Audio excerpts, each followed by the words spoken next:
Holiday, December 1820. 1999, Harry Potter arrived in Bordeaux in the early evening of the 18th. There were only 3 others on the portkey from Ballycastle, yet the paparazzi greeted him at the terminal regardless. It was the first time he'd come to France since he'd defeated Lord Voldemort, and the French knew it. Part of him wished that the media circus would have waited until he came to the country for a match. At least then he could hide behind the team and not just be standing alone in a public space while people snapped his photo and yelled questions at him. Thankfully, he saw Bill in the corner, and after 18 months of reporters, he'd grown accustomed to getting away from them. Half of the time, he'd just apparate away or glare. Unfortunately, he didn't know his destination, and the French weren't accustomed to his glare. But it was easy enough to give them some kind words and quotable nonsense, albeit in English, before pushing through them and moving over to Bill. "Good to see you, Harry," Bill said right away. "Hey, Bill," Harry responded. "Ginny not make it in? I thought her portkey was due in 20 minutes before mine." "She made it in fine," Bill said, running a hand through his hair. "She just ran into some friends who play for the Lightning and went off with them. I don't think she caught word that you were going to be early, and she was off before I could tell her." "I see," Harry said, adjusting his bag around his shoulder. It was his standard team bag, black with the red Bats logo on it. He'd only brought enough clothing for a few days and not much else. Bill was holding a very similar green and gold one. "She didn't seem to think you'd mind," Bill said, almost cautiously. "Nah, it's fine," Harry shrugged. "She thought I was coming in later. Where are we heading to?" "Public flu will get us to a couple of blocks away from their house," Bill said. "Can't just go straight there?" Harry asked. "No," Bill said. "Flu is outbound only there. The French ministry doesn't tend to like politicians' homes accessible by everyone who can say a few words." "Can't fault them for that," Harry said as they queued up with some others at the public flu terminals near the portkey arrivals. "Makes you wonder if the Death Eaters knew Dad had Privet Drive added to the flu network during your 3rd year, doesn't it?" Bill laughed. "That's a chilling thought," Harry laughed. "Thankfully not one we have to worry about," Bill said. "Is that why they're doing this?" Harry asked. "No," Bill said. "Fleur's parents wanted to get to know the entire Weasley clan. Considering how tense the wedding was and how it ended, they wanted to do something nice. I think they wanted to do it last year, but Fleur talked them out of it. So they decided to have everyone for a nice little Christmas party, and I'm invited because I'm dadding Ginny and not because I'm Harry Potter," Harry said. "Exactly," Bill said. "Charlie couldn't make it back, and the twins aren't coming until tomorrow. I don't think they quite realized just how many extras that entailed. And I think my mother is driving Mrs. Delacour mad." "I can't imagine why," Harry laughed. "That's why I offered to come get you," Bill said. "I think Fleur was jealous that I managed to slip out while she was stuck icing biscuits." "Interesting. So there's biscuits awaiting?" Harry asked. "I think they're for tomorrow," Bill laughed. "It's tomorrow in Japan," Harry said. Bill rolled his eyes as they arrived at the public flu. He and Bill both grabbed some of the communal powder, and he followed Bill to their destination. They stepped out of a fire in what appeared to be an inn of some sort. Bill waved at the barkeep and said something in French that was too quick for Harry to decipher. They stepped outside and Bill led him down a forested street. "Where are we?" he asked. "Just a few miles outside of Bordeaux. Their house is just up ahead," Bill said as they walked down the street. "Anything I need to know before I put my foot in my mouth?" Harry asked. "You're Harry Potter, does it matter how you act?" Bill asked. "Ask me again after I eat all the biscuits tonight," Harry said. "I feel like you could get away with it," Bill responded. "Anyway, how's your French?" "Mediocre at best. Bad if I'm being honest with myself," Harry said. "I'd say at least try to use it if you go anywhere with them.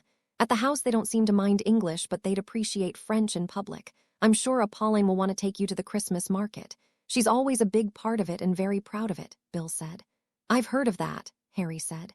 "It's supposed to be a fun time." "It's enjoyable," Bill agreed. "Especially if you like the holidays." "I do. Is that the house?" he asked, seeing the roof of one in the distance. Bill nodded. "Yes," he said as he turned up one of the drives. "Welcome to Chez Delacour."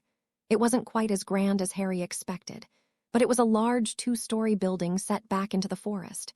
It was a stone building with 2 chimneys that he could see smoke coming out of one of them. Garlands and lights lined the building, and it looked quite quaint with snow starting to fall around it. "Is it wrong I expected more?" Harry asked. He knew that Louis Delacour was high up in the French ministry. He believed the man was in charge of international trade, but he wouldn't have wanted to be quoted on that. "I did too at first," Bill said, But you know government jobs aren't always what they're cracked up to be, not like a Quidditch star. Hey, Ginny makes more than me. And I mean, not saying it's not nice, but Fleur always made it seem like they had their own castle, Harry said. Well, there are stables out back, appalling like horses, and sometimes it is more how it makes you feel and not what it is, Bill said. True enough, Harry agreed, feeling oddly shallow. Anyway, let's go tell everyone you're here, Bill said as they walked up the steps to the building. Bill opened the front door and walked right in. Harry followed after him.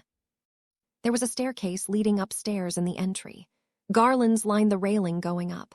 Harry peered upstairs, but before he could really fathom going upstairs, the smell of baked goods filled his nostrils, and his attention turned toward the kitchen, where Bill was already heading. Harry followed a few steps behind him. His eyes took in the unfamiliar house. It was decorated to the nines for the holiday with something pertaining to the Yule on every mantel or wall. Mistletoe in nearly every doorway, little villages set up in most little lights, gracing nearly everything. Harry wondered how much of it was regular holiday occurrence and how much was for the party. A very large pine tree took up most of the foyer. Harry saw a pair of familiar blondes going through ornaments and hanging them on the tree. He debated saying hello, but instead he heard Bill talk from the kitchen. Harry's here, he said. Harry! Molly Weasley squealed and Harry turned to step into the kitchen. Hey, he said as Mrs. Weasley engulfed him in a hug. He waited as patiently as he could for it to be over. It didn't take nearly as long as usual. Give me your bag, Harry, Pauline said as Molly let go of him. He shifted the bag off his shoulder and offered it to her. She took it and it vanished instantly. I've sent your and Ginny's things upstairs. Third room on the right will be yours, she said. Thanks, Harry said, his attention sliding away from Gabrielle Delacour and instead toward the pans of biscuits cooling on the counter. I still don't think that's proper. I'm sure Ron wouldn't mind bunking up with Harry for a few days, and Hermione and Ginny have roomed together before, Molly said. Nonsense, Pauline said, waving her hand airily in Molly's general direction. They're all unmarried, Molly scoffed. And we'll just sneak into whatever room we don't put them in, Pauline said. I am very sneaky, Harry agreed, mostly to make Molly uncomfortable. Molly flushed a deep crimson as Pauline laughed. And they all know enough magic to be discreet, Pauline added. You're just not going to let me have this, are you? Molly said as she continued to blush. No, Pauline smiled at the other matriarch. Are those biscuits ready yet? Harry asked, giving Pauline Delacour his most practiced smile. In response, she swatted him on the shoulder. You are as bad as Ronald. They are for tomorrow, she said.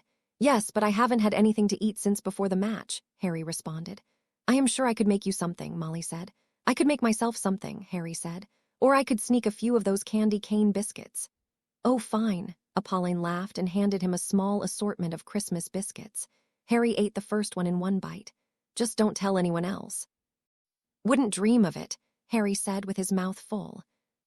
Arthur Weasley and Louis Delacour took that moment to enter the room. They were both laughing jovially about something, and Harry turned away to finish the biscuits quickly. Harry, Arthur yelled. Harry Potter, Louis Delacour joined him.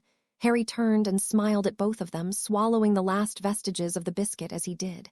Hey, he said. Where's Ginny? Arthur asked. I thought she was supposed to get in before you. She did. But she ran into some friends at the Portkey terminal and went to a party with them, Bill said. That girl, Molly scoffed with an amused smile. Arthur looked at Harry, concerning rising o' his face, but Harry responded with a nonchalant shrug of his shoulders. I promised the girls we would help finish decorating the tree, Louis said, clearly looking for a distraction. Then why are you here? Pauline scolded. I was going to open up a bottle of the 74 for the occasion, Louis said. Good year, Harry commented, having no idea if it was or wasn't. Oh, you know wine? Louis asked. I know I like drinking it, Harry said. A boy after my own heart, Louis laughed. I'll bring you a glass. Thanks, Harry said. Your usual bill, Louis asked. I shouldn't. Not if Fleur can't drink as well, Bill said. I was going to make some cocoa. Why don't one of you go ask Gabrielle what she would prefer and go and tell Ron and Hermione that Harry has arrived? I am sure they will want to know, Pauline asked. I can take drink orders, Harry said. I'll get Ron and Hermione, Bill said. He turned and left through the same door they'd entered, heading toward the staircase. Harry stepped toward the other door that seemed to lead to the living room where he'd seen the girls decorating the tree. Hey, he said. Both Gabrielle and Fleur Delacour turned to face him. Harry! The older witch, Fleur, turned and smiled at him. She still didn't quite get the H on his name out, but it was better than it had been years ago. She moved to him and hugged him. "Hey, Fleur," he smiled. "You're looking great. Congratulations, by the way, when are you due?" "End of April," she said. "We have not found out the gender yet." "Planning on it?" Harry asked. "I do not think so," Fleur said. "We both are amused by the surprise." "I'd be too impatient," Harry said. "The only thing I am impatient for is it to be out of me." "I am getting huge," she frowned. Her sister snorted, earning her a glare. "Well, you look great," Harry said. "Thank you," Fleur said. "You remember Gabrielle?" "Of course," Harry said. The younger girl blushed. "She's looking quite lovely as well." "Oh, thank you." Gabrielle flushed crimson and looked away from Harry, rushing to the tree to hang an ornament on it. Fleur gave Harry a bemused look. He remembered thinking that Gabrielle was probably around 8 during the Triwizard tournament, but he'd been wrong. She'd only been 4 years younger than him, give or take a month or two. She was starting to look very much like Fleur had during that year, despite still being a few years younger than her sister. But despite their similar looks on paper, Gabrielle lacked a certain spark that her sister had.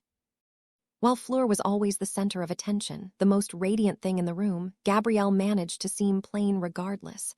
Part of him wanted to ask about it, but there was no good way of broaching that subject. Ron may have been dumb enough to ask a girl why she didn't have the same spark as her sister, but Harry figured it would be better to not cripple the girl's self-esteem. "Is Ginny joining us?" Fleur asked. "Not until later," Harry said. "I was supposed to get drink orders." But Bill had not succeeded in rousing Ron and Hermione yet. "Sure he has," Ron Weasley said, slapping him on the back. "Any thought of transferring to Chudley yet?" "No," Harry said. "Come on, you'd start there for sure," Ron groaned. "I'll start in Ballycastle eventually too," he said. "I don't know, Parker is damn good," Ron said. "A ringing endorsement of your best friend there," Hermione Granger scoffed. She hugged him as she entered the room. "Well, you know, Ginny is already starting," Ron said. "I heard that," Harry responded. "Ron, enough Quidditch talk," Hermione said. "I was supposed to take drink orders," Harry said, doing his best to change the subject.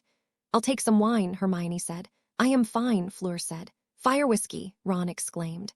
"Really, Ron?" Hermione scoffed. "Hey, I like it," Ron responded. "I would like a wine," Gabrielle said. Harry nodded at the orders and made his way back to the kitchen. Louis Delacour was just uncorking a wine as Harry re-entered the kitchen. Fleur was fine. Ron wanted a whiskey, Hermione and Gabrielle a wine, Harry said as he re-entered the kitchen. "Is Gabrielle old enough?" Molly started but stopped abruptly. Harry could tell she wouldn't have served Ginny at that age, but regretted saying anything as it was not her home. "She is 15. If she wants a glass of wine, she can have a glass of wine," Apolline said. "It is Christmas after all. Only one glass, though, Louis." "Of course, love," Louis said, drawing the requisite number of wine glasses. He floated the first filled one over to Harry. He plucked it out of the air and took a sip. "That's damn good," he said. Louis smiled at him. "One of the finest we stock," he said, "for special occasions and special guests." "Well, Merry Christmas, then," Harry said, raising his glass in salute of the holiday. Louis laughed jovially and did the same, and they drank. A moment later, he returned to the living room with the drinks floating behind him. They dispersed themselves as he entered. "So, is this one of your traditions?" Ron asked as Fleur and Gabrielle continued to wander between the boxes containing wrapped ornaments and the tree, hanging them every couple of minutes. "Yes," Fleur said. "Mother always liked doing it by hand." "Mum always just did it by magic for us," Ron said. "We did something similar," Hermione said to the Delacour sisters. "What about you, Harry?" Gabrielle asked as she unwrapped another ornament. A silence fell over the room, and Harry saw the younger French girl blush and sip her wine as if she wished with every fiber of her being she could take back the question. "Nothing similar," Harry said. "The Dursleys used a fake tree." "Oh," Gabrielle said. "I do not like fake trees." "Me either," Harry smiled. "You guys need a hand." "I don't think so," Fleur said. "We are almost finished. Sit and relax." "Okay," Harry said, taking a seat on the couch in the room as all of the other guests filtered in. He immediately felt like he would rather do anything other than sit and relax. Apolline entered the room with her a tray of cocoa that Fleur beelined to and immediately filled 2 cups, bringing one back to Bill on the love seat. She sat with her head resting on his shoulder as Gabrielle soldiered on with the ornaments. The adults started to chat. Harry found he had very little to add, so he sat on the couch and sipped his wine. He noticed Ron and Hermione talking quietly to each other as Bill and Fleur discussed the Christmas fair with Apolline.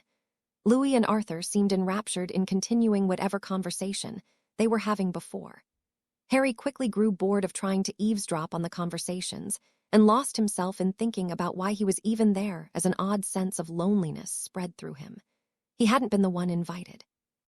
Ginny was the Weasley that was supposed to be here, and yet she was out somewhere with friends, having a great time.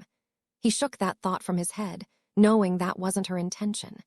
He hadn't even planned on taking the early portkey, but the match had ended early and he had no reason to stick around the stadium. He flew to say he'd be in early, but Ginny had already left, so he contacted Bill at the Delacours to let them know. And that had worked, as far as getting someone to meet him at the terminal. But he'd imagined something more amusing. He could picture himself in his mind, with Ginny laying against him on the couch, as she had in the Gryffindor common room all of those years ago, as Hermione and Fleur were laying against Ron and Bill now. But his couch was empty. It was just him sitting on it, trying to find something clever to say as Arthur and Louis talked about ministry business and Apolline, and Molly talked about the Christmas festival. It became oddly unbearable for him, as he knew that Ginny was not there, and losing himself in a fantasy was pointless. And that thought made him feel unbearably alone and distant from everyone else in the room. He decided he had enough sitting on the couch, and he moved over toward the box of ornaments on the table, deciding to join the only other loner in her work. He plucked one from the box Gabrielle returned from the tree. "I've never decorated a tree before," he admitted. Gabrielle raised her brows and looked at him. "Never, not even at school?" Gabrielle asked. "Never," Harry affirmed as he looked down at the ornament in his hands. It was a basic one, just a metallic golden ball on a hook.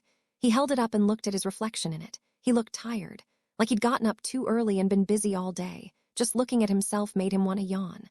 "Well, come with me," Gabrielle said, plucking another ornament out of the box and leading him over to the tree. "Is there a trick to it?" he asked, gazing up at the 10-foot pine that already seemed to have an ornament on every branch. "None. Just look for a branch that seems barren and hang your ornament. Like this," she said as she eyed the tree. She found a spot at about waist level and reached into the branches to hook the ornament around it. The weight brought the branch ever so slightly down, and the ornament fell in line with one of the lights. The light reflected off of the crystal ornament she'd hung, and Harry thought it looked rather appealing. "I see," he said, peering at the tree. He took a moment to walk around it. Gabrielle stayed at his side. He found her presence oddly reassuring as her flowery perfume wafted up toward his nose. It reminded him of Ginny, and he realized the girls were about the same height. He turned his attention back to the tree and found a nearly empty branch near the top. He reached up and hooked the ornament around the branch and let go. He almost grabbed it as the weight of it pulled the branch down, assuming he'd done something wrong. But then he remembered how silly that was and instead stepped back to look at it. "Perfect," Gabrielle said. "Well, I don't know that I'd go that far," Harry responded. "It looks nice," Gabrielle said. "And that is all that really matters, so it is perfect. Now we do it again." "Okay," Harry responded. He walked back to the bin of ornaments and took another one out. This one was a plastic bottle of champagne. He peered at it for a moment before finding a spot for it on the tree. He continued then, losing himself in the routine of it, finding it quite amusing as a turkey joined the bottle of champagne. A couple of birds were his next victims. And then a snowflake, a crystal ball, a group of 4 wands paired together, a unicorn, and a quaffle followed. But then he returned to the bin of ornaments and saw that it was empty. "Okay, Papa," Gabrielle said, taking her wine glass and sitting on the same couch Harry had vacated a few moments before. "That is all of them. All that is left is for you and Mammon to finish it up." "Is that right?" Louis asked. "Are you girls sure?" "Positive," Fleur said, sitting up from Bill and smiling rather brightly at her father. "And you too, Elle?" Louis asked. "I am sure," Gabrielle nodded. She sipped her wine as Harry sat on the couch next to her. "Well, I think we should refill our drinks first," Louis said. He lifted his wand and the bottles of alcohol floated in from the kitchen. "Oh, come now, Papa," Fleur whined. "You never were very patient, Petal," Louis said.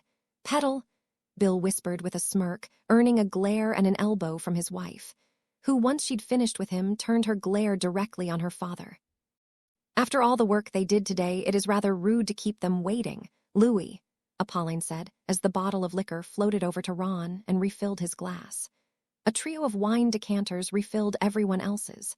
including, to Harry's surprise, Gabrielle's, although it waited until Mrs. Weasley's attention was elsewhere. "Well, I suppose you're right," Louis said as he pulled himself to his feet. He set his wine glass down and moved slowly toward the tree. Harry noticed both Fleur and Gabrielle sat on the edge of their seats as he watched what could have only been a family ritual. "How does it look?" Apolline asked. Louis didn't respond right away.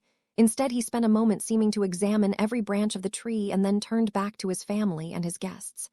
"Like it's missing something," he said. "Mr. Potter, can I ask your assistance?" Sure," Harry said, unable to hide his surprise.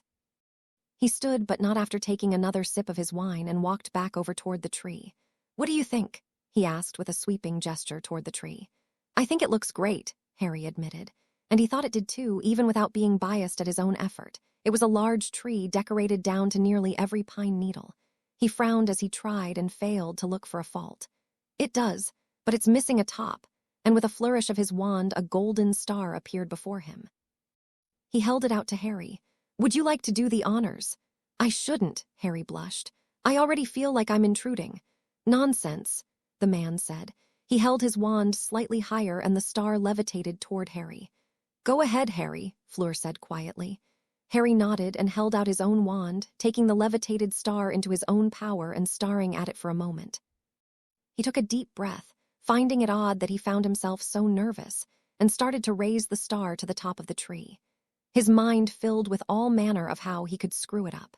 He half expected that as soon as his magic touched the tree it would burst into flames and ruin the entire decorative motif. And then he'd be to blame for ruining the holiday, much like his presence had ruined the holidays while he stayed at Privet Drive. But no such drama occurred as he lowered the star back down onto the top of the tree. He felt Louis Delacour secure it with magic, and he let his own levitating spell lapse as he smiled up at the now glowing star. "There," he said, admiring his own handiwork and feeling weirdly proud of himself. "Is it done?" "Not quite," Louis said. "If you would be so kind, chérie." "Gladly," Apolline said as she too took out her wand. She took her own turn packing the tree as Harry took his seat next to Gabrielle again. She beamed at him for a moment, at least for long enough to realize what she was doing before she blushed and looked away. Harry's attention was too focused on the tree to notice, though. Apolline raised her wand, and with a practiced flourish, tinsel burst from the tip of her wand and started to arrange itself decoratively around the tree. It took her perhaps 5 minutes of adjusting before she changed her tactic, and magical snow started to cling to the branches as well. After a few more minutes, the tree looked finished and she turned back to her family. "Bravo," Fleur said. "It's beautiful," Harry nodded. "Can you show me that tinsel spell?" Hermione asked. "Of course," Apolline smiled. She walked over toward Hermione and did show her the movements. Ron laughed and rolled his eyes at his girlfriend and continued drinking his whiskey. The conversation continued. This time Harry noticed that Arthur and Louis tried to keep him in the loop. He appreciated it, but it became quickly apparent that he didn't really have anything of note to add to their conversations. Gabrielle, to her credit, tried to ask him about the life of a Quidditch pro, but he couldn't seem to find the words to make it sound like it was anything other than a dull routine. Still, she gazed at him with bright blue eyes and seemed to hang off his words. But Harry found himself with surprisingly little to say. He tried to say more to stay interesting, but he knew the shortness of his responses must have made it seem like he was uninterested in talking to her, and Apolline Delacour picked up on that. "Perhaps we could do with some festive music," she said. "I know a wonderful wireless program," Molly Weasley said. "Nonsense," Apolline said. "Gabrielle will play us something on the piano." "Do I have to?" Gabrielle groaned. "Yes." "I would love some live music," Apolline said and gestured to a piano in the corner of the room. Harry hadn't noticed it to that point, but he'd been rather distracted by the tree and the decorations. "Well, fine, but only if Fleur sings," Gabrielle said. She stood and moved slowly toward the piano as if dreading it.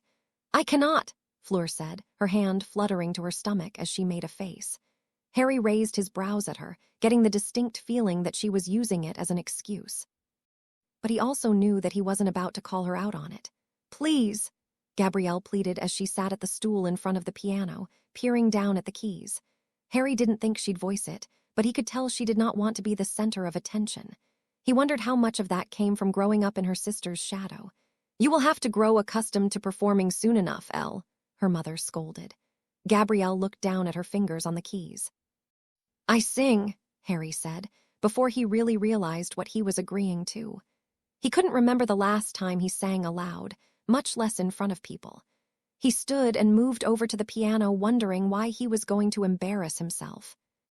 You do not have to do that, Apolline said. You are a guest. I know, Harry said, scolding himself for not talking the out that appeared before him. But it should be fun. What songs do you know? Gabrielle asked as Harry stood next to the piano. Oh, you know the basics, Harry said. I've, never really sang when not alone in the shower, so go easy on me to start, will you? Anything to distract from my playing, she said as she ran through a quick scale. She paused for a moment to stretch her fingers, and then started with a few familiar notes. Harry let his voice join the notes as Rudolph, the red-nosed reindeer, filled the room, followed by a rousing rendition of Frosty the Snowman before she surprised him with Santa Claus coming to town. Harry found himself rather surprised by how easily the words returned to him, songs he last remembered singing in primary school. He took a few minutes after the third song to sip some more of his wine while Gabrielle played Jingle Bells. She looked at him while he stopped singing but kept playing, and he returned to her side. She surprised him then with God Rest Ye Merry Gentlemen, followed by Three Kings. He did not remember the words to those and improvised, drawing quite a few laughs as he did. You are terrible, Fleur said, standing and walking toward the couch with a bright smile on her face. She said something quickly in French to Gabrielle, and she started playing something slower. Fleur waited a few measures before joining in French. It was melodic and captivating, despite Harry only being able to pick up a few words here or there. The sisters continued for another song before Fleur sat next to her at the piano and made her join in a duet. Gabrielle's voice was considerably softer than her sister's, but it made for a nice contrast between the two of them. Once they finished that song, Fleur ruffled her sister's hair and returned to Bill on their couch. Gabrielle shifted the tempo and started on the 12 Days of Christmas. Harry improvised almost every one of the gifts and moved around the room, making each of the other guests add something in. Gabrielle seemed to pick up on what he was doing and would pause until they said something, before continuing. Every guest was laughing as a rousing round ended the song. After she moved on to Silent Night, slowing down as she continued the song. Harry found himself quite tired after she finished and returned to his wine. He saw Fleur was pretty much asleep on Bill and Ron was nodding off as well. I think that is enough, Elle, Louis said. Gabrielle nodded and stopped playing. She moved back to the couch and her wine glass, sitting next to Harry. She gave him a brief smile before blushing and looking away. I think it's time for me to take Fleur to bed, Bill said. He stood and lifted Fleur easily as nearly everyone said some rendition of good night as they left the room. Perhaps it's time for everyone to turn in, Arthur said as he and Molly rose. A good idea. It is getting late, Louis said. Gabrielle, would you mind? Apolline said, gesturing to the empty tray of cocoa and glasses littered around the room as everyone stated to disperse. Non-mammon, Gabrielle said. Harry found it to be odd that the only one who couldn't use magic was stuck cleaning up, so he helped her by gathering some of the glasses as well. No one commented as he followed her into the kitchen. He helped her clean with magic. It barely took a couple of minutes, and she seemed rather thankful for his help. It was only about 11 in the evening then. He frowned. He'd grown accustomed to staying up much later than that. Thank you, Gabrielle said from his side. He'd almost forgotten she was there.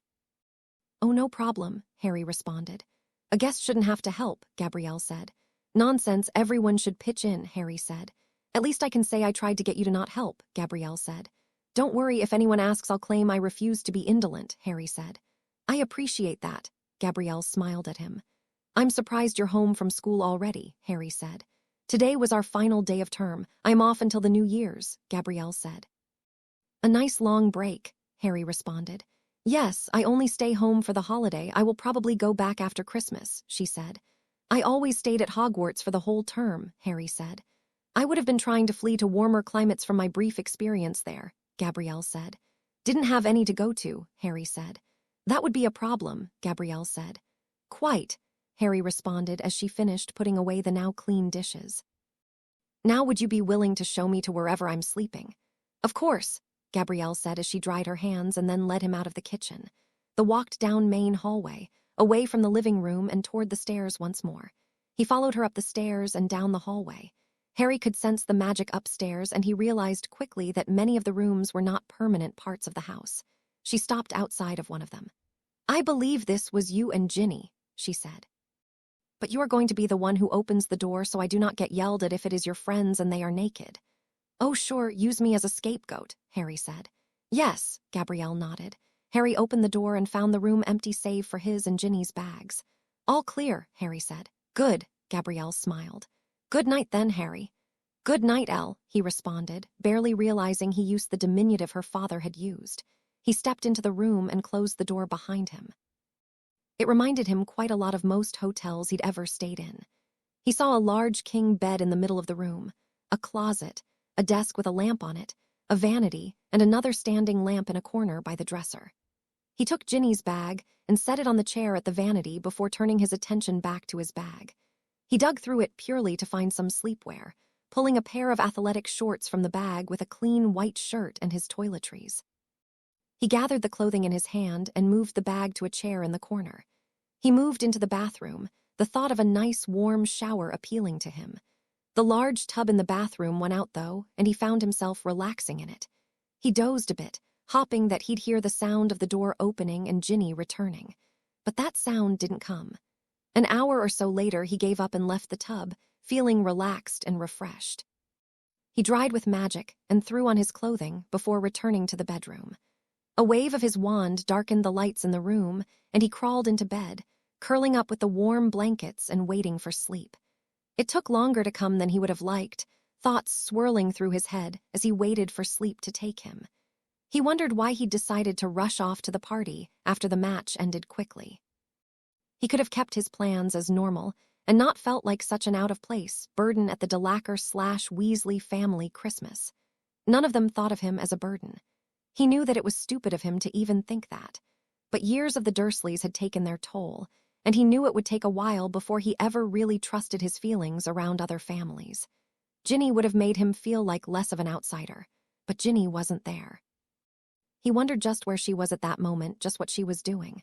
A momentary pang of jealousy shot through him, but he shrugged it off. He had no reason to be jealous. He trusted her and knew she trusted him, but he would have liked her to be there. It was her family, after all, not his. He knew that was wrong to think, but it was the truth. They were not his family. Yes, they'd done plenty for him over the years, but he was still the outsider in the group. And he really disliked being the outsider in the group. He hated being the other, being the one that didn't fit, being the one that needed to be hidden away in the closet underneath the stairs. He shoved that thought from his head almost as quickly as it came back and rolled over onto his side, thinking happier thoughts about Christmas carols and holidays of the past. That turned into counting reindeer, and then he did eventually fall asleep, hoping that he'd be woken in the middle of the night by a beautiful redhead crawling into bed with him. But the morning came without any interruption. The sun working gleaming through the windows woke him. His bed was woefully empty and didn't even have the warmth of another body leaving it recently. He crawled out of bed, showered quickly, shaved and dressed in jeans and a jumper before heading downstairs, curious as to what he would find. He heard voices from the kitchen and entered to find Hermione, Apolline, and Gabrielle. "Morning," he said. "Morning, Harry," Hermione responded. "Would you like some coffee?" Apolline asked. "Please," Harry said, and found a mug of it before him a few moments later. "Help yourself, too," she added, gesturing to a platter of pieces of baguette and croissants on the kitchen counter. Harry picked one off the table and started eating with the coffee. "Thanks," he said. "I had just asked Hermione if she and Ron would like to visit the Christmas market this afternoon with the rest of the family," Apolline asked. "I'd love to. I know Ginny was excited for the market," Harry said. It's all she talked about for most of last week. It was mostly true. She mentioned it once or twice, but most of what she talked about was Quidditch. "Did she sneak in during the night?" Apolline asked. "No," Harry said, "but I'm sure she'll show up today. She was never much of a morning person. What time was everyone planning on leaving?" "Around 4, she smiled and turned to leave the room. "But now I'm going to rouse my husband." "How have you been, Harry?" Hermione asked. "I'm well," he said. "How's the ministry?" "It's going well. It's a little tedious being on the bottom rung, but my department head has been giving me more responsibility lately. I think I should move up quickly," Hermione said. "Good, they could all use a kick in the ass," Harry said. "Why?" Gabrielle asked. "Harry dislikes politicians," Hermione said. "My father is a politician," Gabrielle said. "English politicians. Harry amended, while Hermione attempted to remove her foot from her mouth. The ones that made my life hell for 3 years and now all want to be photographed next to me. Why? She asked. Because I'm Harry Potter, and if they're next to me and we're all smiling, then they might not have tried to sell me to snatchers during the war, Harry said. There was very little evidence of that, Harry, Hermione frowned. Most just did what they were told. You know, I don't think that makes it any better, Harry said, but we don't need to have this argument again. My father did what he was told during the war, Gabrielle said. No, Harry shook his head. He didn't. But he said, Gabrielle frowned. Your father offered me shelter and a safe house against the will of quite a few people, although I'm not sure they knew. I didn't take him up on the offer because of what I had to do. Hiding wouldn't have ended anything. We could still be hiding, Harry said. He never said that he did anything like that, Gabrielle frowned. Your father is not the type to seek acclaim. He's a good man with a good sense of right and wrong, and he tried to do what he thought was right. That's more than almost any politician in England can say right now.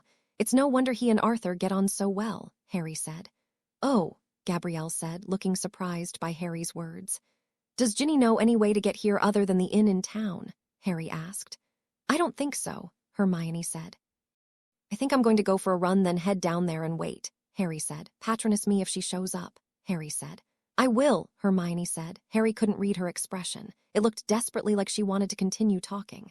But she knew better than to press him, and she had more important things to do, like get Ron out of bed and feed him so he wasn't grumpy for the rest of the day. He turned and left the kitchen. Did I say something wrong? He heard Gabrielle ask behind him. No, Hermione responded. That's just Harry. I'll explain later. Okay, Gabrielle said as he opened the door and left the building. He remembered the walk down to the inn readily enough. He stretched and waved his wand so his clothing dissolved into standard Bat's workout clothing. He remembered the walk to the inn and wasn't sure it would be that good of a run. So he started out in the other direction at a brisk jog. He gave it a good 20 minutes before he turned around and proceeded toward the inn. Hermione and Ron were outside looking at the Delacour's home as he finished past. Ron looked at him like he was insane as he ran by, and Harry yelled that he should join him.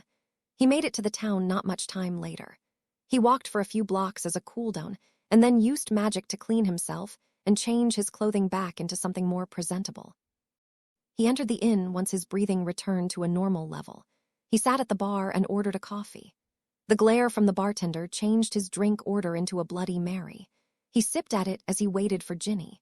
He ordered a charcuterie plate with his second drink and picked at that as the minutes ticked on.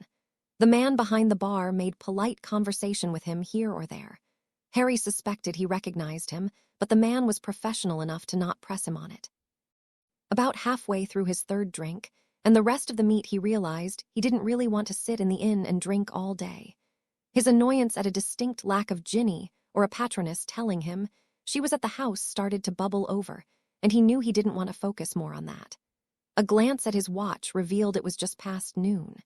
He threw ample coins down on the bar and started the saunter back to the Delacour house. He was less annoyed and far more rational by the time he returned to the house. He walked up toward the door when something caught him out. He looked around for the source of the noise but didn't see anything. So instead he turned and investigated the shimmery noise as it sped up. He moved through the woods behind the house and continued to follow it, and it became somber, then happy, then airy. It took him nearly an hour of wandering through the woods to find the source.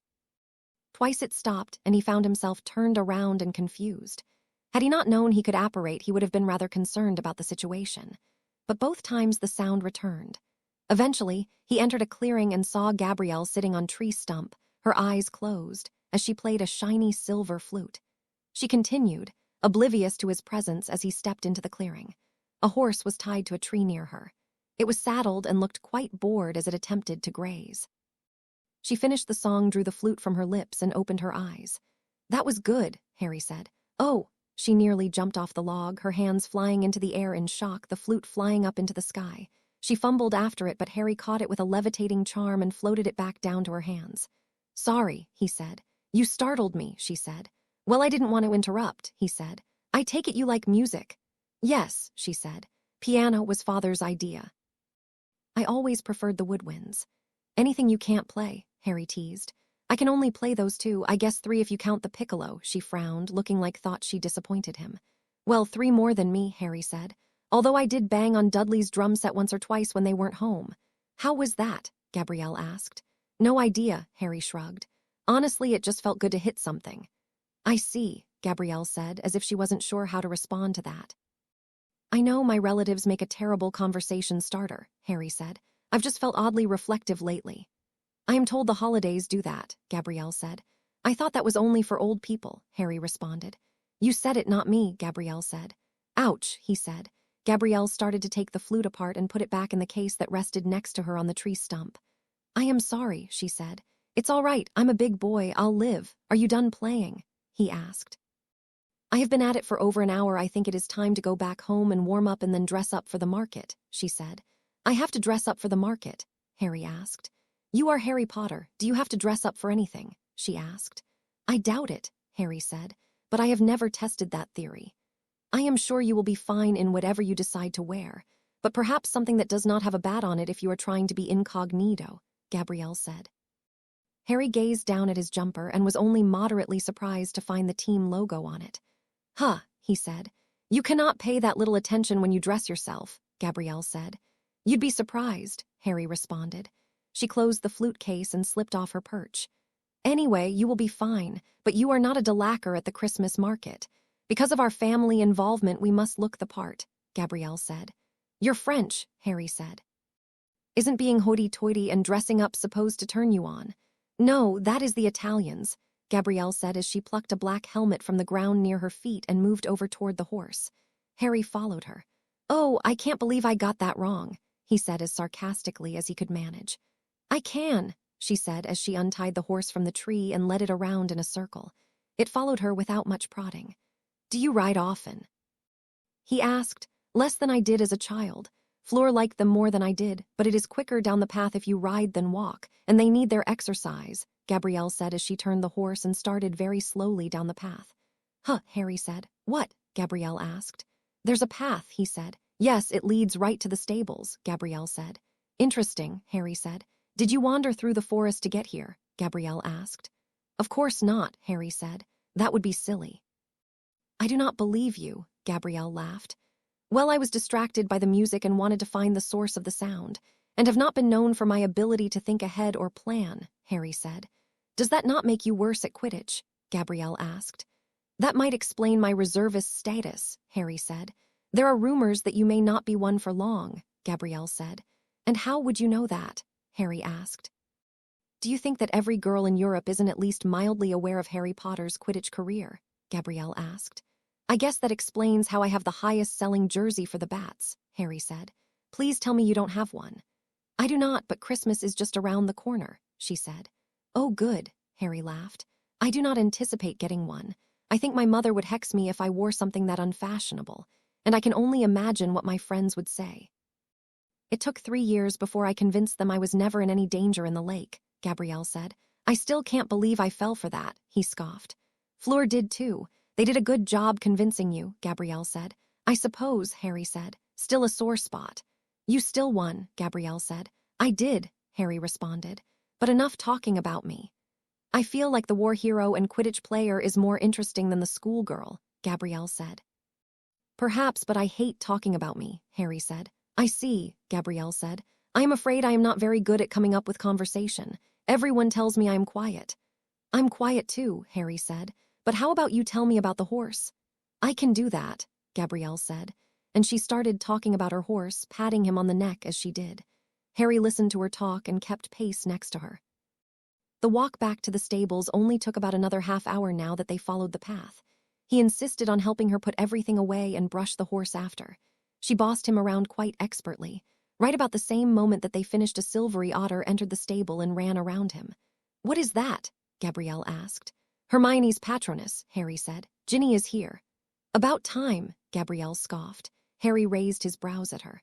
I'm going to go see her, Harry said. Have fun, Gabrielle smiled at him. I will see you at the market. I look forward to it, he said. A few minutes later, he found himself in the Delacour kitchen. He hugged Ginny immediately upon entering. She hugged him back, kissed him, and slipped out of his arms. Hey, Gin, he smiled down at her. She was dressed in jeans and a sweater and had sunglasses on. Hi, Harry, she said, squeezing his hand gently. How were your friends? He asked. "They're doing well," she said. Harry peered around the kitchen. Only Hermione was there with them at the moment, and she had her lips pressed tightly together in obvious annoyance.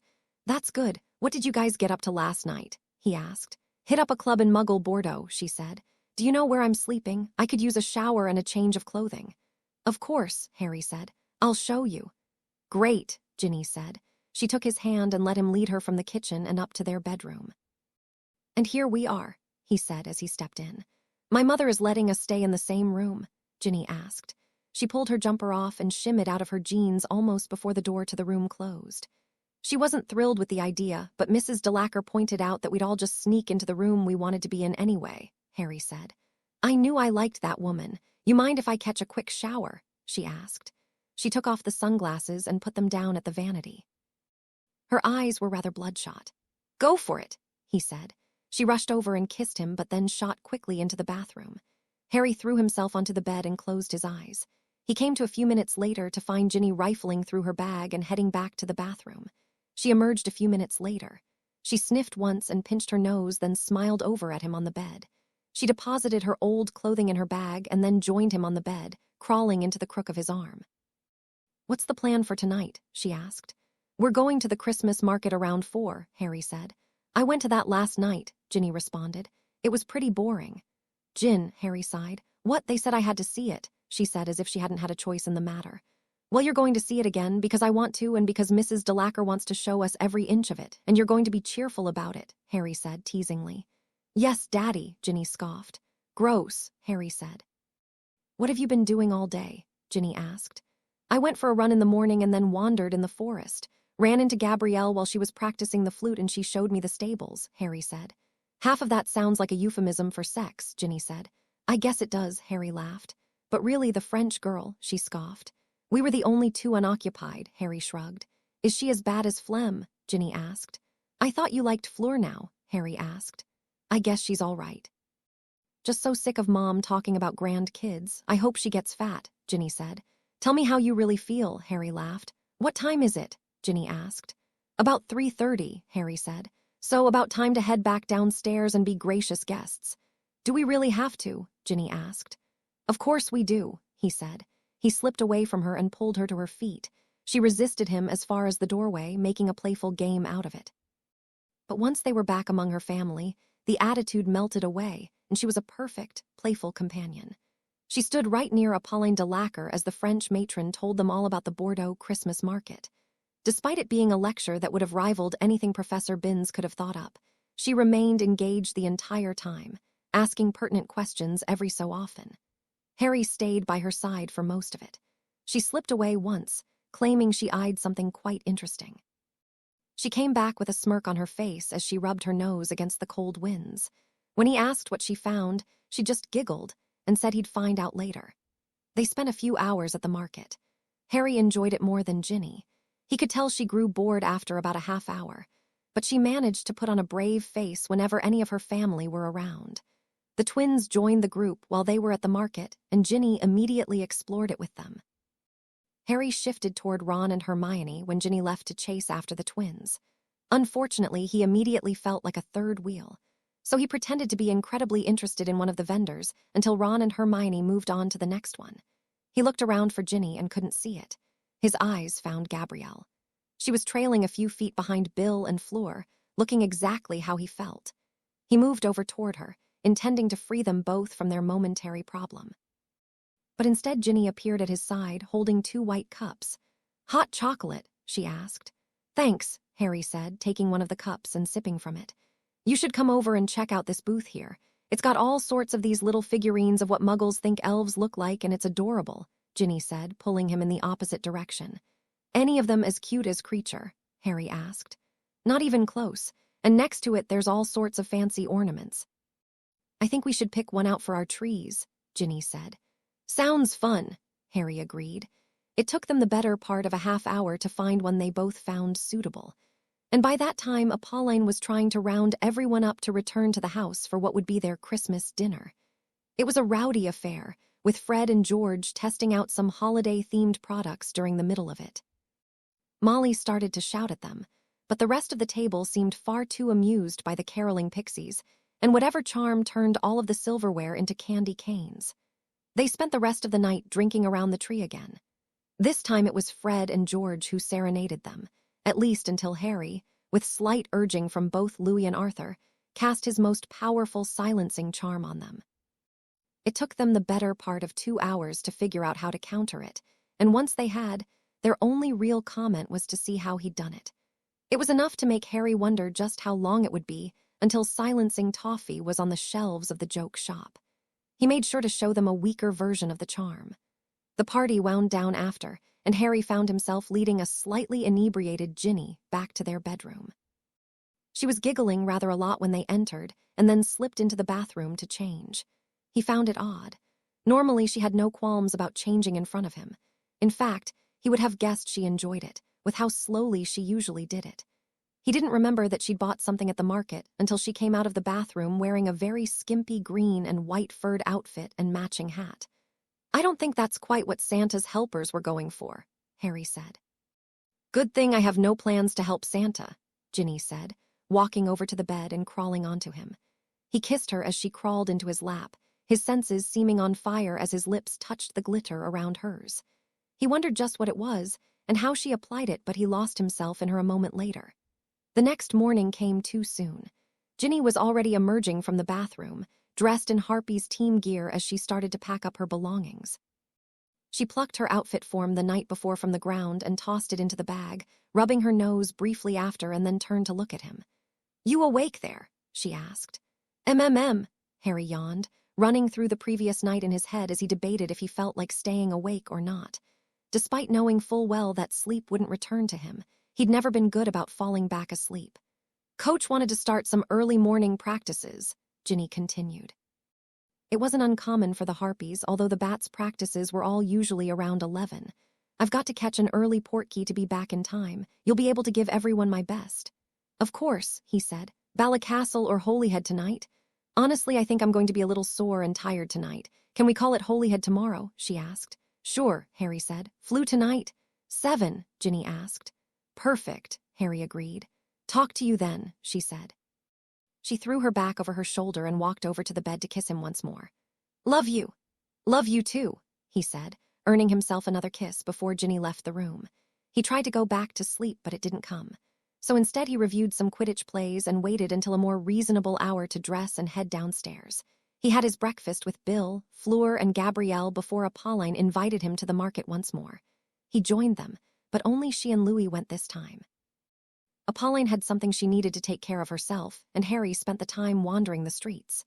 Once they got back, though, the Weasley clan was setting up to leave.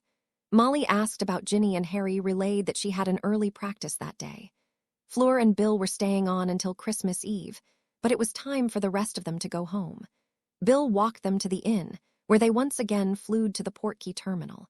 Minutes later, he found himself back in London. But he only stayed there long enough to see the rest of the Weasleys off. After they were on their way back to their homes, he popped over to his Ballycastle flat. It was a modern 2-bedroom in a new building. The team had suggested it. They were fine with him living in London, but they implied that many players found it good to be seen in the area and to become locals. And Harry didn't mind. Being able to travel nearly instantly between his London flat and his Ballycastle flat was also a perk. He checked his messages. There was only one, requesting he stop by the stadium when he returned from his vacation. He took his flu to the stadium. The gate guard greeted him with a smile and a wave, barely paying attention as he passed through the magically guarded players' entrance. The team manager was already talking with someone behind his closed office door. Barker didn't have many hard and fast rules, but one was that his office was only open if the door was open. Barker caught his eye through the glass and gave him a nod. Harry took it to mean that he'd come get him when he was ready. He tried to make out who the manager was talking to, but he didn't recognize the other man. He passed the time by packing the stadium. He found himself in the team's store, merely because it was there, staring up at a wall of jerseys. Parker, Potter, Button, and Quigley were the 4 main ones on display, lined up in order of number 7, 17, 18, and 81. It was odd seeing his name on the back of a jersey, the lettering floating above the number 17. The reality of it still hadn't set in. He'd watched Quigley in the World Cup all those years ago, and how his jersey was next to the Irish legends. A very perky and very helpful store staff member came over to him and asked if he needed any help. Once she realized who he was, she batted her eyelashes as she asked if there was absolutely anything at all she could do for him. He examined her and an idea struck him. "What size are you?" he asked. She had a very similar figure to Gabrielle. The girl blinked at him as if she didn't understand the question at first. "A lady's small, usually," she said. "I'll take one of those, a Potter one," Harry said. He walked over to the counter and waited for the girl to return with the jersey. "Here it is," she said, showing it to him. "Can I have it wrapped and sent to Beauxbaton's care of Gabrielle Delacour?" he asked, sliding the paper across the counter. "Of course," she said, jotting the name down on a pad as she started to ring in the order. She looked up at Harry and then her eyes widened even more and shot to his side. She buried her face in her work then, a flush rising to her cheeks. "Do I want to know?" Lewis Barker asked. "It's a joke gift for a friend," Harry said as he turned to look at the manager. Barker was young for his position, a few years shy of 40 and handsome. "I see," Barker said. "I got your message," Harry said as he paid for the jersey. Barker led him out of the shop after he finished paying. "I didn't expect you back until tomorrow," the manager said. "I was a little surprised you were still here too, but I had nothing better to do, so I stopped in just to see what you wanted," Harry said. "Wigtown is going to buy Parker in the winter transfer window," Barker said. "I assumed someone would be after me instead," Harry said. "I'm not letting you go anywhere," Barker said. "What?" Harry asked. He'd never thought the manager was that interested in his play. He'd always been distant. He'd assumed his career had been the owner's decision and one that the manager had to tolerate for the time being. So he'd kept his head down and worked as hard as he could to try to prove him wrong. But Barker hadn't ever seemed to warm up to him. "You outflew a damned dragon at 14, shocking even Victor Crumb. You came to us raw, but I expected that and we're fixing it. You've already shown flashes of brilliance. Parker is steady. I'm betting you can be better than that. You're starting our next match against Carfilly. If Parker gives you any gruff, let me know." "Oh, wow," Harry said. "Congratulations, Mr. Potter," Barker said before turning to return to his office. Harry smiled to himself, his mind filled with breaking the news to Ginny and how happy she would be for him. January 9, 2001. "It's just pixie dust," Ron Weasley shrugged. "I've done it. You've probably done it if she's doing it. Hermione won't put anything up her nose." "It's still a banned substance," Harry said. They were sitting out on the balcony of the Thestrals wing, a small, second-story bar down the road from the joke shop. The magically heated air blew around them as Harry stared down at the people enjoying their day out in Diagon Alley. He brought his spiced cider to his mouth and let his mind wander toward the signs he'd missed. "Yeah, but like not a big deal one. A couple of games if you get caught. And it's not like they drug test often," Ron said. "And I'm not sure it's just pixie dust," Harry said. "I doubt it. Ginny isn't stupid," Ron said. "She was high all Christmas, Ron. It was embarrassing." "If she was, I don't think anyone noticed. And aren't you living together? Don't you know what she's doing?" "Do you know everything Hermione does?" Harry asked. "Pretty much," Ron said. "But honestly, she's a little dull." "And we're not living together," Harry said. "Really? I thought I heard her talking to Dad about how you were moving in together in Holyhead," Ron said. "We did it for like a month. She claimed she liked having her space too much. I moved out a few weeks ago." "I'm back in Ballycastle most of the time," Harry said. "Sorry, I should have known that, but this holiday season was chaotic," Ron said. "I get it," Harry said. "Retail. But really, I mean, we sell pixie dust in some of our adult-themed products. It's not that big of a deal. Mostly it just makes you a bit randy," Ron said. "You mix small quantities of it with agents that dilute it and still have warning labels on those products. You're not selling pure powder or having your clients snort it," Harry said. "You're rather aware of our products," Ron said. "I asked George about it at Christmas. He even monitors the creation of the products to make sure the ministry usage guidelines are followed to the letter," Harry said. "Yes, I know," Ron said. "But still, it's pixie dust, it's harmless." "She looks like shit, Ron," Harry said. "I thought she looked fine last time I saw her," Ron said. "No offense, but I'm sure you're not looking that close," Harry said. "You're right, I don't tend to examine my sister. Another round?" Ron asked. "Please," Harry said. He examined his bottle and downed the last vestiges of it. Ron nodded and left the stool, walking over toward the bar to order. Harry leaned over the railing on the balcony and peered down into the alley once more. It was a quiet day, no doubt the reason why Ron has chosen it for their late afternoon drinks. A few patrons walked over toward him after Ron left. They talked of his last few matches, commenting that it was great to see him and how he was turning into an incredible player. Harry thanked them with a passive expression and commented where he felt it appropriate. He signed a few napkins, a chocolate frog card, and what he thought was someone else's bill, but it made no real difference to him. Ron returned a few moments later with another round of drinks. Some of the stragglers talked to him briefly about the war. Ron didn't seem very comfortable about it.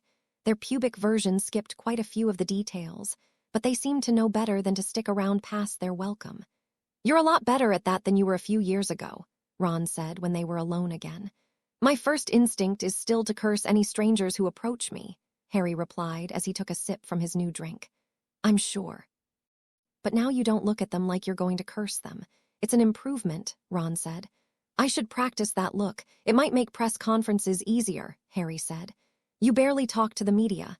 They complain about it all the time," Ron said. "Where did you hear that?" Harry asked. "Ministry parties. I tend to migrate toward the games and sports people when Hermione is talking with the big wigs," Ron said. "A lot of the reporters want them to talk to you to convince you it's your duty to do more press." "That would go over well," Harry said. "That's why I encouraged them to do it," Ron smirked. "The best part is that they think you and Draco made up after the war. They'll have him approach you about it. And I'll spend the rest of my life in Azkaban after," Harry said. "Draco is smart enough to not come anywhere near you," Ron said. "But I enjoy the fact that his bosses will keep harping on him for it." "I don't think the Bats would even let him in the same room as me if they could avoid it," Harry said. "The team knows the history," Ron asked. "Titus does," Harry shrugged, "and it would not surprise me that he took appropriate precautions." "He doesn't strike me as the type that thinks ahead," Ron said. "He's not nearly as dumb as he likes people to think," Harry said. "I didn't think you liked him," Ron said. "I didn't at first. He's a bit like a tumor, though. He grows on you," Harry responded. "A ringing endorsement," Ron chuckled as he sipped his own drink. "It suits him," Harry said. He brought his own drink to his lips. They were silent for a few minutes then, both of them just peering out over the alley beneath them. "Are you doing all right?" Ron asked. "What?" Harry asked, feeling oddly caught off guard by the question. "I mean, you've been pretty distant lately, and you've been in Ireland most of the time. Ginny comes to family dinner almost weekly. I think you've been to 3, Ron said. "Those were weekly?" Harry asked. "For the last 2 years, Ron said. "Huh," Harry said, sipping his drink.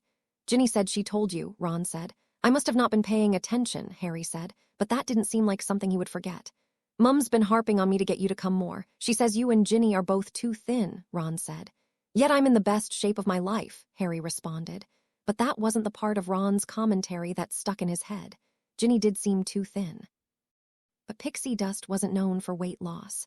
Increased energy and libido could lead to that, he guessed, but it wasn't one of the more common side effects. "I'm sure you are," he said.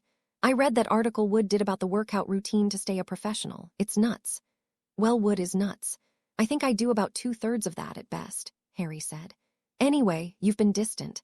I know I'm not one to talk given that I vanish for the entire autumn because of how busy the shop is around the holidays." "But you really aren't around much," Ron said. "And I know you're busy. And honestly, Harry, you were never very good when you were alone." "You're not wrong there," Harry said, focusing on the last point. The problem was that, at least in his mind, he wasn't alone. His teammates had grown into his friends. Titus Button, one of the beaters and the team captain, was a near-constant companion when he was in Ireland.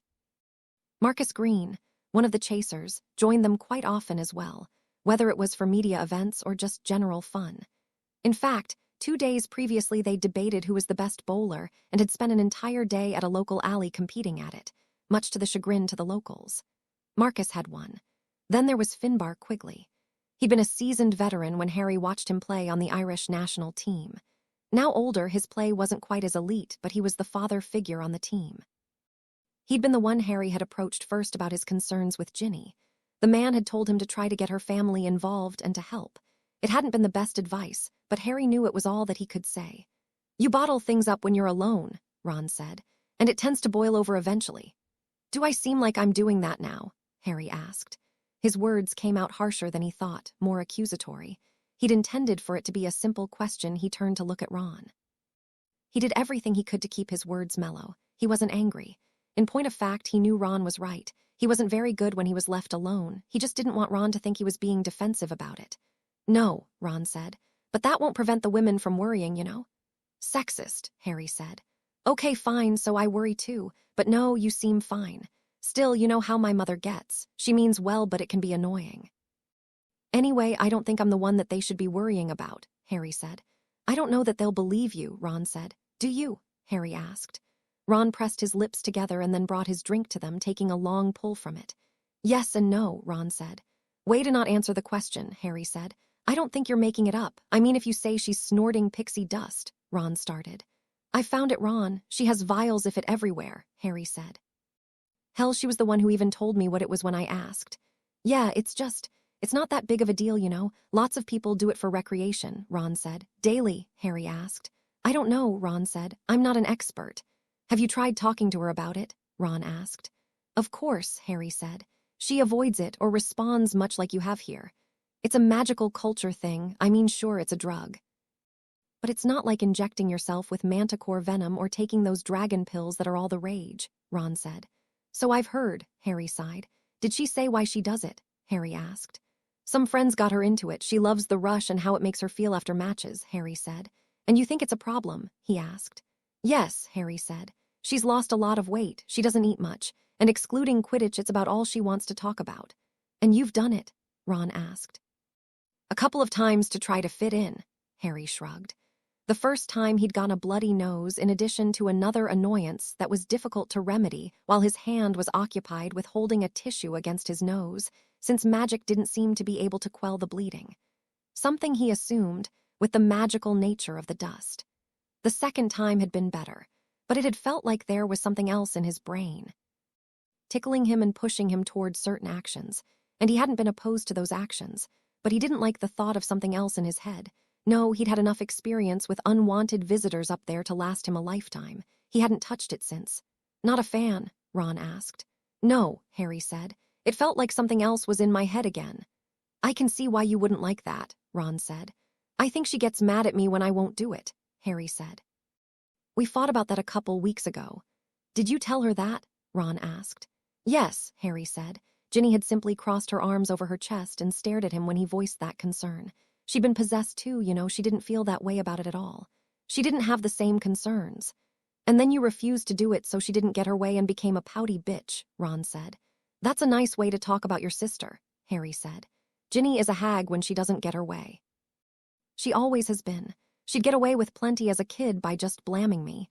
And since she was the youngest and the girl, Ron shrugged his shoulders as if the gesture was enough to finish that thought.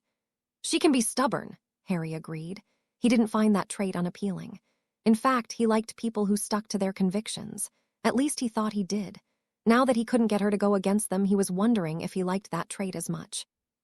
Of course, that thought made him feel like a horrible person that was trying far too hard to control his girlfriend. Something that he thought was oddly possessive and sexist. He didn't want to control Ginny. He just wanted Ginny to be Ginny. Unfortunately, the Ginny that he remembered.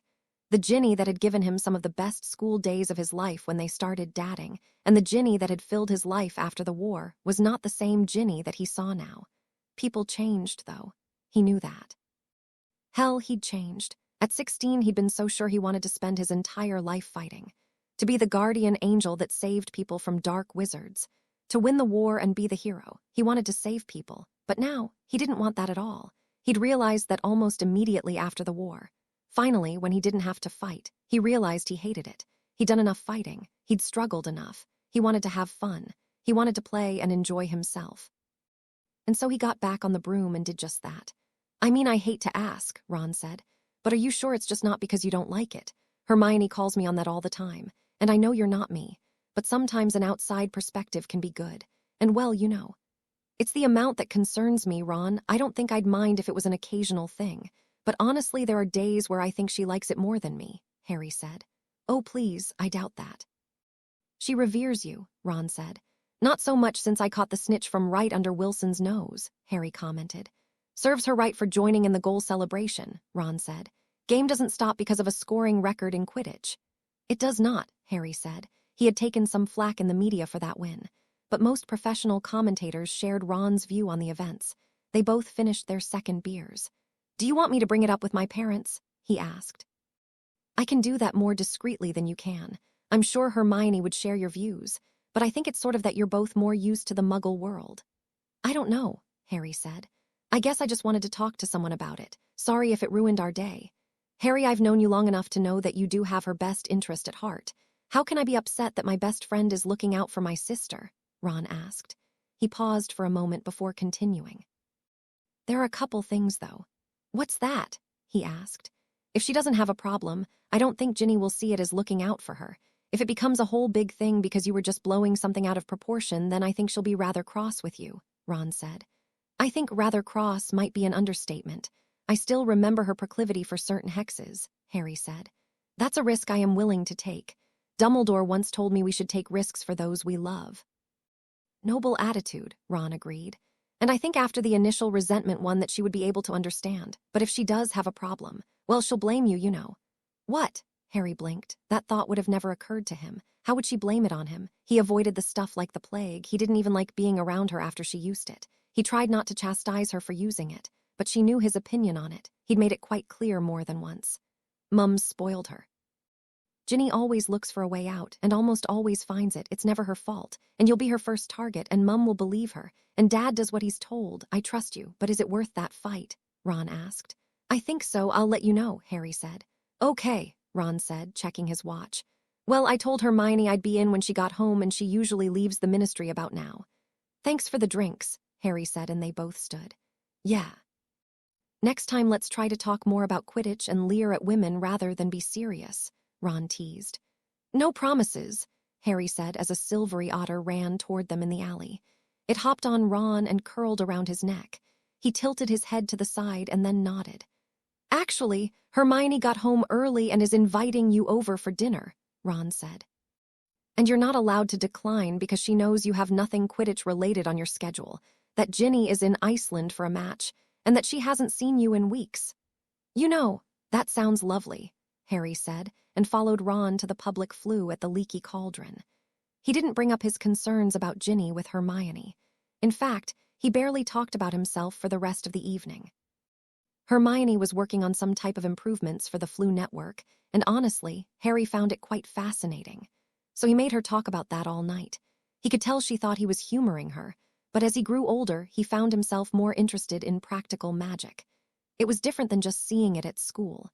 He was fascinated with how it actually interacted in the real world. At the end of the night, Harry returned to Bala Castle via their Floo. He stopped into his flat before realizing he didn't really want to be there at the moment. He had one message from Titus saying they needed to talk as soon as possible. But they had a 4-day break from team activities before an international friendly in Germany later in the week, and he figured any talking to the captain could wait until the next day. Instead, he just went to bed. His usual morning routine went off without a hitch the next morning. He started the morning off with a short jog through Bala Castle. The weather was at least mildly cooperative, and he enjoyed it. On his way back to his flat, he grabbed a coffee and the morning paper. Once he returned home, he turned on the wireless and listened to one of the daily sports shows in Bala Castle while he read the paper and ate a breakfast of eggs and toast. The Harpies had won their exhibition the afternoon before against one of the Icelandic teams, so he figured Ginny would be in a good mood.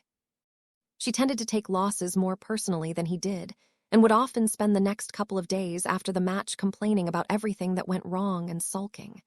For her sake, and his, he hoped she never wound up on a losing team. But the thought of her being happy made him happy. He finished the paper. There wasn't any news of note on that January morning, before showering and dressing to face the day. But he didn't have anything he wanted to do. He thought about the message the night before from Titus, but still figured it could wait until later.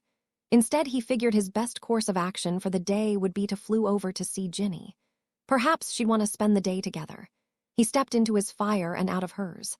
Her apartment showed signs of life. There was clothing thrown over the furniture and dishes in the sink.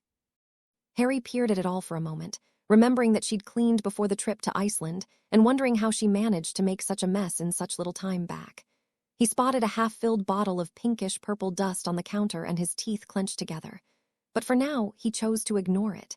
He wanted to have a good day, an argument-free day, a fun day. "Gin!"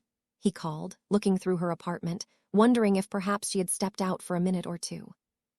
It was around the time she'd typically get breakfast. He knew he should have flued her before coming over. He debated summoning a patroness with a message for her, but decided to check her bedroom instead. He pushed the door open and stepped in. He saw it first but didn't put together what it really meant until he smelled it. Something about the smell is what triggered it all for him. Before his eyes made sense of what he saw. Ginny was there, laying on her bed, a glossy look in her eyes. She was naked save for trails of a familiar silvery pink and purple powder across specific parts of her body, quite a bit of it concentrated around her lips and nose. Back for more," she said, slurring her words as she spoke, stretching her legs and letting her eyes side to him, no recognition showing in them. No words came to Harry as he stood in the doorway. His mind already looking for excuses, for anything to latch on to that wasn't the obvious, for any reason for him to stay. She had to have planned it. It had to be some sort of odd treat for him. Something that he didn't understand. "What was that?" a man asked from the open bathroom door. "You're insatiable." "Parker," Harry said. His former teammate, the late-20s seeker for Wigtown, stood naked in the bathroom. He had the good sense to summon a towel to him. "Harry," James Parker responded with a sheepish smirk that reminded Harry of a child caught sneaking biscuits before dinner. "What the fuck?" Harry said. "I think I'll be going," Parker said. He took 2 steps toward the door and then froze, his expression quickly turning to horror. "What the fuck?" Harry said again. Ginny seemed to finally realize that something was wrong. She sat up on the bed and looked between them with very little recognition in her eyes. She licked some of the dust from her lips and stretched out. "Jason?" she asked. No, it's Harry," Parker said, fighting against the body bind. "Harry," Ginny blinked. "Yes," Parker said, still struggling against the magic that started to compress against his body. "Uh-oh," Ginny giggled. "He'll be mad." "Yes," Harry said, his eyes flashing to Ginny on her bed. "What the fuck, Ginny?" "Oh, you know," she giggled again. "This isn't a laughing matter," Harry started. "She's too fucked up to answer you," Parker said. Harry twitched and his former teammate crashed into a wall. The opposing seeker's scream shocked him out of his stupor and he let the body bind fail. Parker pulled himself to his feet. "Shut up," Harry said. "What the hell, man?" Parker scoffed. "You don't get to talk. Not when you're shagging my girlfriend," Harry said. He could feel the magic swelling in him, power that he hadn't tried to wield violently since Voldemort's screaming for an outlet. He knew he could destroy Parker if he wanted to, and he wanted to. "Oh, please," Parker laughed. "Half the league knows that you just have to ride the pixie for a chance of riding the pixie. I barely even had to try." "Shut up," Harry said. "The posturing is hot," Ginny said from the bed, her hand trailing down her stomach. "Shut up," Harry said, this time the vitriol directed at her. He could feel the power swelling up inside him. He could see flashes of it pulsing around him, red and orange flares shooting off him. "Oh, come on, what are you going to do?" Parker laughed. Harry turned to him. His magic reached out and grabbed the man by the throat. Parker's eyes went wide as his throat constricted. He was going to kill him. It was that easy. He'd taken enough of the older man's snide comments from when they were teammates. He wasn't going to take more of them now. He was just going to end it, all of it. His eyes focused on Parker. The man was choking against the magic suffocating him. His eyes were glazing over. For a moment, Harry wanted to increase the pressure and end the man sooner. But the panic in Parker's face caught him off guard, and he let the magic fall. The man fell to the ground, choking and gagging on the air that rushed into his lungs. Harry apparated away with a loud crack. He knew he shouldn't have had the power to get himself straight back to Balacastle. But it didn't surprise him when he appeared outside of his apartment. A few muggles walking down the street jumped out of the way, staring at him with confused expressions. Harry ignored them and stalked away. He went to a bar nearby. He knew the owner and the bartender and threw himself into one of the chairs at the bar. The bartender, usually an amiable bloke, saw him and came over to talk. But after seeing his expression, he brought over a drink and made himself scarce. Harry sat and drank, unsure of what else to do. He moved down to the corner of the bar when more patrons came in for the lunch rush. Some tried to talk to him, but he ignored them, and the bartender made sure they didn't bother him much more than that. It wasn't until after lunch that someone sat next to him, something that the bartender hadn't allowed up until that point. Harry took a sip of his beer. It was only his second one on the afternoon. He was still annoyingly sober, but he didn't think being drunk would improve his mood. "Did you know?" he asked. "I found out last night," Titus Button said. He flagged down the bartender and ordered a drink for himself and another for Harry. Harry slid his warm beer away and started on the cooler one once it appeared. How? Harry asked. I went out with Jason Williams last night. He ran his mouth while he was drunk, Titus said.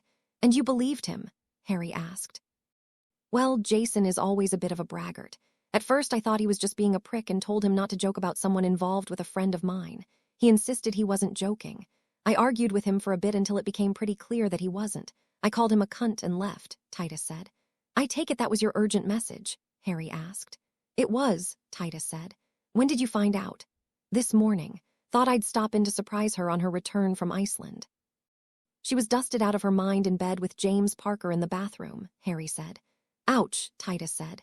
Yep, Harry nodded, taking a generous swig of his beer. Did you kill them? Titus asked, no trace of a joke in his tone. Harry took another generous swig of beer. No, he said. Parker might miss a couple of games with a back injury, though. I tossed him into a wall pretty hard. I didn't mean to. Of course, Titus laughed. What? Harry glared at him. Sometimes I forget you're Harry Potter and think magically tossing a grown man into a wall is something we can all do on a whim, Titus said. Well, if you focused more on magic than beating, you could manage it, Harry said. Perhaps, Titus said. Sounds like a lot of work, though. How did you find me? Harry asked. Intuition, Titus said. How many places did you check before coming here? Harry asked. 12, Titus said. 8 in Holyhead, just the practice facilities, and your flat here, though. Stopped in here for a quick sandwich, and lo and behold. I could use a sandwich, Harry said. Hey, Gary, 2 clubs, Titus said. Right away, the bartender said. What are you going to do? Titus asked. I don't know, Harry said. She needs help. You're unbelievable, Titus laughed. She does. I spent yesterday talking to Ron about how I thought she was abusing the damn dust, and now I find her. Harry didn't finish the sentence. You don't have to help her, Harry, Titus said. Don't I? Harry said. No, you don't, Titus said. She needs it, Harry said. Yes, she does, but are you going to drop everything in your life, get her the help she needs, when she won't even admit that she needs it, Titus said. I might, Harry admitted. Okay, that's noble, Titus said as Gary returned with the 2 sandwiches and a couple of plates of crisps. But you should ask yourself one question. What's that? Harry said. Would she do the same for you? Titus asked. Harry picked up his sandwich and stared at it.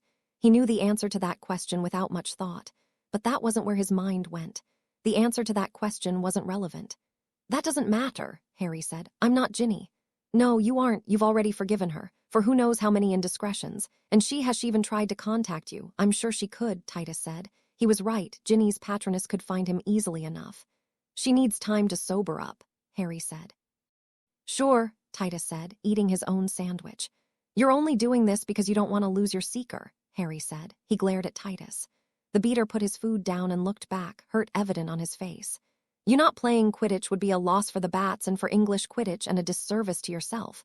But if you think that the only reason I'm here is to convince you to keep playing, Titus said. He put his sandwich down and looked toward the bartender. Why are you here then? Harry asked. Because my best friend needs me to be, Titus said. Harry paused, then looked over at Titus for a few moments, then down at Gary the bartender. Hey, Gary, he said. Another round. May 20, 2002. Mr. Potter, how does it feel to be the first team in 20 years to win back-to-back league titles? Robert Graves, one of the leading Quidditch reporters in Ireland, asked over the din of reporters standing in the bowels of the Bats Stadium. Pretty damn good, Harry laughed as he walked to the podium, embracing Lewis Barker momentarily on his way out. But you probably can't put that in the paper, can you? I think we could get away with it, Graves responded. We'd just blame you and say it was a direct quote. Last year felt a little like a fluke, Harry continued, sparing a brief smile for Graves. It took a miracle run at the end of the season to pull close enough to the Harpies to take it in the final match. This year we had some hiccups early on but pulled together and expected to win every step of the way. I'm glad our effort paid off. With Quigley's pending retirement, and both Stretton and Green drawing interest from multiple clubs, do you think you'll have a shot at 3 in a row? Another reporter asked. Harry didn't recognize him, but championship press conferences often drew the most varied crowds. We're going to focus on the final 2 matches in the European Cup before we worry about next season. I do have full confidence that Trent and Eva are ready to fill in if needed, Harry said. But right now, the Lacanau Lightning are the only real Quidditch thought on my mind. Do you really think the Bats have a chance against the Vultures with the way Crumb and that chaser line has played all season? a reporter with a distinctly Slavic accent asked from the back of the room. I'm going to worry about the lighting before I worry about the vultures, Harry responded. Just as I'm sure the vultures are worrying far more about the harriers than they are the bats. But do you think you can go toe-to-toe with Crumb? The same man asked. Many are saying he's the best of all time. We've competed once before and I came out on top, Harry said with a practiced smirk. He was ready to be misquoted and jeered in the press for it, but he was too happy after beating Wigtown to care. Even Parker's post-game comments about how he flew like a pixie weren't bothering him yet. Do you really think the Triwizard Tournament has any bearing on Quidditch? Another reporter asked. Yes, Harry said with as much seriousness as he could fake. I think wandering aimlessly through a hedge maze is one of the most overlooked training platforms for a Quidditch player. Crumb seems to think the vultures are the better team, another reporter said. Why are we talking so much about Crumb? Harry asked the reporters. Last I checked, we weren't even favored against the Lightning. I'm pretty sure just because you all have a hard-on for Crumb and I doesn't mean it'll happen. So you don't think you can win? Another reporter asked. Harry frowned, knowing he walked right into that one. Of course I think we can win. Unlike you all, I don't want to get ahead of myself and act like a match already happened. The Lightning will be one of the toughest teams we face all year, and I'm not about to look past them. Now, are there any questions about the Bats? I do have better places to be, you know. Championship party, Graves asked. Only a small thing tonight. As I said, we're focusing on our next match. We'll take tonight to celebrate, then I believe tomorrow off before prep works for the trip to France next week, Harry said. Any commentary on Ginny Weasley's interest in transferring to the Lightning? A French reporter asked. No, I'm sure she knows what's best for her career. If that's the route she wants to go, more power to her, Harry said. The rumors are that after her second suspension, the Harpies aren't very interested in retraining her services, another reporter said. Given that I am not involved in any way with the Harpy organization, I do not see how I would be able to provide a comment on that, Harry said. Some say you're to blame for her drug problem, another reporter said. In fact, her mother had a piece about it in the Daily Prophet after your last match against Holyhead. That same paper blamed me for the return of Lord Voldemort. I'm surprised it's even considered a paper of record any longer, Harry said. There was a nervous titter in the room when he said Voldemort, but he figured it best not to comment on it. Do you dispute that you're the cause of her problem? Another reporter asked. She says she has no problem. I've been told by most of the magical community that pixie dust isn't a very big deal. If the tabloids are true she adores it, then I hope she gets whatever help she needs, Harry said. You don't think it's a big deal, so you don't think she should have been suspended? Someone asked from the crowd. Smarter people than me have created the league's substance abuse policy. If they think a positive test is worth a suspension, then I'd have to defer to their expertise, Harry said. You never did give your version of the events, Graves said. Harry raised his brows at the man. Graves hadn't ever been one to ask a question that wasn't related to Quidditch. Surely you'd like for your name to be removed from the mud, as it were. I'm used to my name being dragged through the mud. Hell, I believe the minister has a framed shot of undesirable number 1 above his desk as a reminder. As for my version of the events, I did give it, just not publicly, Harry said. You gave your version, one of the reporters asked, obviously not registering Harry's last aside. Yes. Shortly after Ginny's first accusations, I met with Barker and Titus and told them what happened. After the accusations continued, I provided evidence to my version of events and consented to drug tests after every match, Harry said. Why have we never heard this before? Graves asked. Because the Bats honored my request to not make it public, Harry said. Gee, thanks, Harry, Titus said as he walked out to the podium as well. What did I do now? Harry asked. Now my entire time will be allotted to them badgering me about my opinion on Ginny Weasley and trying to annoy me until I tell them what happened, Titus said. I doubt it.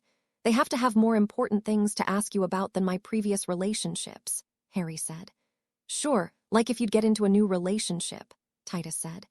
You really think your entire press conference is going to be about me? Because I find that to be very amusing, Harry said. I mean, at least 20% of my press time is devoted to you on a given day, Titus said.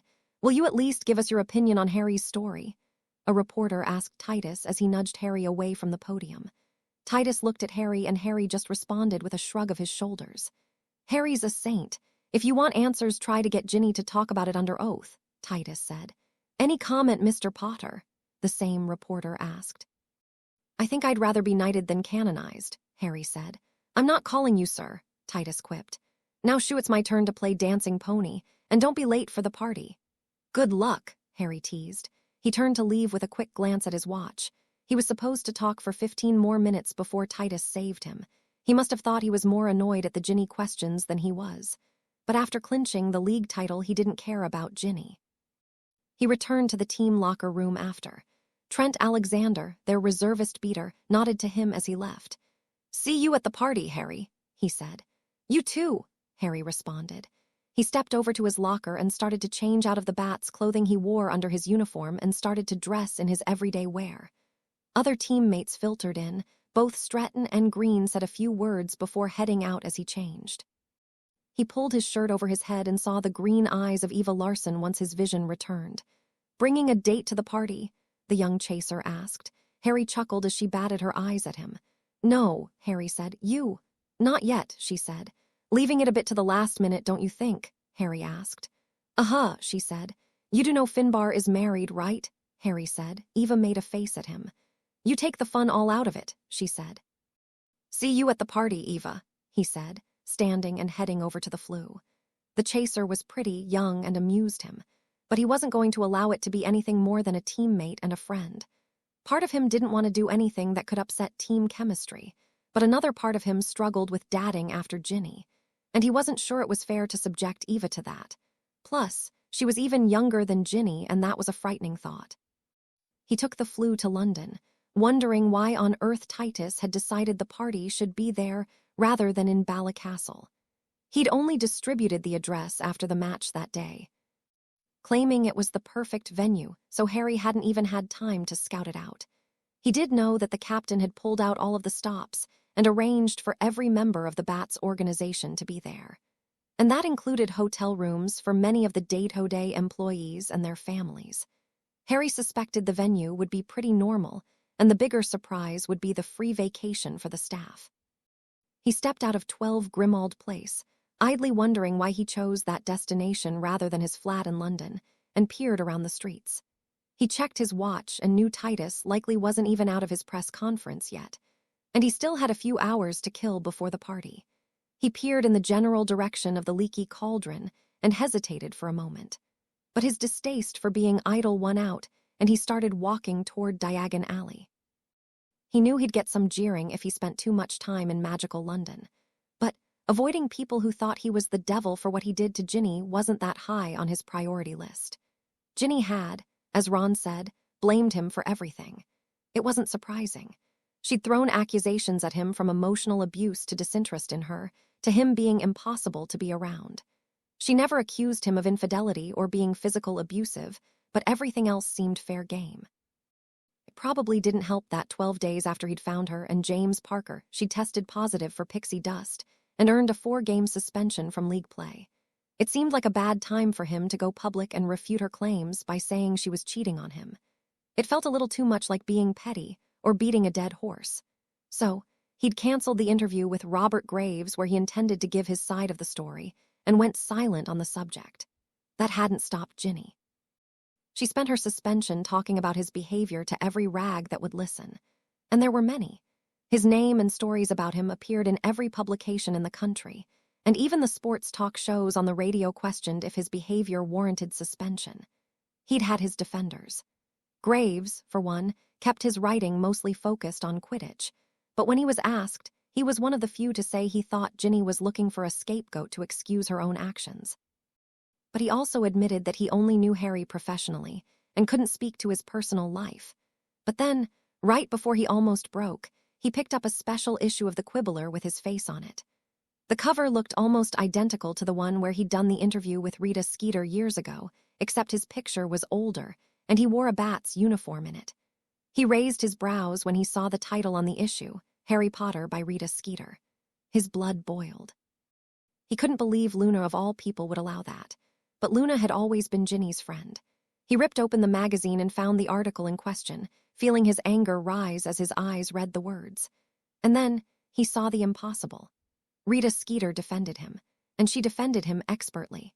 She was the only one who got quotes from his teammates, who focused on the charity work he did in Ballycastle, who talked openly of the effects of pixie dust on relationships, who brought up Ginny's relationship since him, and the only one who dared to imply that her outings with Parker Shore seemed quick after the breakup. She had information in her defense that could have only come from two sources: Hermione Granger and Titus Button. At first, he thought it odd that neither of them had approached him about it, but the more he read it, the more he was glad they didn't. He would have encouraged them to let it drop. But they hadn't, and the article was incredible. It came too late to sway many people, but some of them at least believed he wasn't an utter piece of shit, and Harry figured that was a win. And then when, a year later, Ginny was suspended once again, people found it more difficult to blame the man who hadn't been in her life. Eventually, he was only the subject of mean-spirited chants in Holyhead rather than every stadium outside of Ballycastle. And now, it almost never came up. He did make sure to give Rita a couple of legitimate quotes when she asked, and appeared at an event she hosted as a thank you. She didn't even try to be her smarmy self with him, outside of a single comment thanking him for her increased income. And she didn't misquote him at all when she used his comments. He smiled at the memory as he heard the staccato tapping of quick-heeled footsteps behind him. "Harry Potter," a voice called. It was close enough to the leaky cauldron that it shouldn't have surprised him to be recognized. He was caught off guard nonetheless. "Yes," he asked, turning around to face the speaker, and then he saw her. She was still shorter than him despite the heels, and her long blonde hair was pulled back into a loose braid. She held a small black case and had a bag thrown over her shoulder. "Gabrielle Delacour," he blinked in surprise. "Yes," she said, stepping up to him. "Congratulations on the victory today." "I am surprised you are in London. They said you stayed in Ireland often now." "Thanks, the team party is here tonight, so I'm here tonight. What brings you to London?" Harry asked. "I didn't think the French liked our fine capital." "It does reek." Gabrielle made a face, but she couldn't hold it for longer than a few seconds before she broke and started giggling. "You get used to that," Harry teased. "We are apartment shopping," Gabrielle said. "We?" Harry asked. "Hello, Harry," Apolline said. She stood a few feet behind her daughter, her expression distinctly icy enough that he was instantly reminded of their relationship with the Weasley family. "Hey, Apolline," he said. "Good to see you again. I don't think I've seen you since the party." "You too," she said, although Harry got the feeling she wasn't quite sure if it was good or not.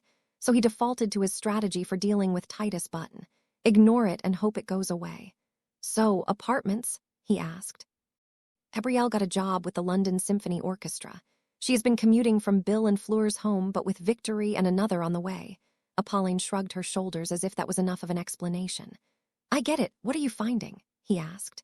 "That rent is expensive," Gabrielle frowned. She was dressed formally, a white blouse and black skirt with short heels. "Even small studios are about double what I was hoping they would be." "Yeah, rent can be a little crazy in London," Harry said. "There's a couple of spots just off the alley that aren't bad. I looked at them after Hogwarts." "They are not very good either, though," Gabrielle frowned. "That's where we came from. We were about to just take a break and grab a late lunch. Would you like to join us?" "Gabrielle," her mother scolded her. "I am sure Mr. Potter is very busy." "Oh, sorry," Gabrielle frowned. "I am actually free until later this evening when I have to go to a team event." "I'd be more than willing to treat some friends to lunch," Harry said. "You do not have to do that," Gabrielle frowned. "Nonsense, I insist now," Harry smiled brightly. Gabrielle stared at him silently. "Where were you planning on going?" "We did not have a place in mind," Apolline said. "Any preferences?" Harry asked. "I believe Elle was hopping to get some curry," Apolline said. Harry couldn't tell if she seemed more annoyed by her daughter's choice of lunch or by Harry's presence. "I know a place just a few streets away," Harry said. "I do not want you to feel like we are forcing you," Gabrielle said. "I was heading to grab a bite to eat anyway," Harry assured her, "and hadn't made up my mind. A little tandoori chicken sounds fine for me, and some pleasant company to catch up with as well." "Yes, and you can refute all of the nonsense Mrs. Weasley says about you so Mother will stop glaring at you like some type of hobgoblin," Gabrielle said. "Gabrielle," Apolline Delacour said, followed by a long string of French that Harry didn't even attempt to decipher. "And here I thought I was imagining that," Harry said. "I assume the Weasleys are not kind to me." "No, they are not. Last year they were positively horrible. I faked being ill and wanting to rest before our Christmas performance and returned to Fleur's home," Gabrielle said. "Clever," Harry laughed.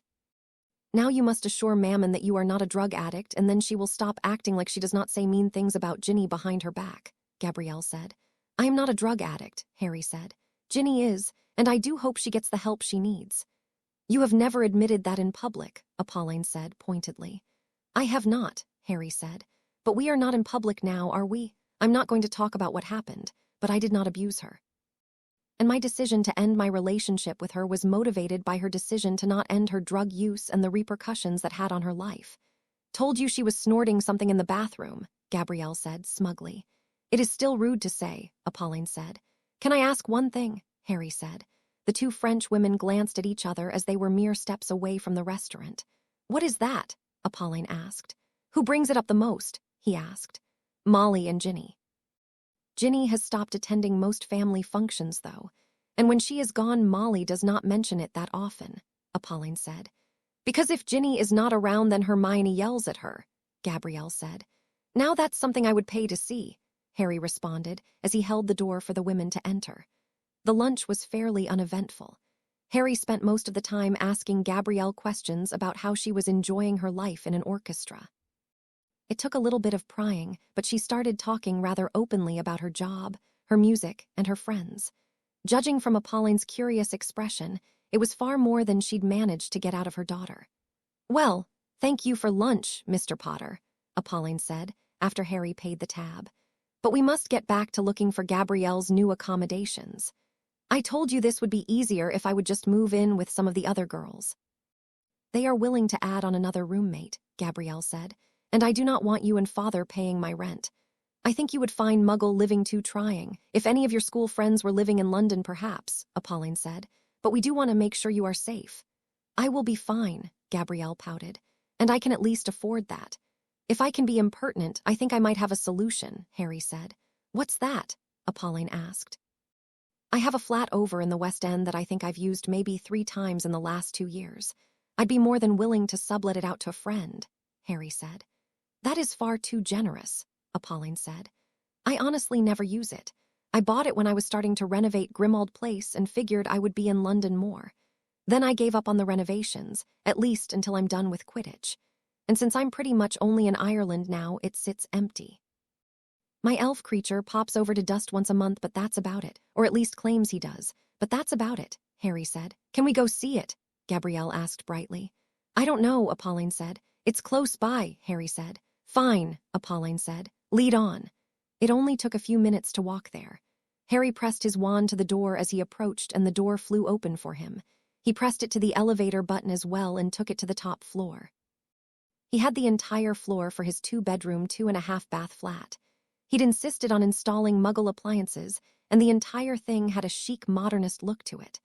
But the charms and wards were all there, allowing for shifting and expanding of the rooms if necessary, and far less important amusements like ensuring the balcony always had the best view of London. Wow, Gabrielle said as she pranced around. It is very beautiful, Apolline agreed, looking a little surprised. Did you design it yourself? Oh no, Harry laughed. I paid to have someone do it. Gabrielle cannot afford this, Apolline said. I think it's exactly in her price range, Harry said. Let her have it. I like doing nice things for my friends. There's an emergency return portkey with it if she's ever in trouble, and an apparition point. The flue is private but can be linked to a few locations if need be. I'd be more than willing to give Bill and Fleur permanent access if that makes you feel better. There's a public flue in the lobby, and I made sure it's Death Eater proof, so I think anything that could come after her would be stopped in its tracks. You are very cautious, Apolline said. The shocking thing is that making it reporter-proof was almost more difficult than Death Eater-proof, Harry said. That does not surprise me, Apolline said with a chuckle. I do not think we should let her have it, but Gabrielle was always far less spoiled than Fleur. Perhaps she deserves a win. Perfect. Well, I can key her wand to all of the doors and enchantments, and she can move herself in whenever. The master bedroom is furnished, but you can just move anything to the second one, or vanish the contents of the master, and she can move in there. The master bath is way nicer, Harry said. Not so fast, Apolline laughed. We will have to discuss it with Louis before I agree to anything. However, if you were willing to set up a connection with Shell Cottage, I would appreciate it. Consider it done, Harry smiled. This place is amazing, Gabrielle said, coming out of one of the bedrooms. Why do you not live here? I like Ireland, Harry shrugged. In truth, he knew Ginny spent most of her free time in London, and that made the city far less appealing to him. How much would you like? Gabrielle asked. He told her. Her eyes went wide and she immediately turned to her mother. We will take it. Gabrielle, we need to talk to your father first, Apolline said. No, we do not, Gabrielle frowned. I can afford it myself and I am an adult. Gabrielle, her mother sighed. Please, Gabrielle pouted. Harry looked away from her once he registered that he thought her pout was rather cute, and not in an innocent sort of way. He knew he wouldn't have been able to resist had it been directed his way. Fine, her mother sighed. Gabrielle pounced and hugged her and then hugged Harry as well for good measure. Whoa, he said, shifting away from her after a few moments. What is it? She asked, looking confused. Ginny's perfu. Nothing. It's nothing. Here, let me show you everything and how to switch to the muggle setting as well, Harry said, wondering what the odds were that Gabrielle and Ginny both had a preference for the same flowery perfume. There is a muggle setting, Gabrielle asked. Yes, in case you need to entertain and not be utterly magical.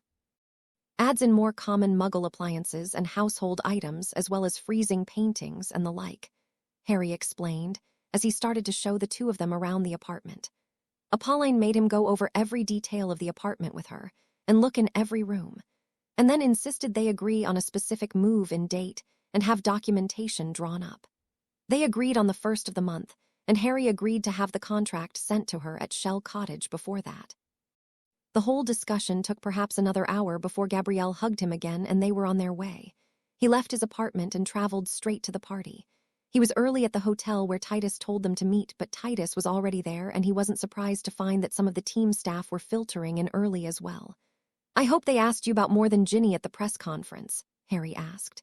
Eventually, Titus said. I don't mind though. Sure you don't, Harry said. I don't, Titus laughed. The more asinine and annoying they are, the more annoyed you are, and I like Harry with a chip on his shoulder. Why's that?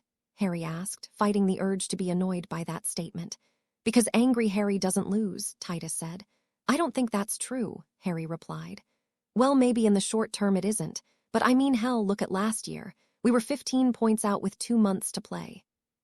Sure, it took a little bit of luck and Ginny being Ginny, but the more they talked about how awful you were and how she was a better player anyway and you were a disgrace to the league, the more we won, Titus said. And sure, it was lucky having Holyhead to close out the year, but they had no idea what hit them when you took over the game.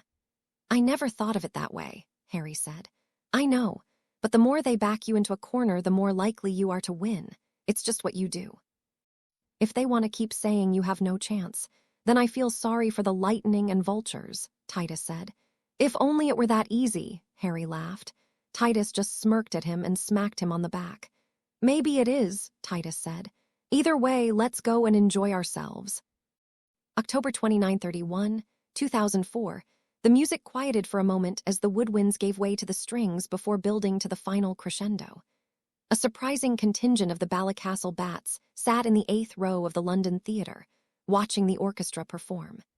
Harry let his eyes scan over the woodwinds, his eyes resting on a young brunette about halfway down the row as she took a deep breath and started to play once more.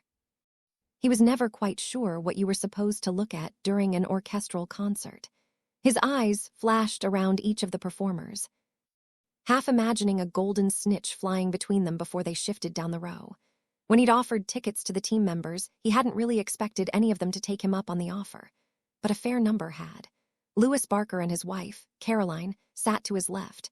Lewis looked like his mind was elsewhere, probably on Falmouth and how big the point swing would be if they were to win the following week.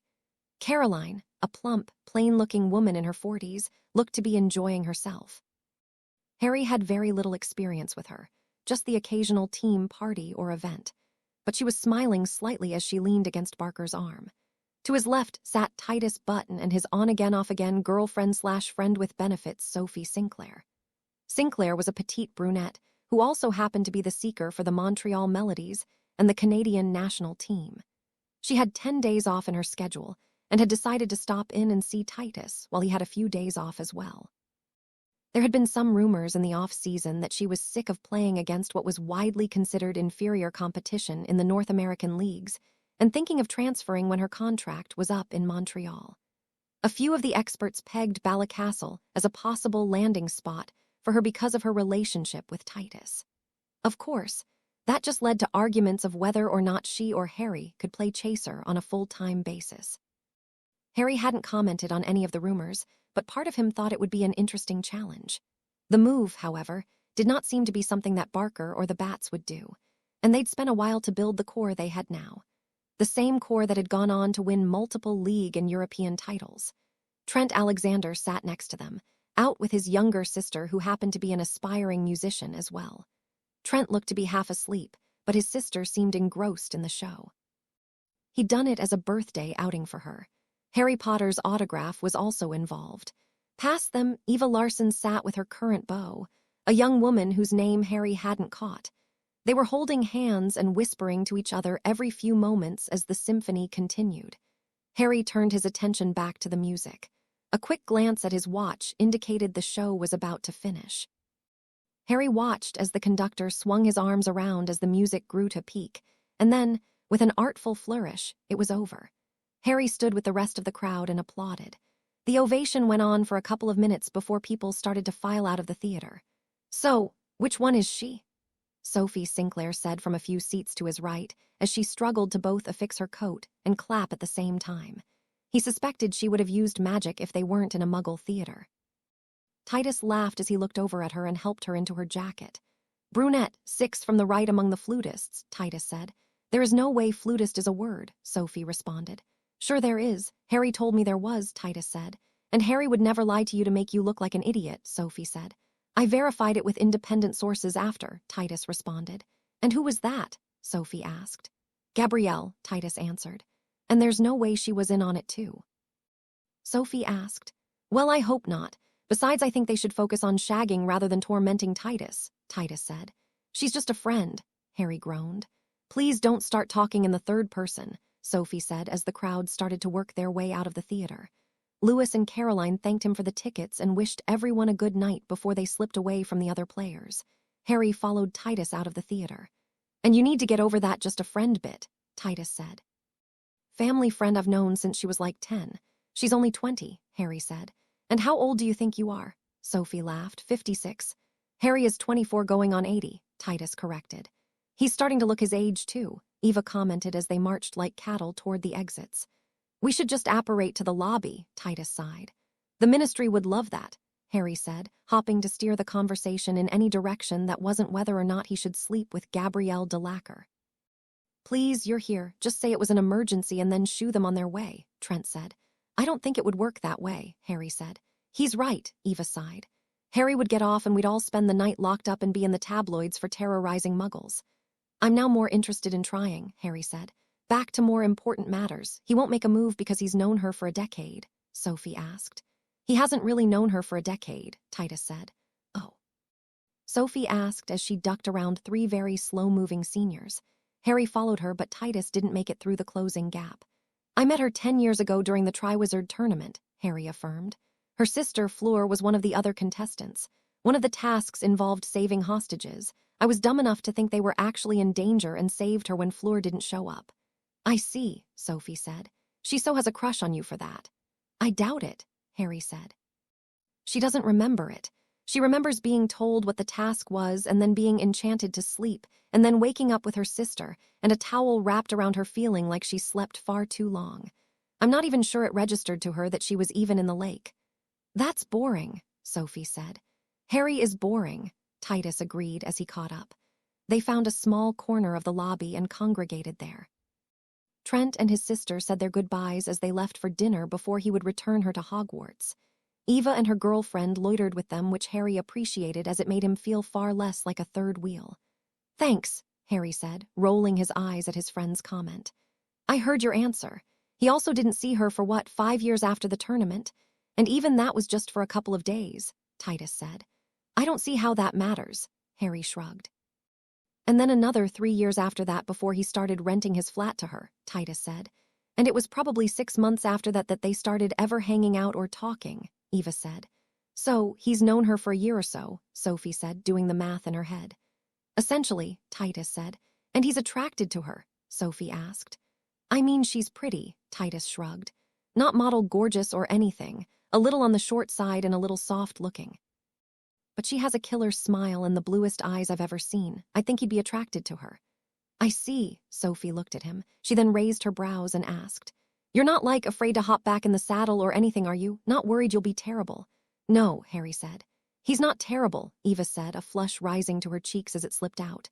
Both her girlfriend and Titus stared at her. "Thanks, Eva," Harry sighed, wondering if he should get her out of this mess or if she would. "What?" Eva glared at Titus, who was still staring at her, mouth agape. "We were drunk and I conned him into it." "But you," Titus said, eyes shifting over to Eva's girlfriend. "Yes, I do, and I always thought I did. But my mother was pressing me to get a boyfriend, and Harry was single and really a nice guy, and I figured I could suck it up and just live with it." Eva frowned as the words failed her. "And then you got sick after," Harry said. "I think it was all mental." "Just disgusted with myself, not you," Eva said. "Well, at least we know he's had sex since Ginny," Sophie said, "even if he did discuss the girl." "But no serious girlfriend since," Titus said. "You know how it is," Harry responded. "Busy schedule, not a lot of free time. By the time the off-season rolls around, you just want to rest." "Resting is more fun with others involved," Eva said. "I agree," Sophie said. "Or I wouldn't have decided to spend my vacation with Titus." "That does beg a far more important question, I think," Harry said. "What's that?" Sophie asked. "Do we need to check you into the accidental magic ward at St. Mungo's?" Eva asked. "What, why?" Sophie blinked. "Because why else would someone willingly spend a week with Titus?" Gabrielle said as she walked up to the group. She wore a long-sleeved black dress with some black filigree around the bust and a pair of conservative black heels. Her makeup was tastefully done and her brown hair styled in waves. She held her flute case in front of her in both hands as she smiled brightly at them all. "Hey, Ellie," Harry said. "Thanks for the tickets," Titus said. "Thanks for coming," she beamed before her eyes shifted to the Canadian standing next to Titus.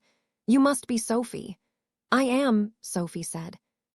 Offering her hand, Gabrielle let one of hers drop from the flute case and shook it. "You were sublime." "Thank you," Gabrielle said. "It was a good show." "A wonderful one," Harry agreed. "Very beautiful," Sophie agreed. "Did Titus stay awake?" Gabrielle asked as she stood next to Harry. "Yes," Titus scoffed. "Brunette?" "I just wanted to try something new," she shrugged. She'd confessed to him at lunch once that her new chestnut-colored hair was purely because she was sick of being compared to Fleur at every family thing. She hadn't voiced that she'd thought she could never compare to her sister. And Harry hadn't really known what to say other than state the truth. It looked good, if odd at first. "It looks nice," Titus said. "Thank you," Gabrielle responded. "Now, I don't know what you had planned, but did you want to join us for a night on the town?" "Oh, I cannot," Gabrielle frowned. "We are throwing a Halloween party that I am planning on attending. I am sure you would all be welcome to come. It is nearby, but it is a muggle party." "We don't have costumes," Titus frowned. "Well, Eva, Gabrielle, Helen, and I are all witches, and I'm pretty sure Harry is a wizard. I think the four of us will be able to come up with something for you if you can't manage it yourself," Sophie said. "He'd look pretty good in a tutu," Harry commented. "A bright pink one," Gabrielle agreed. "I am not going to dignify that with a comment," Titus said. "I think seeing what passes off as a British Halloween party would be very amusing," Sophie said. "I guess that's a better option than dinner," Titus shrugged. "And you'll join us?" Gabrielle asked, taking Harry's hand and gazing up at him with her impossibly wide blue eyes. He wondered if she'd realized he couldn't resist that look. "Of course," Harry said. "Yay," Gabrielle said. "I think Helen and I will pass," Eva said. "We have an early morning tomorrow at her parents'." "Have a good night," Harry said as the two girls started to leave.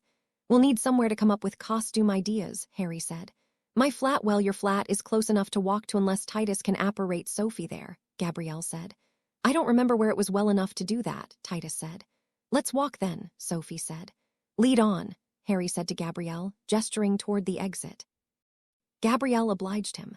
20 minutes later, he found himself in her bedroom. He didn't really mean to be in her bedroom. It just sort of happened. Titus and Sophie had escaped to the second bedroom to focus on costume ideas, and Gabrielle had decided on a quick shower.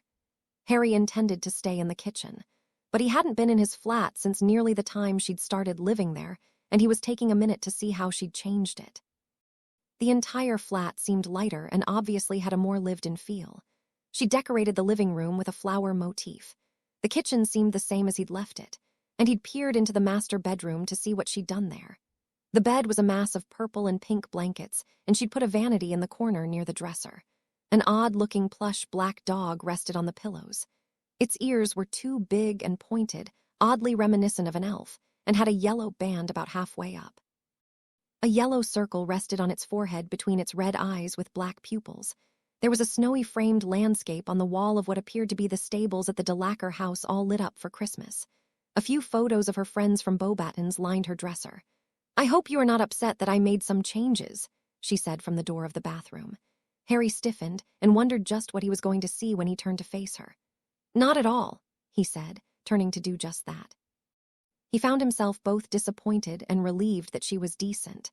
She wore white shorts and a red tank top with a black sleeveless undershirt preventing any unwanted cleavage.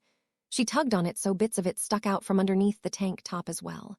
She tied a red ribbon with white stripes around her head, the bow of it resting on top. She waved her wand to style her hair down to frame her face. She nodded at herself in the mirror. "Good." "I'd hoped it wouldn't prevent me from getting my deposit back," Gabrielle teased.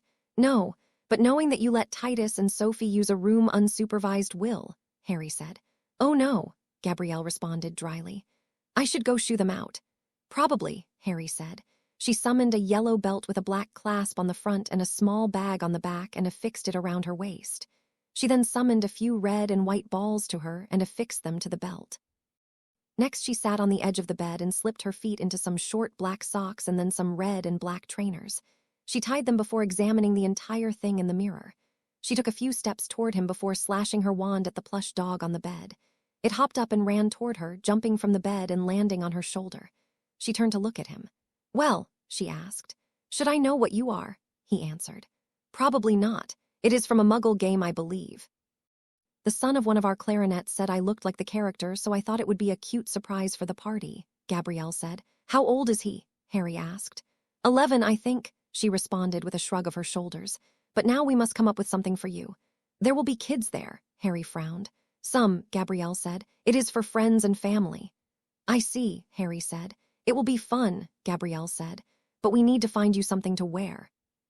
"Can't I just throw on a Bats jersey and say I'm a professional athlete?" Harry asked. "Maybe if you had a Tottenham shirt, but that is lazy even for you," Gabrielle said. "Fine. How about some dress robes and then bandy about my wand and say I'm a wizard?" Harry said.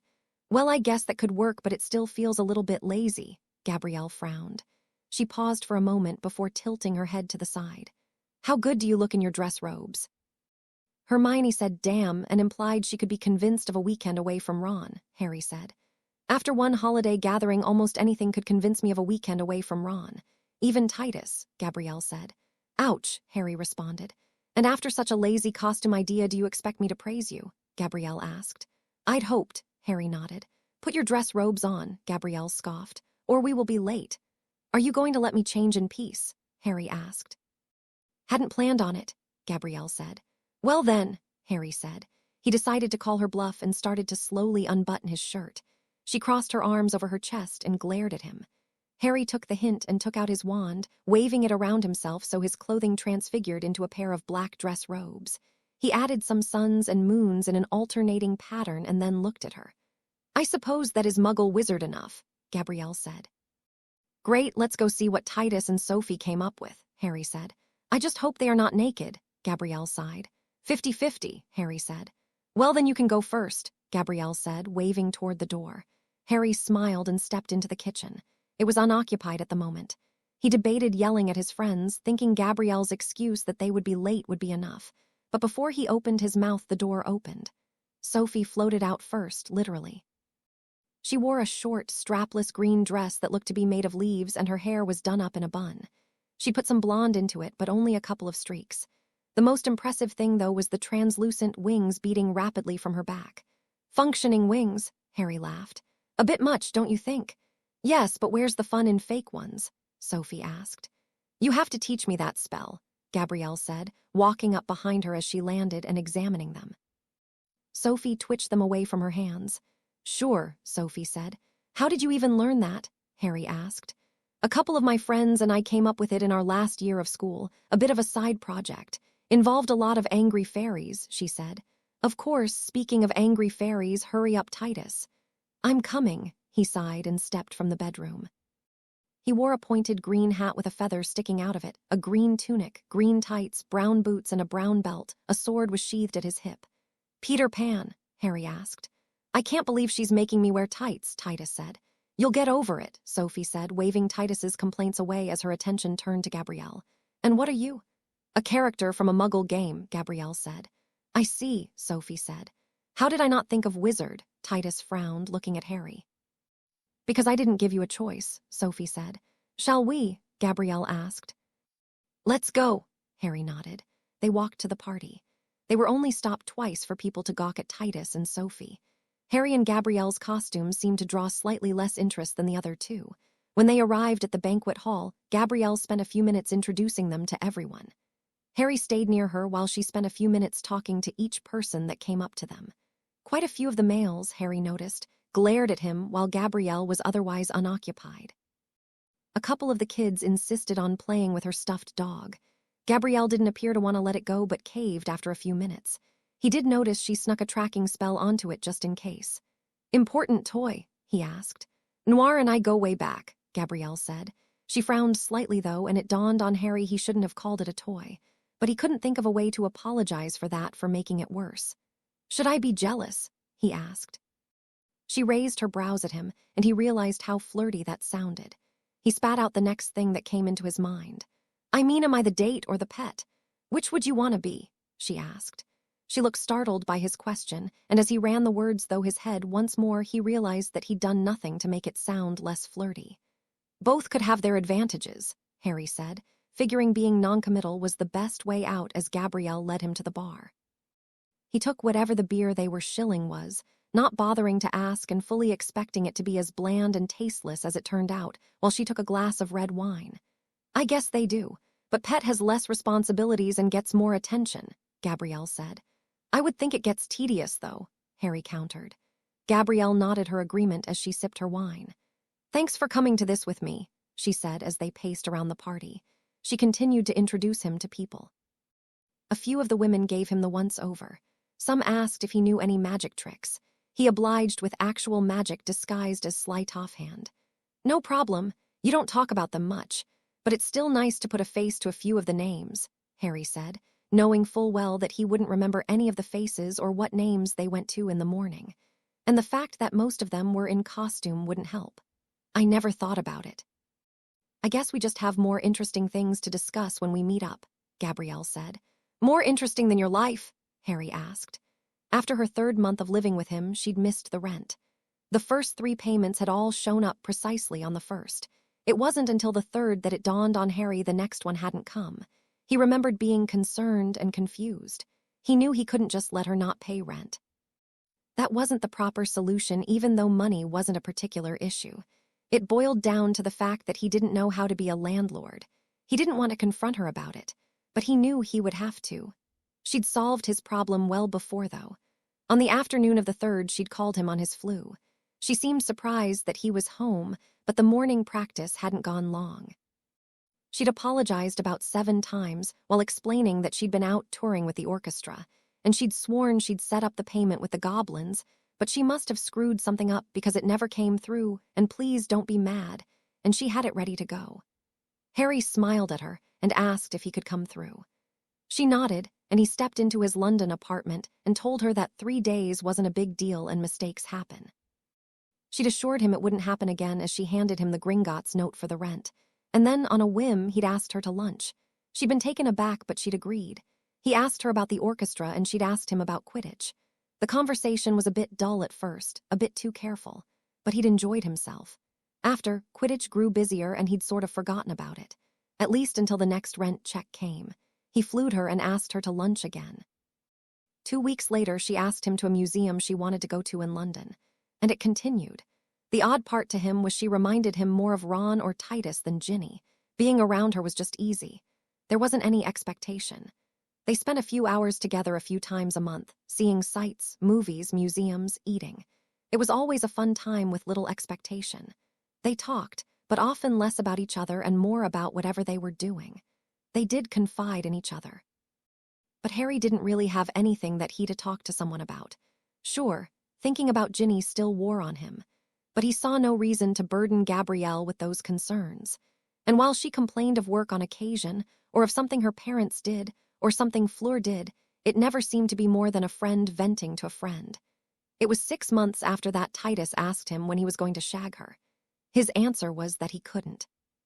When Titus pressed him as to why, the first thought that he voiced was because she smelled like Ginny. Titus had stared at him for a solid minute before shaking his head and going to bother Finbar instead. The conversation made Harry think about it. And while he thought Gabrielle was a pretty girl, the girl bit was a sticking point. She felt a lot younger than him, even if everyone told him 4 years wasn't that long. And really, it was more like 3.5. But he also didn't want to ruin what they had. Gabrielle had grown to be a close friend of his, one that wasn't involved in either the war or Quidditch. And it was a refreshing change of pace for him. It felt, well, normal. And he didn't want to lose that. Deep down he knew it was because Ginny had been a friend too. And then it had all fallen apart. And a small part of him was constantly reminded of Ginny whenever the thoughts came up. So he kept her at a distance. When you put it that way, Gabrielle frowned. I guess I should talk more about them. I figured it would bore you. I like hearing about your life, Harry said. It's not boring at all. I think my Quidditch talk must get boring. No, it is an exciting game and you are always excited when you talk about it. And that is contagious, Gabrielle said. Sometimes I feel like I'm on the broom with you. I can take you flying sometime if you want, Harry said. I may take you up on that. But I want something different right now, she said as she finished her wine and put the glass down on a nearby table. What's that? He asked. Dance with me, she said. His first thought was that he didn't want to embarrass himself on the dance floor. His second thought was that his first thought wouldn't matter because she was already dragging him onto the dance floor. Okay, he said. He peered down at her hand in his, then slid his other around her waist. She squeezed his hand before sliding her free hand around his back, and they started to sway slowly to the music. Speaking of, how are things going with the team? She asked. Do you really want to talk about Quidditch? He responded. She shrugged her shoulders as looked up at him with her impossibly blue eyes. I like to hear you talk, Gabrielle said. The team is fine, Harry responded. Prepping for Wigtown. That is a big match for you, Gabrielle said. They are your biggest rival right now, are they not? They are, Harry said, and I really enjoy beating Parker. Why? Gabrielle asked. He rubs me the wrong way, Harry shrugged. It just always feels very nice when I have the snitch and he doesn't. I bet it does, she said, but there has to be more to it than that. He was just a cock when I first joined the team. I haven't liked him since. It's just a petty grudge, Harry said. I see, Gabrielle said. She cocked her head to the side and he thought that she didn't believe him. But she didn't ask him about it. I'm going to be off on the 15th. Can you get me tickets for the match then? Of course, he said. She very rarely asked for tickets. How many? 4, she asked. I was going to invite Bill and Fleur. I think little Louis is still young enough to not need one, but Victor will. I'll have them to you in a day or two, Harry said. Thank you, Gabrielle said as the song ended. Harry paused for a moment, fully intent on continuing for a second song, but a young man approached them and slipped between Harry and Gabrielle and asked her to dance. She was too nice to push him away, and they slipped from him on the dance floor. A moment later, Tinkerbell was in his arms. Where's Titus? He asked. Finding me more alcohol, Sophie said. I wonder if he's a good enough friend to find me alcohol, Harry asked. I doubt it, Sophie said. Well, that's a shame, Harry said. Enjoying merry oldie England. I like it here, Sophie said. It makes the harpies harder to resist. Going to do that? Harry asked. I doubt it, Sophie shrugged. Half their players are bitches and either Montreal or Saskatoon is going to write me an insane check. Not Ballycastle, Harry teased. I don't want to have to call Titus captain in bed, Sophie said. That's way too much information, Harry said. And I don't think you want to go back to being a backup, Sophie said. Harry gave her his best bemused smile. Uh-huh, he said.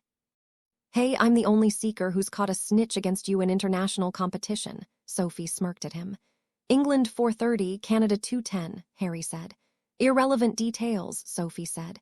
If you insist, Harry said. I do, but more importantly, this Gabrielle, she said. What about her? Harry responded. Well, she turned them. Harry spotted Gabrielle over her shoulder further down the dance floor. Are you entirely okay with the fact that whomever she's dancing with has his hand on her ass? She's an adult, Harry said stiffly, and perfectly capable of getting out of a situation she does not want to be in. That's what I thought, Sophie said. She turned him again and moved them off the dance floor and back to one of the high-top tables nearby.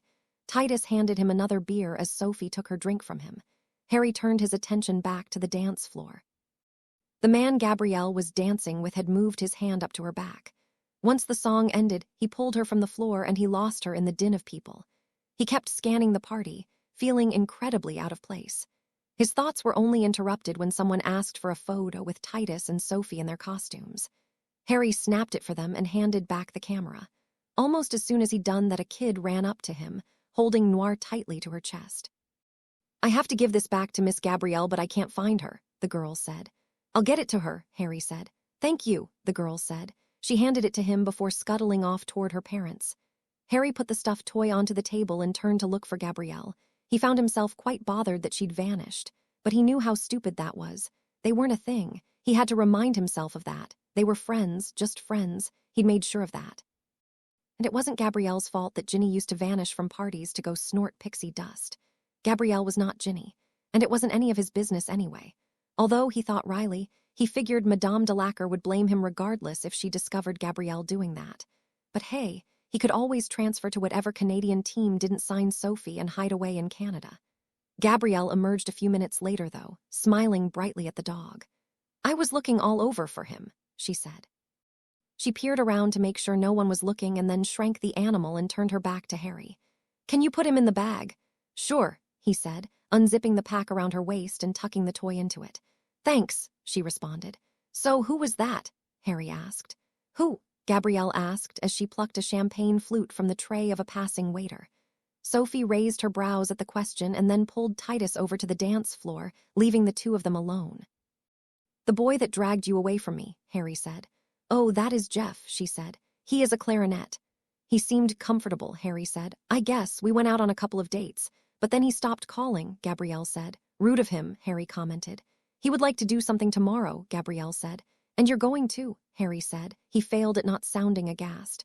"I do not know," Gabrielle shrugged and slammed the rest of the champagne flight. "I had not decided." "It is nice to be wanted." "Really?" he asked. "Yes, why are you being weird?" she asked. "Am I?" he asked. "Yes," she said, furrowing her brows as she glared at him. He ran his hand through his hair and did his best to look as sheepish as possible. "Didn't mean to," he said, and then he tried to find an exit strategy for the conversation. "Would you like to dance again?" Her expression surprised him. The brows narrowed more and her eyes hardened for a moment. A very small part of him wished he was better at getting into people's minds. But he would never have done that to her. Not after how Snape had done it to him in school. He thought she was going to refuse him, and he couldn't blame her. His sudden interest in monopolizing her time at her party felt out of place, even for him. But after a moment, her expression softened. "Fleur says you should never refuse a dance," she said. She offered her hand to him, and he took it. They spent the rest of the party dancing. Harry wouldn't admit it to her, but he intentionally steered her away from Jeff as the night continued. 6 or 7 dances, and a drink or two later, she looked exhausted. Titus and Sophie departed a few dances earlier. Gabrielle's eyes were blurry as they swayed together on the dance floor. Her arms were crossed around his neck as his hands rested on her hips. She dropped her head toward him, her forehead resting on his neck. His own head tilted down, and he braced himself against the flowery perfume that he knew would come. But it didn't come. Instead, he got something softer, something more earthen, woody, with perhaps a hint of pine and something that felt like vanilla and caramel. Something much warmer than he expected. And for at least the 3rd time that evening, he had to remind himself of one specific fact that was becoming harder and harder to ignore. Gabrielle Delacour was not Ginny Weasley. "I think," she said with a yawn, "that it is time to go home." "If that's what you want," Harry said. "It is less embarrassing than falling asleep at a company function," Gabrielle said. "I'll walk you home," Harry said. "I need to say my farewells first," Gabrielle said, and she slipped from his arms. He followed her, staying a few steps behind her as she said goodbye to those that were left, Jeff included. The clarinet glared at Harry, who ducked away from him. He heard him ask Gabrielle if they were on for tomorrow, and heard her non-committal reply. He didn't say anything when she rejoined him. They didn't talk on the way home, but she held onto his hand as they maneuvered through the London streets. He stood with her outside of the entrance to the building. She turned to face him, her back to the door. "Thank you for coming with me. I know it was not as fun as a Quidditch party," she said. Her blue eyes were wide, and the light glowing behind her made her look effervescent. She pressed her lips together and looked rather nervous. "It was fun," Harry said. "It was nice not being the center of attention." "I am glad you enjoyed it," Gabrielle said, shifting her weight back and forth on her feet. Harry figured they must have been sore from all the dancing. "I won't keep you out here in the cold." he smiled as warmly as he could. There was a flash of something in her eyes, but he couldn't place what it was. "It is not warm," she said. He didn't sense any magic on her, and her outfit was not conducive to winter weather. He couldn't help but wonder about the effects of the weather on her as he peered downward. "Good night, Gabrielle," he said, swallowing hard. He leaned toward her on instinct and thought she did the same, but he pulled back after a moment. Her eyes flashed once more, and this time he thought it was disappointment he saw in them. But she spoke before he could react. "Good night, Harry," she said, color rising to her cheeks, before she turned and fled into the building. Harry stood there for a moment before returning home. He ended up stopping at one of his favorite pubs in Ballycastle when he returned. He had a beer and a burger and talked with the bartender about Quidditch. A couple of the locals came up to him and asked for autographs. They were all rather inebriated. He'd left the bar with one of them and almost took her home. But a nagging in his chest and her inability to walk in a straight line or stop giggling turned it into him walking her home. He apparated to his flat after and crawled into bed sometime around 3 in the morning. It was around 11 when he finally hauled himself out of bed. He half expected an angry message from a team official or his agent about some type of missed event, but was glad to find there wasn't one. He made himself a fried egg sandwich as a combination of breakfast and lunch and peered at the box scores in the paper while he ate. He showered when he was done, and as he stepped out was greeted to a pounding on his door. He threw on some pants, half debating answering in the nude, and went to open it. A very disgruntled Justin Finch Fletchley stood in his doorway. "Great, you're home," he said. "Hi, Justin." Harry responded as he dried his hair out with magic and waited for an explanation as to why one of the Bat's front office staff was at his home. "We need your help," Justin said, forgoing any other form of introduction or small talk. "With?" Harry asked. He summoned a Bat's team shirt from his closet and pulled it over his head. "Green has dragon pox, Quigley is in the Azores, and I can't find Button or Larson," Justin said. "That tends to happen when we're given the week off," Harry commented. "Yes, but Green was supposed to be the lead on a youth charity event at the stadium today. You know, basic drills and the like," Justin said. 50 kids are already there. Some of the staff is keeping them occupied, but they were promised a starter." "Find right," Harry shrugged, happy to volunteer the keeper in his stead. "Has his own charity work today," Justin said. "You are my last option." "Fine," Harry sighed. "I'll be to the stadium in 15. "Please hurry," Justin said. Harry closed the door on him, figuring that at least the man had the decency to come to the door rather than try to flew directly to his flat. He really didn't need the 15 minutes, but he didn't want to seem too bored. So he waited for about 10 of them before using his flew to head straight to the players' locker room. He changed into his uniform, grabbed his broom, and walked straight onto the pitch, marveling at the surprised faces of the children milling about. He spent the remainder of the day there, a bit surprised by the number of activities that were planned for the kids. Normally, such gatherings took about 2 hours, and not 7, but he kept his enthusiasm up and tried to be a gracious host. He ended the day with a showcase of some of his better moves, smirking as the children gasped at his ability on the broom. After he was finally done, Justin showed up to make sure each kid got a personalized, autographed photo with Harry Potter. That took another hour. He was surprisingly exhausted when he finally returned home. He made a mental note to complain about it to Titus, but he doubted that he'd actually do so. Those types of events amused him. And he didn't mind when the parents weren't present. When they were, questions about Ginny or the war always came up, and those were 2 topics Harry didn't care about. Kids sometimes asked about Ginny as well, but that was rarer and they were easier to deflect with a few kind words. And he could always, rather quickly, change the subject on them, and they were easily distracted with any other topic as well. He peered through his pantry when he arrived home, realizing quickly that he should have stopped somewhere to eat. He was just about to step back outside and head to find food when his flew roared to life. "Harry," a soft, feminine voice asked. He walked over to the fire and peered down at the mostly coherent face of Gabrielle Delacour. "What's up?" he asked. "I tried making coq au vin today," she said. "And well, my plans fell through, so I made far too much. I was wondering if you would like to come through if you have not already eaten. I know it is a bit late." "I'm famished," Harry admitted, "but I just got done with what ended up being an all-day camp for kids. I'm so not dressed to be presentable and I need a shower." "It is not like you need to dress up to see me," she said. You could always just pop over and shower here if you wanted to, and I am in my pajamas anyway. I'll be over in a few, Harry said. He had all sorts of images of what constitutes pajamas for her. For Ginny, that had often meant just a pair of panties and a tank top. And he found that a more appealing option than he cared to admit.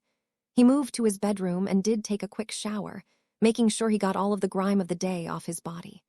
But her words about presentability stuck with him, and instead of getting dressed, he pulled on a pair of athletic shorts and a Bats t-shirt. He moved to the fire before realizing it would be rude to arrive empty-handed, so he summoned a bottle of red wine from the kitchen and stepped through. "Hello, Harry," she said as he arrived. The smell of a stew that had spent the entire day cooking permeated through the apartment. If it tasted half as good as it smelled, he'd be in for a treat. He made sure there wasn't any soot on his feet before stepping away from the fire and moving toward the kitchen. "Hey, thanks for the invite," he said, placing the bottle of wine on the counter. She stepped away from the dish and smiled at the bottle. Her pajamas, it turned out, were an oversized Bats practice jersey that thankfully didn't have his number on it. It fell down to around her knees. Perhaps more surprising was that her hair was back to its natural silvery blonde. "Oh, thank you," she said. She summoned 2 glasses from the cabinets and opened the bottle with a twist of her wand. "Anytime." "That smells amazing," Harry said. "Is it ready to eat?" "Whenever you like," she said, pouring 2 glasses. She slid one over toward him and then took a sip of her own. This is good." "One of my favorites," Harry said. "Titus gives me an earful about it because it's from Oregon. We were drinking a lot of it while we did an exhibition tour through the western states and Canada. Now that I think of it, it was the same tour Titus met Sophie during." I did not think Titus had taste." Gabrielle raised her brows at him. "I am not sure I am allowed to drink wine that is not from France. I think Italy is an exception." "I won't tell if you don't," Harry said. "Deal," she teased, taking another sip of it. "Is that really your pajamas?" Harry asked. Gabrielle raised her brows at him and took another sip of her wine. "Did you come for food or to see me in my pajamas?" she teased.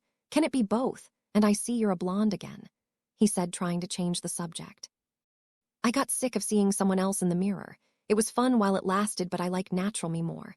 And no, my pajamas are on underneath.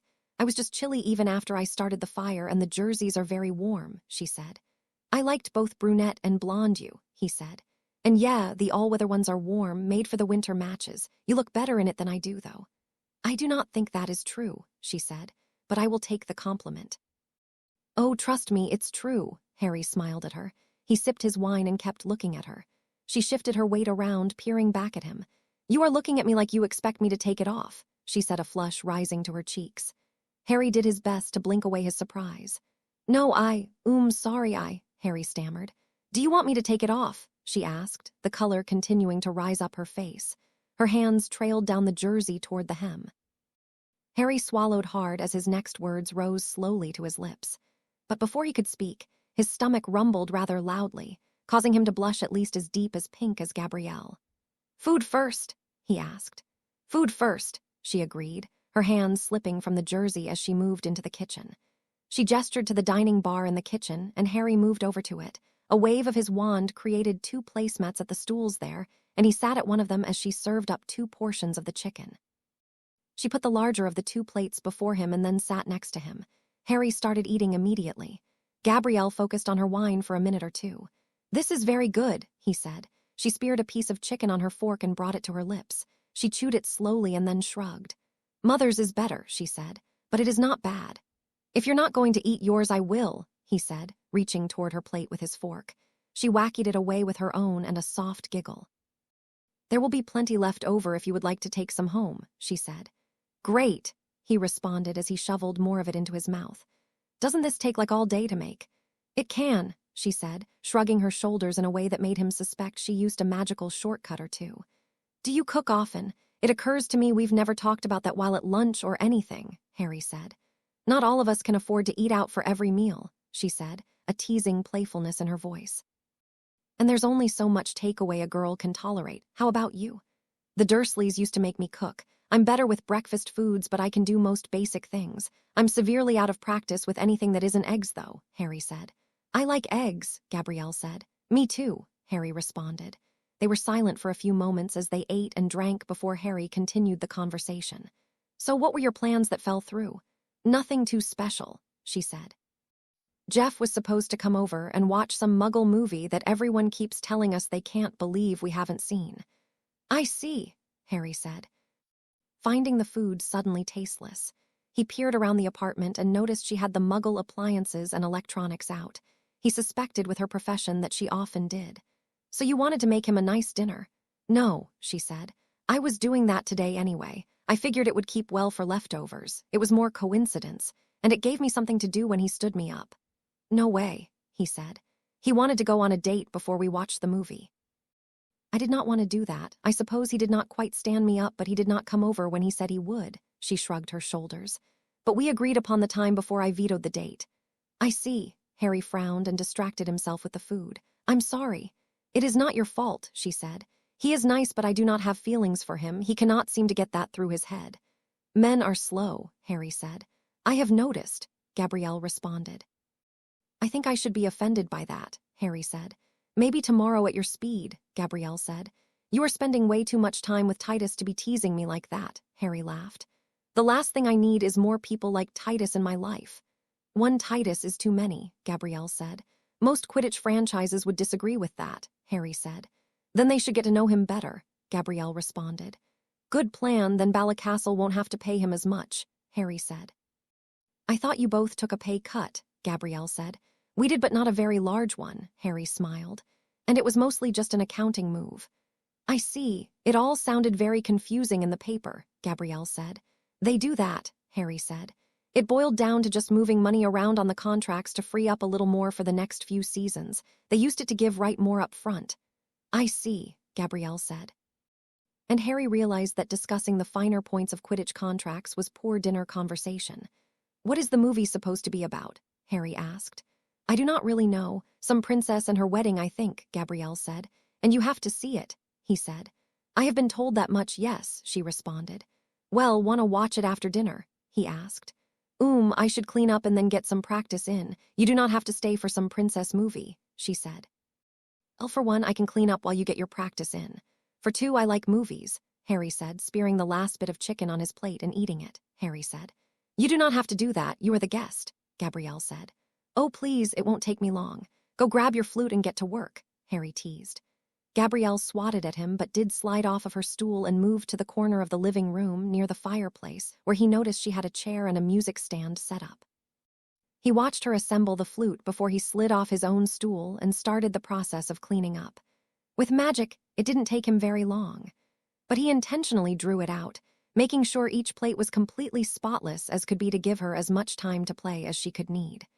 The soft, airy notes of the flute filled the flat, and he paused for a few minutes just to listen to what she played.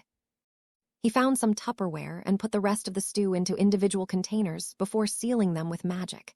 He put them into the fridge as well, astonished both by the meticulous organization of her fridge and the distinct lack of alcohol. Sure, she had a wine rack, but nothing in the fridge. He shuddered from that thought before he turned his attention to the pot she'd made the stew in. Next, he spent a few moments figuring where to put everything away. She decided that every cabinet he'd used held the wrong item, so it took a few minutes of guesswork, but he figured it out. Once he finished, he moved into the living room and sat on the couch. She was too absorbed in her music to notice. He summoned the bottle of wine and the glasses to him and refilled both. He took a sip out of his and turned to watch her. He didn't know much about music, but it seemed to be a fairly difficult piece. From her expression and the sounds coming from the flute, she was struggling with a specific part. She'd pull the instrument from her lips every few moments and glare at the sheet music. After 4 unsuccessful attempts, she glared at the fire and put the flute down. She pulled the jersey over her head in annoyance and tossed it toward the master bedroom. It landed unceremoniously on the floor as she brought the flute back to lips. Her pajamas, Harry noticed, were a pair of pale pink cotton shorts and a matching cotton tank top. He stared for a few moments, his eyes tracing down the smooth skin of her legs as she played. It took her 4 more attempts until she nailed whatever she was working on, or at least Harry assumed she did as she continued to play after. That sounded great, Harry said as she finished the song. Gabrielle shook her head as she pulled the flute apart. It was okay, she said. That is going to be a fun song to learn. It is very technical.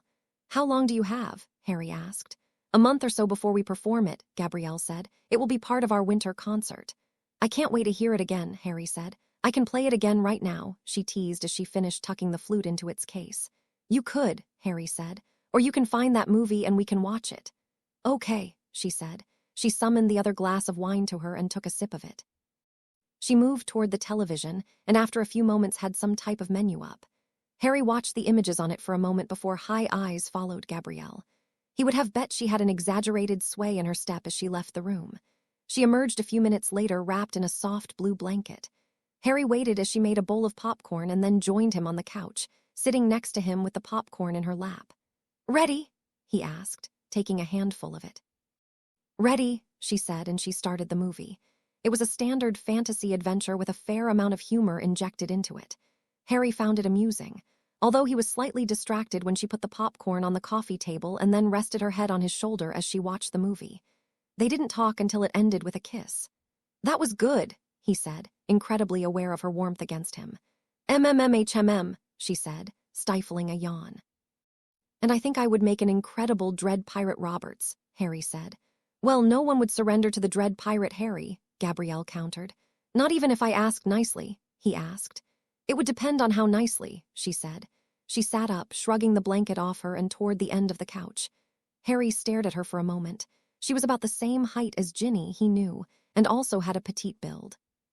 But she was curvier, softer, the look of someone who didn't exercise for a living. She leaned back toward him in a way that drew his attention to her top. She filled out the tank top far better than Ginny would have. How nicely are we talking? He asked. I do not know, she said, shifting her legs underneath her on the couch. She rested her arm on the back of it and tilted her head to look at him. The strap of her tank top slid down one of her arms. That doesn't give me much to go on, he said. No, it does not, Gabrielle said. She finished her wine and banished the glasses to the kitchen. So no Pirate Harry, he said. No, she said, although that may have been a better option for last night. Day late and a galleon short, Harry said. Still doesn't answer how nice I'd have to be. Tell me what happened with Ginny, she said. Harry watched the flush rise up her cheeks as she spoke, the pink contrasting nicely with the creamy pale white. He pressed his lips together as she looked away from him. He could sense she immediately regretted the question. That's not a nice story, Harry said. I assumed it would not be, Gabrielle responded. It's not really a long one either. I decided to surprise her one morning when she was due home from an international match, so I went to her apartment. I found her, let's say, post-coitus and high out of her mind, with Parker stepping out of the shower, Harry said. No. Gabrielle gasped, her eyes going wide. Yes, Harry said. She didn't even recognize me. That's how fucked up she was. We split a week later. A week? Gabrielle raised her brows at him. Not that instant. No, she came over 3 days later and asked why I had been so distant. I told her. She exploded at me. It wasn't her fault, so what if people wanted her? And the drugs weren't that big of a deal, so she had a fling with Jason Williams, who cares, Harry said. But you said you found her with James Parker, Gabrielle said. I did, Harry said. Oh, Gabrielle said. And that was it. No. I took her back after she broke down and spent the rest of the night crying about how a stupid mistake shouldn't ruin her life. She said she'd never do it again, and she'd kick the drugs. And please just give her a second chance, Harry sighed. You didn't, Gabrielle frowned. I did, 4 days. It was nice, really. She was the perfect girlfriend, fun, smiling, happy. It was like how she was at school. I could almost forget what she'd done. We were about to go to bed one night, and I ducked into the bathroom to refill my water. And there she was, bent over the counter with the dust lined up on it. I just left. I know I shouldn't have. It's an addiction, it's a problem. She needed help. But I didn't want to be the one to help her, Harry said. Harry, she cheated on you. You do not owe her anything, Gabrielle said. That's what they say. She tried to contact me a lot the next few days, but I ignored her. The following week, the articles started appearing saying I was abusive and a terrible person, Harry said. But you could have stopped that all so easily, Gabrielle frowned. I was going to, but after she got suspended for the drug test, I decided she didn't need to have more on her mind, Harry shrugged. And I'm accustomed to being the bad guy. Being the villain would have destroyed Ginny. But she deserves it, Gabrielle said. Maybe, Harry shrugged. Gazed around the apartment, his eyes resting on the cabinet where he'd have kept his whiskey, wondering what Gabrielle kept in there. Somehow, he doubted it was whiskey. Titus was right. You are a saint, Gabrielle frowned. I don't think I'd go that far, Harry said. That's because you're too busy being too good to be true, Gabrielle said. I cannot imagine going through the media storm you did knowing full well that you could have ended it with a sentence. She betrayed you. She betrayed Harry Potter, who loved her. Yeah, but it's over. There's no real point in dwelling on it, Harry said. Perhaps you are correct. We should dwell on something else, Gabrielle said. What's that? And please don't call me a saint again, Harry said. I do not know. Would you like another drink? She asked. Do you have anything harder than wine? Calvados, she said. She rose from the couch and walked to the kitchen, returning with 2 small glasses of amber liquid. Harry sipped his, the warmth of it filling him for a moment as the hint of apple washed over his tongue. Thanks, he said as she rejoined him on the couch. She sat next to him, closer than she had for the movie. They drank in silence. Harry found he enjoyed having her close to him, but as thoughts of how close he wanted her to be filled his head, he knew he needed to leave. I should probably head home soon, he said, looking at his now empty glass of brandy. You don't have to, she whispered. Seems silly to take the second bedroom when all I have to do is flew home, he said. That is not what I meant, she said. Huh, he asked. Well, she shrugged, and then she sat up, sliding a leg around him before resting in his lap, her warmth and her weight resting right on him as she leaned toward him. We should only need one bed. He watched as she leaned toward him, her eyes closed as her lips grew closer to his. He froze, his mind still lost in how wonderful her weight felt on his lap, and then her chest against his before he knew he had to act. He tilted his face slightly to the side and her lips pressed to his cheek. Ellie, we shouldn't do this, he whispered. Her face fell, literally, her forehead pressing into his chest as her perfume rose into his nostrils. She was quiet for a few moments before she lifted her head up to look at him. Damn it, Harry Potter, she growled. What do I have to do? What do I have to say? Ellie, he started, but she interrupted him. No, you do not get to talk unless you are telling me what I need to do. What do I need to say? How vulgar do you need me to be? Gabrielle asked. Ellie, it's not that, he started. I can feel you, Harry Potter, she said, pressing down against him as if for emphasis. I can feel how hard you are. Do I have to tell you how empty I feel? Do I have to tell you how wet I am? Do I have to tell you how I ache to have you inside of me? Tell me what I need to say. Elle, he gasped, biting his lip as he stared into her wide eyes, the blue of them seeming to shine in the light from the fireplace. His hands betrayed him, though. They moved from the couch and slid to her hips. I love you, Harry Potter, and I want you. And I know you want me, so enough of this. Stop pretending that I am some little girl. I am not. And I can tell you have noticed, she said. She moved one of her hands to his and guided it up her ribs and to her breast. He cupped it on instinct, stifling a groan as the flesh gave way to his hand through her clothing. Elle, he whispered. I am not her. I am not going to betray you. I want to be with you. Now kiss me and admit that you want me too, she whispered. I want you, he whispered, his lips close to hers, but he didn't close the gap. His entire body was tense with longing, the muscles in his neck throbbing with anticipation as he waited. He stared into her eyes for a moment. It took all of his willpower to move his hand. She groaned as he did, her eyes darkening until she felt his arms slide around her. He held her to him as their lips met for the first time. She tasted sweet, wine and fruit mixed into a flavor he couldn't fathom having enough of. She gasped into his mouth as their lips melded together. Harry's qualms melted away. They were all too contrived, he thought as she sat in his lap. And in that moment, he wanted nothing more than her. The sun filtering through the windows woke him. The bed was warm and the blankets around him felt almost as nice as the bare flesh pressing into him. His arm was still wrapped around her waist and his face pressed into her hair. Memories of the previous night flashed through his head as he held her. Their clothing hadn't made it off the couch, and after that it had felt like they were trying to make up for missed time. They were both barely awake as he'd collapsed onto her one final time on her bed. Harry remembered kissing her again, and then the next memory was waking up. He traced his hand around her stomach, gently letting his nails skim over her skin as his hand trailed down, sliding around her legs and over her hips. Part of him struggled to realize that she was real as she pressed her body back against him.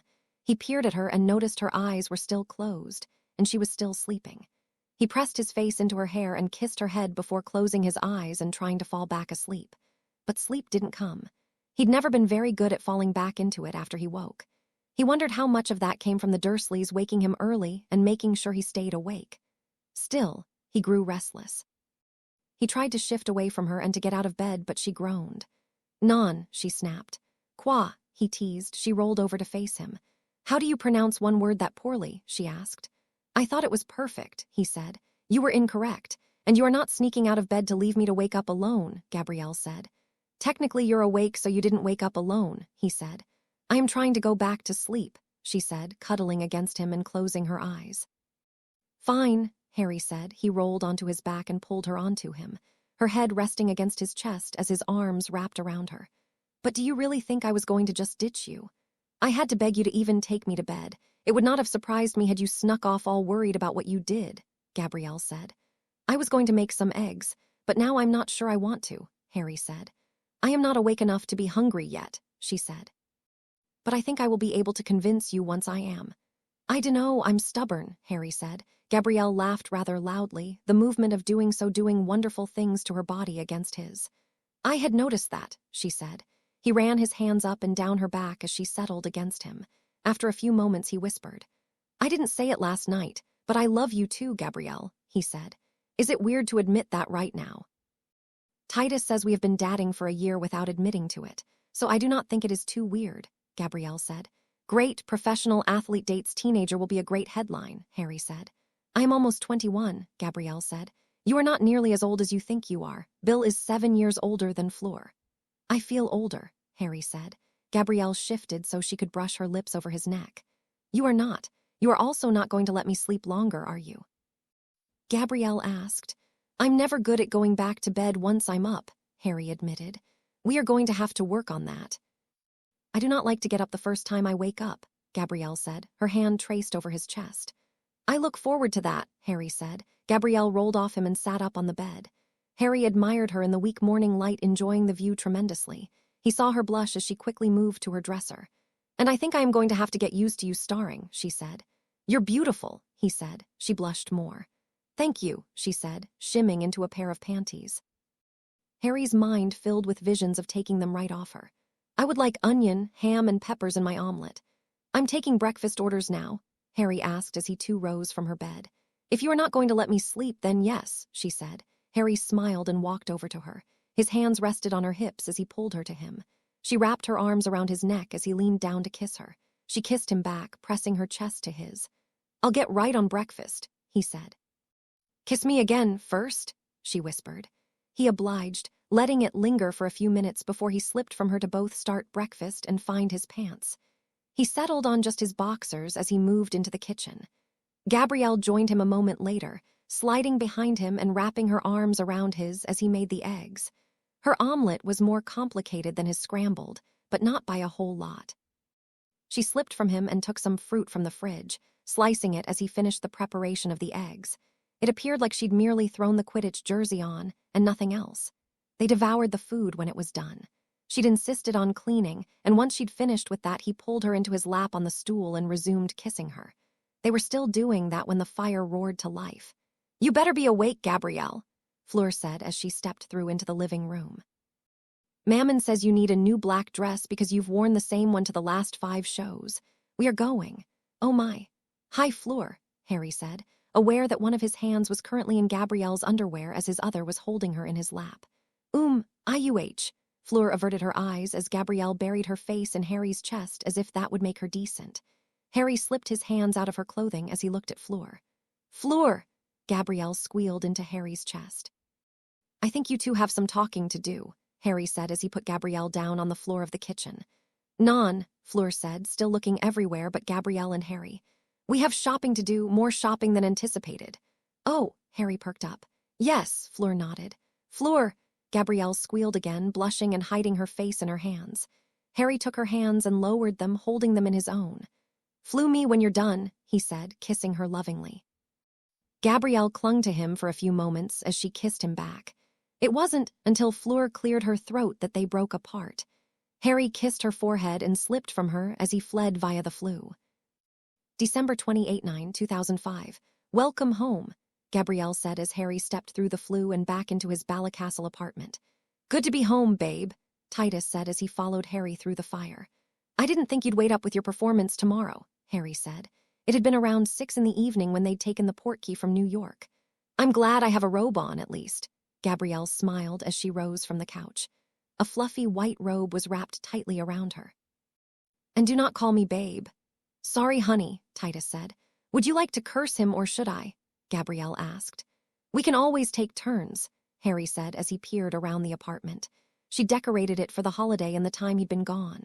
Sure, they'd put up the lit tree that resided in the corner of the living room together and put the presents underneath it. But she'd added more lights and garlands to almost every surface.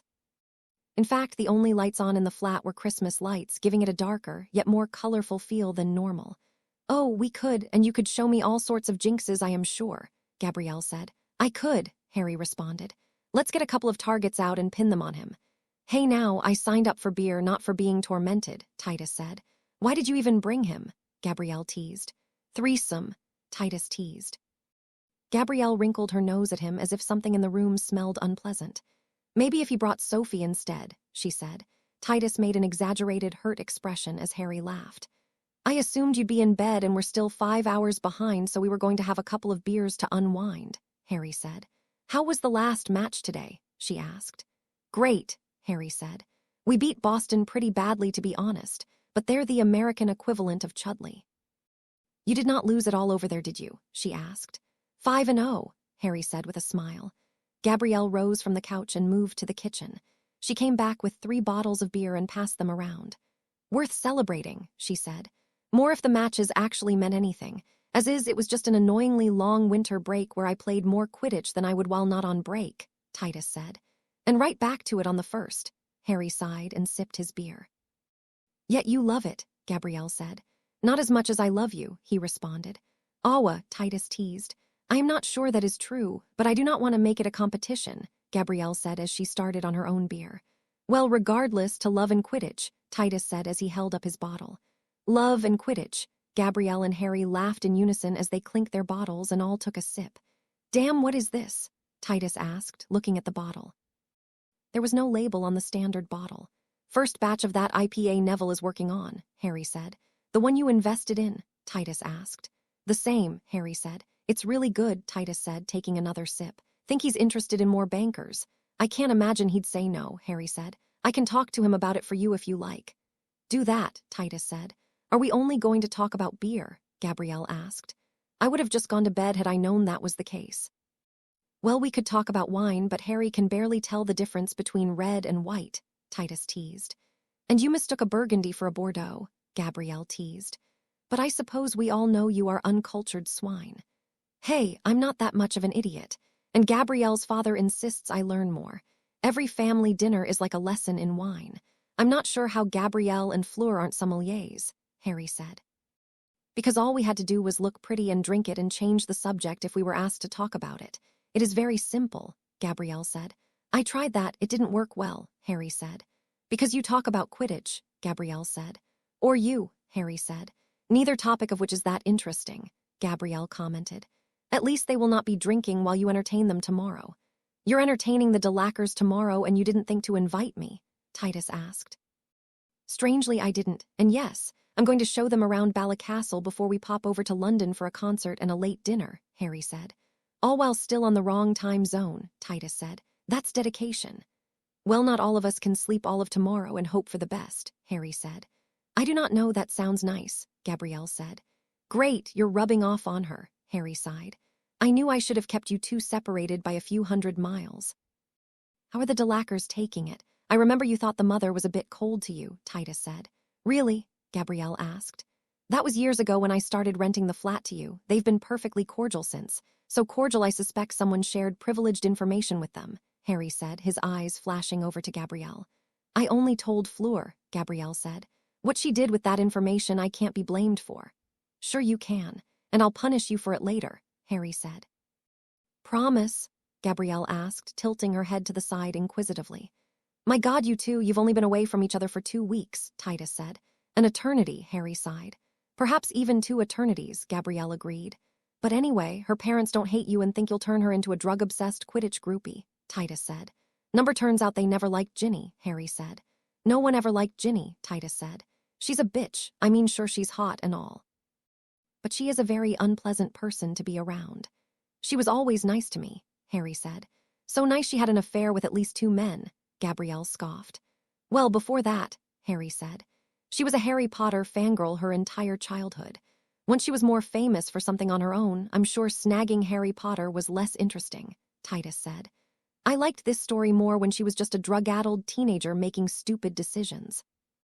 I don't think anything was ever that malicious, Harry said. That's because, Titus started. I'm not a saint, Harry said. She and I still may have worked out had we tried 5 or 6 years later rather than right out of Hogwarts, although I found a much better option. Thank you, Gabrielle said, hugging him. Are you still charging her rent? Titus asked. No, Harry laughed. I think I took 3 months after we were dating. But then it seemed kind of silly when we started to spend most nights in the same bed. In fairness to me, she just kept giving me checks on the first of the month. Yet I still have not received my deposit back, Gabrielle said pointedly. Ha ha, Harry said. She has a point, Titus said. I'll write her a check in the morning, Harry rolled his eyes. Gabrielle swatted him on the shoulder. Another round, she asked. Titus looked at his bottle and nodded. Sure, he said before taking a large swig and finishing his beer. Harry did the same, and Gabrielle took both bottles back to the kitchen. Titus watched her go before turning his gaze to Harry. Still worried? He laughed. She's waiting up for you after a road trip and entirely happy that you showed up with a friend completely unannounced. I'm only worried she'll say no and laugh at me for asking, Harry said. Man, someone needs to just straight up murder your relatives for whatever they did to your sense of self. You're a good man, Harry, and you make a great couple. Hell, you don't even make me feel like a third wheel, Titus said. Even though we'd be having sex right now if you weren't here, Harry said. I mean, feel free, Titus said. I'll watch. Watch what? Gabrielle asked as she returned with 2 beers. She handed one to Titus and one to Harry. Nothing, Harry said. Titus is just being Titus. Oh, so he would like a show? Gabrielle asked. She shifted so the robe exposed more of her bare shoulders and the top of her chest. I really do let you two hang out too much, Harry said, shaking his head. At least as much of one as Fleur got, Titus teased. You said you would not tell anyone that, Gabrielle hissed. I didn't, I told Titus. That's like telling Fleur, and I just said we were found in a compromising position. I didn't give the exact details, Harry said. And it's quite an amusing story. I'm sure that's not how her parents found out, Titus said. No, Fleur did not tell them. She told me I should be the one to do it. And well, I sort of failed at that, Gabrielle said. How so? Titus asked. Gabrielle looked up at Harry and he sighed. Well, it was my fault, he said, and he explained it to Titus. It had been the match she'd asked for tickets to, 2 weeks or so after they'd fallen into bed together. A rather whirlwind 2 weeks, really. But one that was far more entertaining than anything else Harry remembered in his life. He'd told Titus the morning that it had happened. He'd woken Titus and Sophie when he'd called. But Titus told him to come through. He made coffee while they showered and then couldn't get to the point when they'd asked him what was bothering him. It had been Sophie who'd figured it out, exclaiming that they'd finally fucked in the otherwise silent room. He'd glared at her, but Titus's laughter kept him from saying anything mean. And they then congratulated him. They told him his qualms were stupid. That annoyed him. But it was Sophie again who made him realize they were right. It was simple, she'd said. Who did he want to spend time with the most? And she'd even laughed when he pointed out the answer and then pointed out that he thought that before they'd had sex too. He loved her. He'd already admitted that to her, but saying it out loud helped. Sophie had raised her hands then and said that settled it. He loved her. She loved him. That was all there needed to be. It seemed odd to Harry that it could be that simple. He'd gone home after making his second breakfast of the day as a thank you. As he waited by the flue, he wondered how he'd convince Titus to break up with Sophie after she'd requested waffles for breakfast. But that thought didn't occupy him for very long. He grew more anxious with each passing hour, spending the time reading the paper and reviewing Quidditch plays. It was after dinner when she finally called him. He invited her through and she hugged him as soon as she'd stepped from the fire.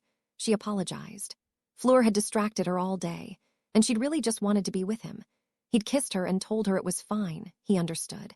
And then she'd yawned and he'd realized how tired she looked. Of course, it was all his fault. He'd kept her up late the night before and hadn't let her sleep in. And then her sister had dragged her all around London shopping for who knows what.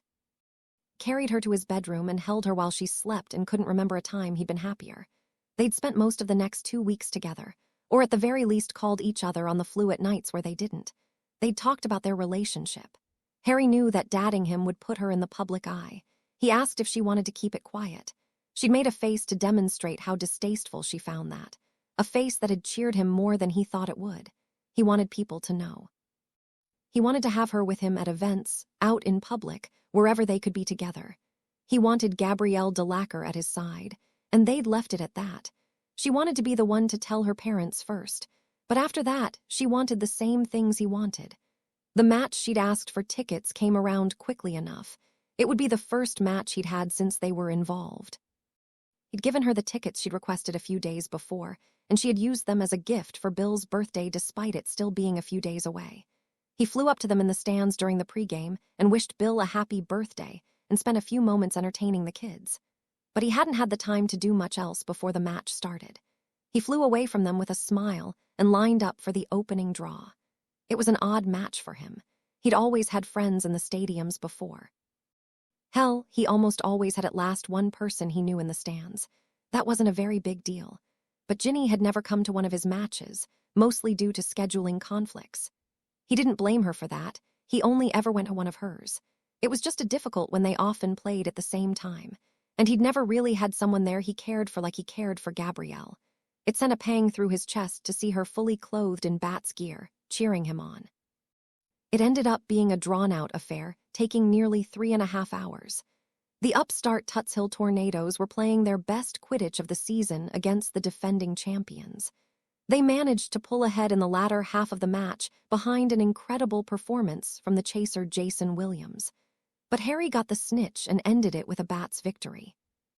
He pumped his fist in the air as the golden ball struggled against his hands, glaring briefly at Williams before flying over toward Gabrielle and her family in the stands.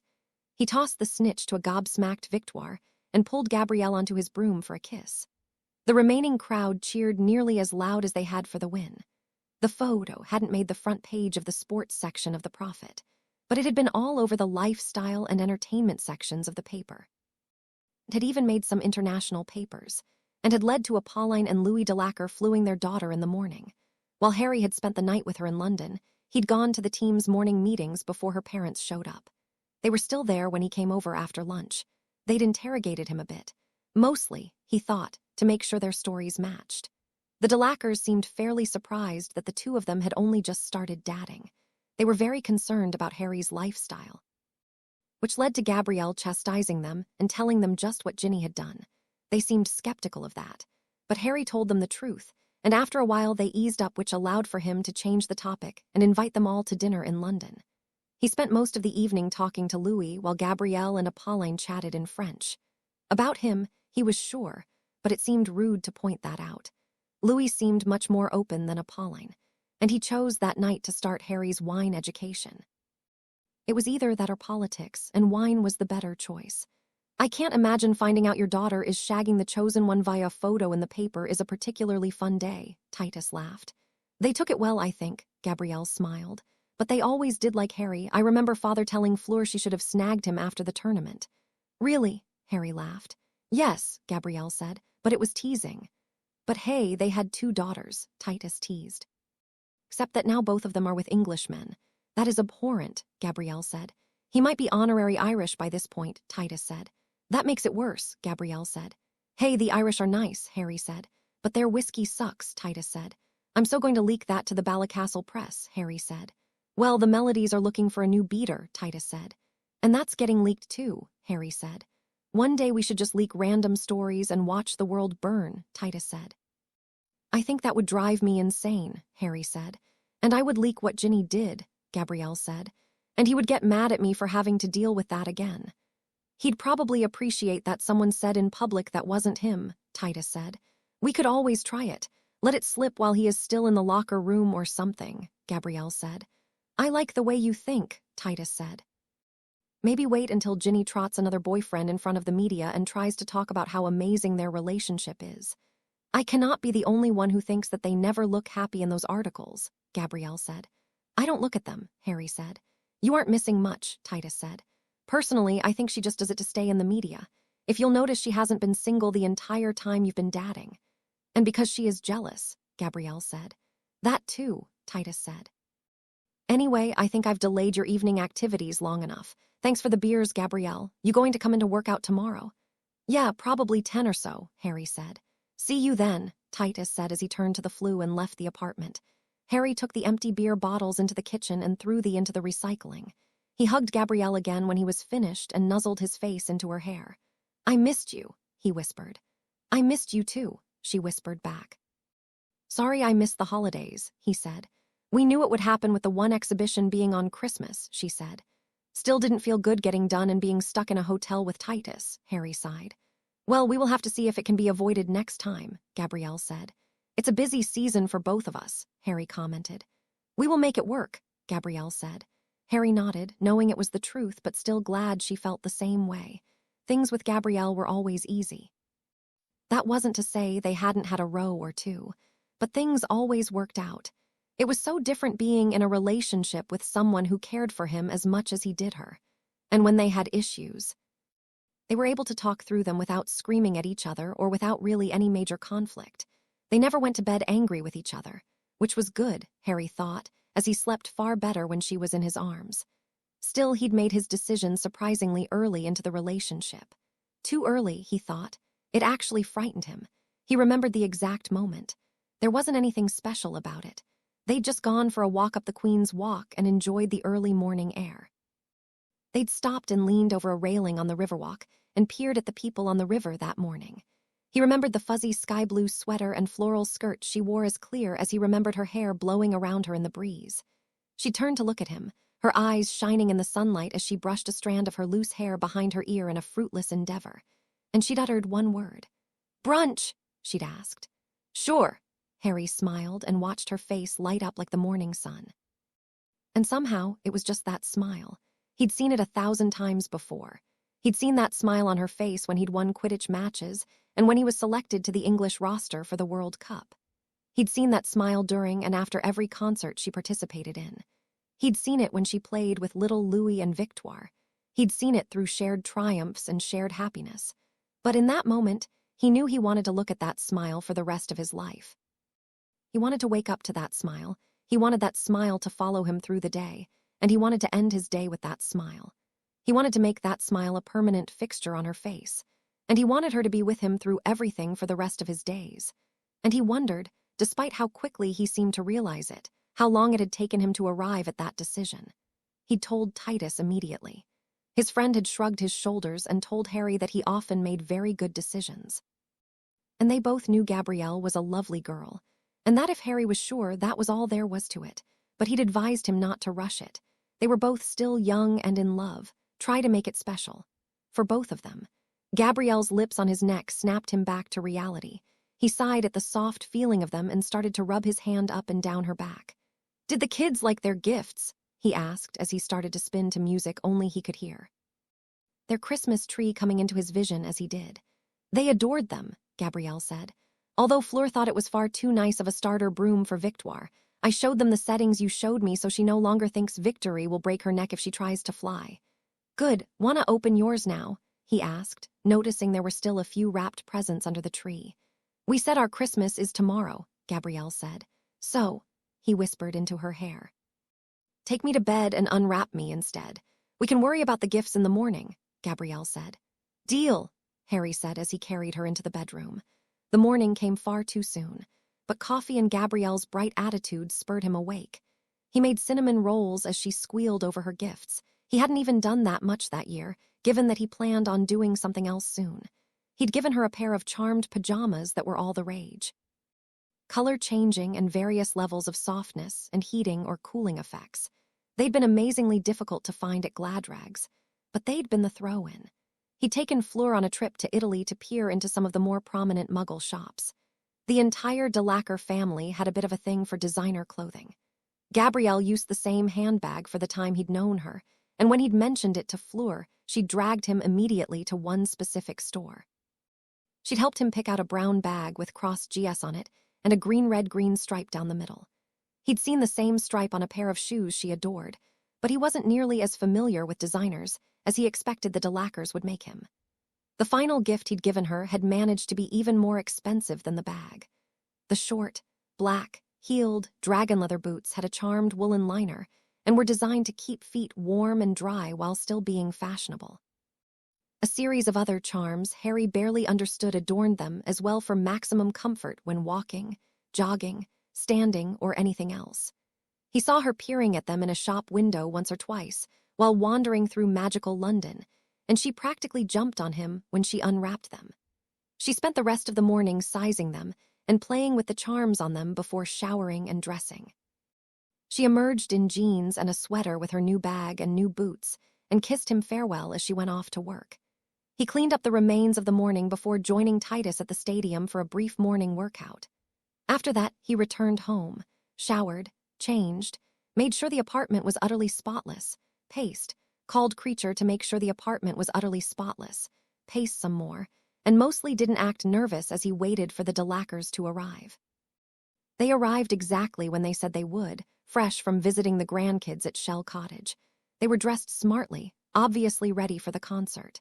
Harry greeted them with a smile and a wave as Apolline kissed each of his cheeks and Louis shook his hand.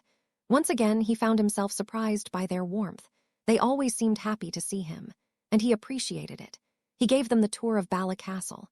The Muggle portion of the tour only took about 20 minutes. But the flourishing and incredibly hidden magical portion took longer. Almost everyone he walked by in the street recognized him. He stopped and chatted with most of the people who spoke with him. He introduced the Delacours as he stopped to chat. Almost every person then said some kind words about their daughter, much to the surprise of the older couple, although they clearly appreciated being told what a lovely person their daughter was. A few even shared anecdotes of meeting Harry and Gabrielle out on the town and often ended it with how they were amazed at how nice the couple was. "It is amazing," Apolline said. "They were booing you on the wireless less than a month ago. We could hear them." "What?" Harry asked. "The announcer kept mentioning it too," Louis said. "Oh, that must have been the Holyhead match. They still don't like me much there," Harry said.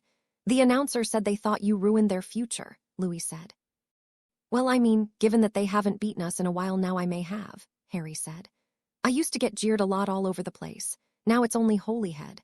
Although Kenmare might not be too happy with how I embarrassed Lynch in the last international match. They might let me hear it," Harry said. "And that does not bother you?" Louis asked. "No, it's just part of it. If an opposing team's fans hate me, most likely I did something right.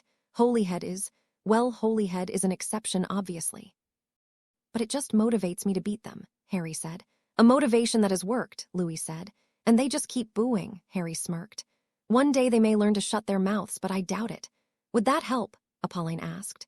"No," Harry said as they continued the tour, finishing up a few streets from the stadium. Louis peered at it in the distance. Apolline smiled and shook her head. "My husband has never had a behind-the-scenes tour of a professional stadium," Apolline said. "And he is too sheepish to ask you for one. We have plenty of time before we need to get to London. Let me show you around," Harry said and led them to the stadium. The security staff let him in without question, and he took them through the media room and the bowels of the stadium. They peered briefly into the visitors' locker room before he brought them into the home team locker room. Titus and Barker were there. Titus was perched in his cubby while Barker leaned against a table as they discussed strategy. He waved at both as they entered. Once he'd introduced the Delacours, Louis Barker also shared with them how wonderful he thought their daughter was. While he didn't think either of the Delacours was a huge fan of Quidditch, their stunned expression that all of these famous people were aware of their daughter and had nothing but positive things to say about her told Harry enough. After a few minutes of conversation in the locker room, he took them up to the pitch. "It really is a different feeling being on it, isn't it?" Louis asked as he paced underneath the hoops. "Much. I hate being in the stands," Harry said. "Did you play?" "Only casually with friends. I was never good enough to make a team," Louis said. "And you?" Harry asked. "No," Apolline said. "I never saw the point of sport. I don't know if I should be offended or not," Harry responded. "If anyone has earned the right to play a game for a living, it is you, Harry Potter," Apolline said. "After how you spent your teenage years." "I never thought of it that way," he said. "But I did have something I wanted to ask you too. I was going to wait until we got to London and there was less of a chance of a random stranger interrupting me, but I guess this will do." "What is it?" Louis asked. Harry took a deep breath before he said anything. His gaze shifted between the two of them. They weren't standing very close, so he couldn't look at both of them. He wasn't quite sure who he should address, but Apolline seemed to sense something was making him nervous and moved next to her husband. "Well, I love your daughter more than anything I've ever cared about. I'd quit Quidditch in an instant if she asked me to. Every time I see her smile, my heart lights up. I want to spend the rest of my life with her. I don't really know how I'm supposed to do this, but I'm asking you for your blessing. For her hand in marriage." Harry said it all in one breath, finding it odd that he could play Quidditch in front of thousands without any trace of nerves, but asking a simple question to two adults had him squirming like a small child being interrogated. "Oh, Harry," Apolline gasped. "Of course you have our blessing," Louis said. He smiled at Harry, and he got the strangest feeling that her parents expected this conversation. "We would love for you to join our family, Harry," Apolline said. "I was worried you might think I was rushing into it," Harry said. "Nonsense. You've been dadding far longer than Bill and Fleur were, and neither of you take major decisions lightly. And as apparently everyone in this town already knows, you are great together. I've seen you smile while she plays, and her smile while you do." "You enjoy each other's successes perhaps more than your own," Apolline said. "And you're a good man, Harry. Gabrielle is lucky to have you," Louis said. "That's a weight off my chest," Harry said. "Did you think we'd say no?" Apolline asked. "I don't know," Harry said. "I guess it was a possibility." "Someone needs to curse those Dursleys," Apolline said. "People say that a lot," Harry shrugged. Just what they were blaming the Dursleys for he didn't know. He didn't see how nerves about one of the biggest decisions of his life could be blamed on the Dursleys. "When are you going to ask her?" Louis asked. "I don't know. Soon," Harry said. "I have a scene in my head, and honestly I've always been at my best when improvisation was required. So when the moment strikes me, I guess." "I would scoff at anyone else that said that, but with you I believe it," Apolline said. "Do you have the ring yet?" "Yes," Harry said. He took the box out of his pocket and handed it to Apolline. She opened it and her eyes widened. Louis whistled. "She will love it," Apolline said, closing the box and handing it back to him. "You have great taste." "Thank you," he said. "We should make our way to London, though, if we're going to make it to the show in time. We can get straight to our London flat from the players' flue. I get to take a Quidditch team's private flue." Louis said, his eyes sparkling more than the diamond Harry tucked back into his pocket. "I assure you it's just like a regular flue," Harry said as they returned to the locker room. Post-Christmas London was far more crowded than Ballycastle, but they still made it to the concert hall with time to spare, even with a few stops at some of the more festive sites worked in. Harry sat next to Apolline and peered through the program they'd handed him on the way to his seat. He read the blurb about the music that they would be playing that night and then paged through the list of musicians. She was smiling in her photo. The blurb next to it just gave a brief rundown of how long she'd been with the orchestra and how long she'd played the flute. He smiled at her photo and waited for the performance to start. He heard Apolline and Louis talk briefly in French, gazing over at him a couple of times. Judging from their smiles and general amusement, he suspected they were basking in what the future would bring. When the show started, his eyes found her immediately. She'd moved up a few seats in the last year, and he was rather proud of her. It had taken a few months for her to realize that he really did like listening to her practice. Some of his favorite nights involved him lounging on the couch and watching her while she played. He found it a great way to unwind. The entire performance was beautiful. He watched her the whole time, ignoring Apolline's comment that she'd at least finally worn a different dress to a performance. When the show ended, he led the Delacours to the lobby where they waited for a few moments until Apolline glanced at Louis. "The show ran a little long, Louis. How about we head to the restaurant so we do not miss our reservation? Gabrielle and Harry can join us when they are ready," Apolline said. "Are you sure, dear?" Louis said, looking a little alarmed at the suggestion. "Positive." "We would hate to lose our table," Apolline said. "Do you know where the restaurant is?" Harry asked. He recognized the tone in her voice enough. Both her daughters could adopt the same tone without much effort, and it very rarely resulted in them not getting their way. "No, but I am sure one of the fine London cab drivers will," Apolline said. "Well, if you insist, dear," Louis said as his wife started to lead him from the lobby. Harry watched them go, finding the entire situation to be a little bit strange as he waited for his girlfriend. She emerged a few minutes later, wearing the black dress she'd had on while on stage with a black coat over it, still in her new boots and with her new bag on display. She hugged and kissed him as soon as she got to him, then giggled. "The girls are all jealous of my new bag," she said. "Good," Harry smiled at her. She rolled her eyes and looked around. "Where are my parents?"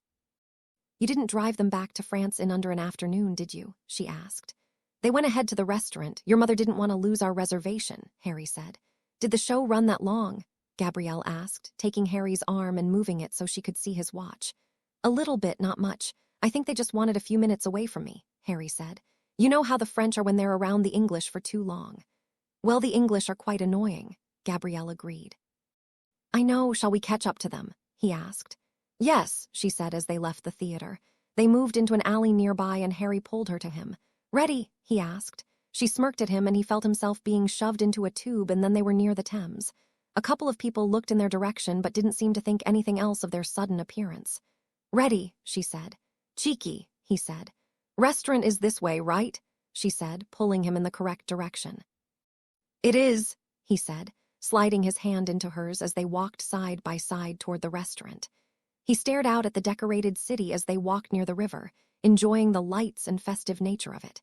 He found himself disappointed. He'd missed so much of the holiday cheer in his hometown. New York had been fun, sure, but London was home. Gabrielle hummed one of the songs she'd just performed as they walked hand in hand through snowy London. Harry tried to add in the harmony as she hummed her part, but that only caused her to burst out laughing. You are terrible, she said. How can you not even hum a tune? Here, follow my lead. And she started again as they walked. It lasted about 10 seconds before he screwed it up again. She chastised him once more and made him try again. And again. Eventually he got the hang of it and she smiled as she continued through the song. He kept up for a bit, but when it was time to get to just him, he forgot how the song went, so he went with Mary Had a Little Lamb because, frankly, it wasn't that different from Vivaldi. This caused Gabrielle to start laughing as she slipped from him, shaking her head. You are hopeless, she laughed as she stepped over toward the river. She leaned against the small wall there, laughing and smiling at him as the snow clung to her hair. He lost himself in her smile, the same smile that he wanted to bring out of her more than anything else. He stared at her then, and his world froze as he saw her. Her hair fanned out behind her, her coat pulled tight around her form, her handbag slung over her shoulder, her dragon leather boots shining in the moonlight, her eyes a dazzling blue as a streetlight illuminated her and the falling snow around her. He saw the river behind her, flowing in the darkness, noise of it drowning out any sound around them except for her laugh or her voice. The city of London lit up behind her, behind him, around both of them. The life of it around them despite the stillness surrounding them. He took another step toward her as his hand slipped into his pocket. He had the fleeting thought that this might have been a Pauline's plan. Had she known what being alone with Gabrielle meant, what he would have wanted to do the most that holiday season? Gabrielle's expression changed as he approached. Her face shifted from joyous to inquisitive as she peered at him, and then to shock as he slid down to one knee, not giving a care in the world for the damp ground. He heard her gasp as her hands rose to cover her mouth. Harry held the box open before her, and he swallowed hard before the words came to him. Gabrielle Margaret Delacour, I love you with every fiber of my being. I can't imagine spending another day without you. I want nothing more than to spend the rest of my days by your side, sharing your life. Will you, Ellie, marry me? He stared up at her. The words didn't feel like they were enough. Her eyes flashed between him and the ring and him, her mouth still covered by her hands. He waited for more of a reaction. With each passing millisecond, he thought more and more like she was rejecting him. But the time, he knew, was crawling past, despite the fact that he thought he could have caught 10 snitches in the time before she reacted. But then she did, slowly at first. She started to bounce on the balls of her feet, rocking up and down faster and faster and faster. Her hands left her face and she started to fan herself despite the cool breeze. Her cheeks were flushed a deep red from what Harry didn't think was the cold. He noticed the tears forming in her eyes as she fanned herself. Yes, she whispered, and then continued, getting louder with each word. Yes, yes, yes, yes, yes, yes. She yelled the last word as if she wanted all of London to hear. A few others walking down the street peered over at them. Some laughter and a cheer broke through his senses as the few bystanders realized what a yes meant with Harry on a knee before her. Gabrielle reached for him and pulled him up to his feet so she could kiss him. She kissed him like it was the last chance she'd ever have, like she never wanted to stop kissing him. But eventually she did. They were both panting when their lips finally parted. She spun herself around in his arms and looked down at the ring he was still holding. She looked up at him, holding her left hand in the air, her bright smile plastered across her face. His hands trembled as he took it from the box, finding them shakier than he would have expected. But as soon as the ring was in his hand, they calmed. He held it up to her to let her examine the twisted halo looping around a round diamond. The ring sparkled in the dark of the London night. He slipped it onto the ring finger of her left hand with a smile. Do you like it? He asked, hoping his nerves didn't show too much in his tone. I love it, she whispered back, breathlessly as she held her hand up before them, examining every angle of it. She spun back around and he took his hand in hers, his fingers tracing over the ring and adoring what it meant in his hand. She kissed him again and again. "Should we join your parents?" he asked against her lips. "Do we have to?" She whispered. "Yes," he responded. "Did you plan this?" she asked. "Is it more romantic if I did or didn't?" he asked. "I am not sure yet," Gabrielle said. "I asked them for their blessing today," Harry said. "I bought the ring about a month ago. I hadn't planned on proposing tonight. I wasn't sure how or when I wanted to do it. But then I saw you there, illuminated by London and smiling at me like I was the best person on the planet, and I thought the moment was perfect." "It was," she said. "I'm glad you thought so," he responded. His hand held hers as they walked toward the restaurant. "I have like 100 people I need to flew and call," Gabrielle said. "Me too," Harry responded. "But first we need to tell your parents and enjoy a delicious dinner where you can do something else that I'm sure you want to do." "Drag you into the bathroom for alone time?" she asked. Harry laughed and shook his head. "I'm not sure how well that would go over, but with enough charms." Harry let his voice trail off for a moment before continuing. "I was referring to discussing every aspect of your wedding with your mother." "Oh my God," Gabrielle gasped, stopping in her tracks. "What?" Harry asked, alarmed. "I have to plan a wedding." She started breathing harder, fanning herself with one hand again as his hand clenched hers. "We have to plan a wedding," Harry corrected. She paused and immediately calmed down. After a moment, she beamed at him. "Yes, we do. But first, dinner," she said. "And then we can go home and flew the entire planet. I think I should tell Rita and Luna, too. If you don't mind, that is. I'd love for the Quibbler to scoop the profit on this," Harry said as the thought just occurred to him. "After all they write about you and Ginny, I think that would amuse me as well." Gabrielle smiled and kissed him once more. "We will have to make sure she gets a good shot of the ring." "I love you," he smiled against her lips. She took his hand once more and they continued to the restaurant, arriving at it with bright smiles plastered on their faces. It was only a brief walk to where Louis and Apolline were waiting for them. Both of their eyes shot toward Gabrielle's hand and her mother laughed. "I knew it," she teased Louis as she shot out of her chair to hug her daughter and the man that would soon be her son. Louis stood and shook his hand with a smile and tears in his eyes. There was smiling and giggling and wine as nearly every eye in the restaurant turned to them for their celebration, which only grew more jovial when Harry bought champagne for everyone in the small dining room. He spent the rest of the meal at the table with his fiancée and her family. The distinction bothered him for a moment. He realized why. What was his would soon be hers, and what was hers would soon be his. The thought filled him with joy. He beamed at the man and woman who he would soon be able to call his parents, and then even more at the woman who would be his wife. December 25, 2006. "Time to get up, Sherry," Harry said, sitting up in the beach chair and peering out over the ocean as the sun beat down on him. "No," his wife said from the chair next to him. "Yes," Harry said, "or we'll miss our portkey." "But it is warm here," Gabrielle Potter replied. "I'm sure it won't be that bad in Bordeaux," Harry said. "But it is wonderful here," Gabrielle said. "It is," Harry agreed. "We'll come back." "Promise?" she asked, sitting up and looking over at him. "Well, coming back means I get to stare at you in a bikini all day. So yes, I promise," Harry said. "I do look very good in this black one," Gabrielle said. "Very," Harry agreed, taking the opportunity to leer at her and regretting that they had to be responsible adults so he couldn't take it off her. Of course, he knew she'd let him right now, but then they'd get an earful as to why they were late, and that was a conversation that was best avoided. "I assume you left us enough time to shower and look presentable before we go to my parents' house?" Gabrielle asked. "I have to look presentable?"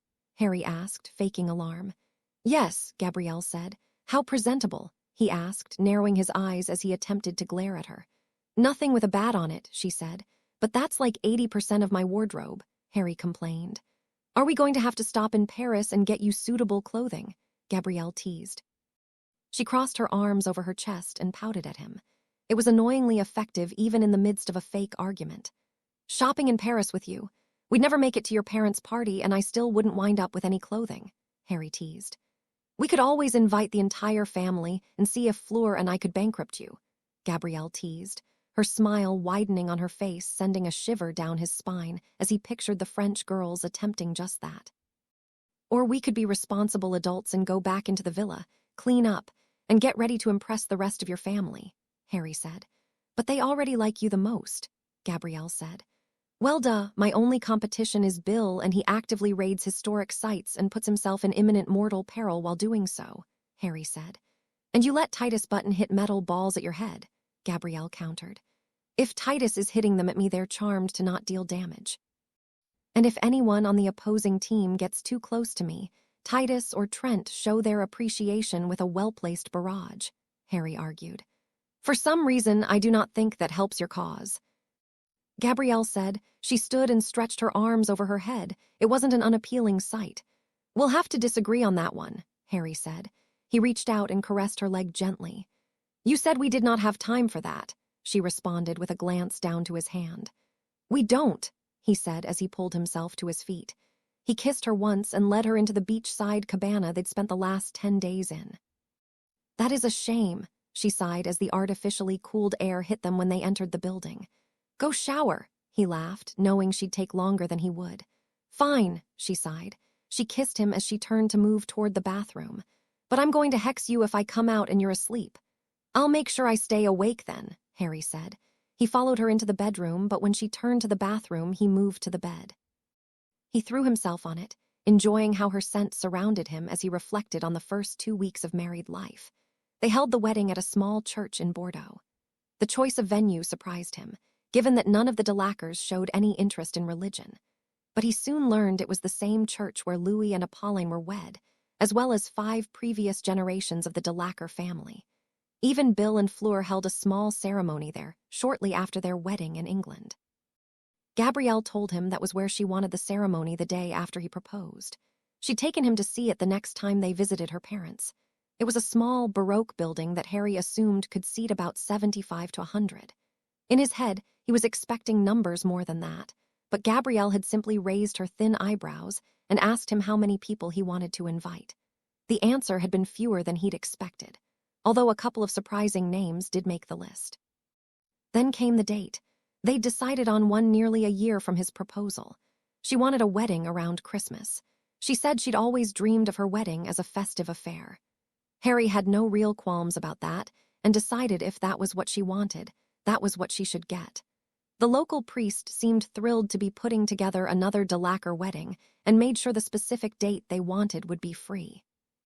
He was an older man, one about to give up his church for a life of quiet retirement, and he seemed thrilled at the concept of one more wedding before he did. They planned the reception after as well.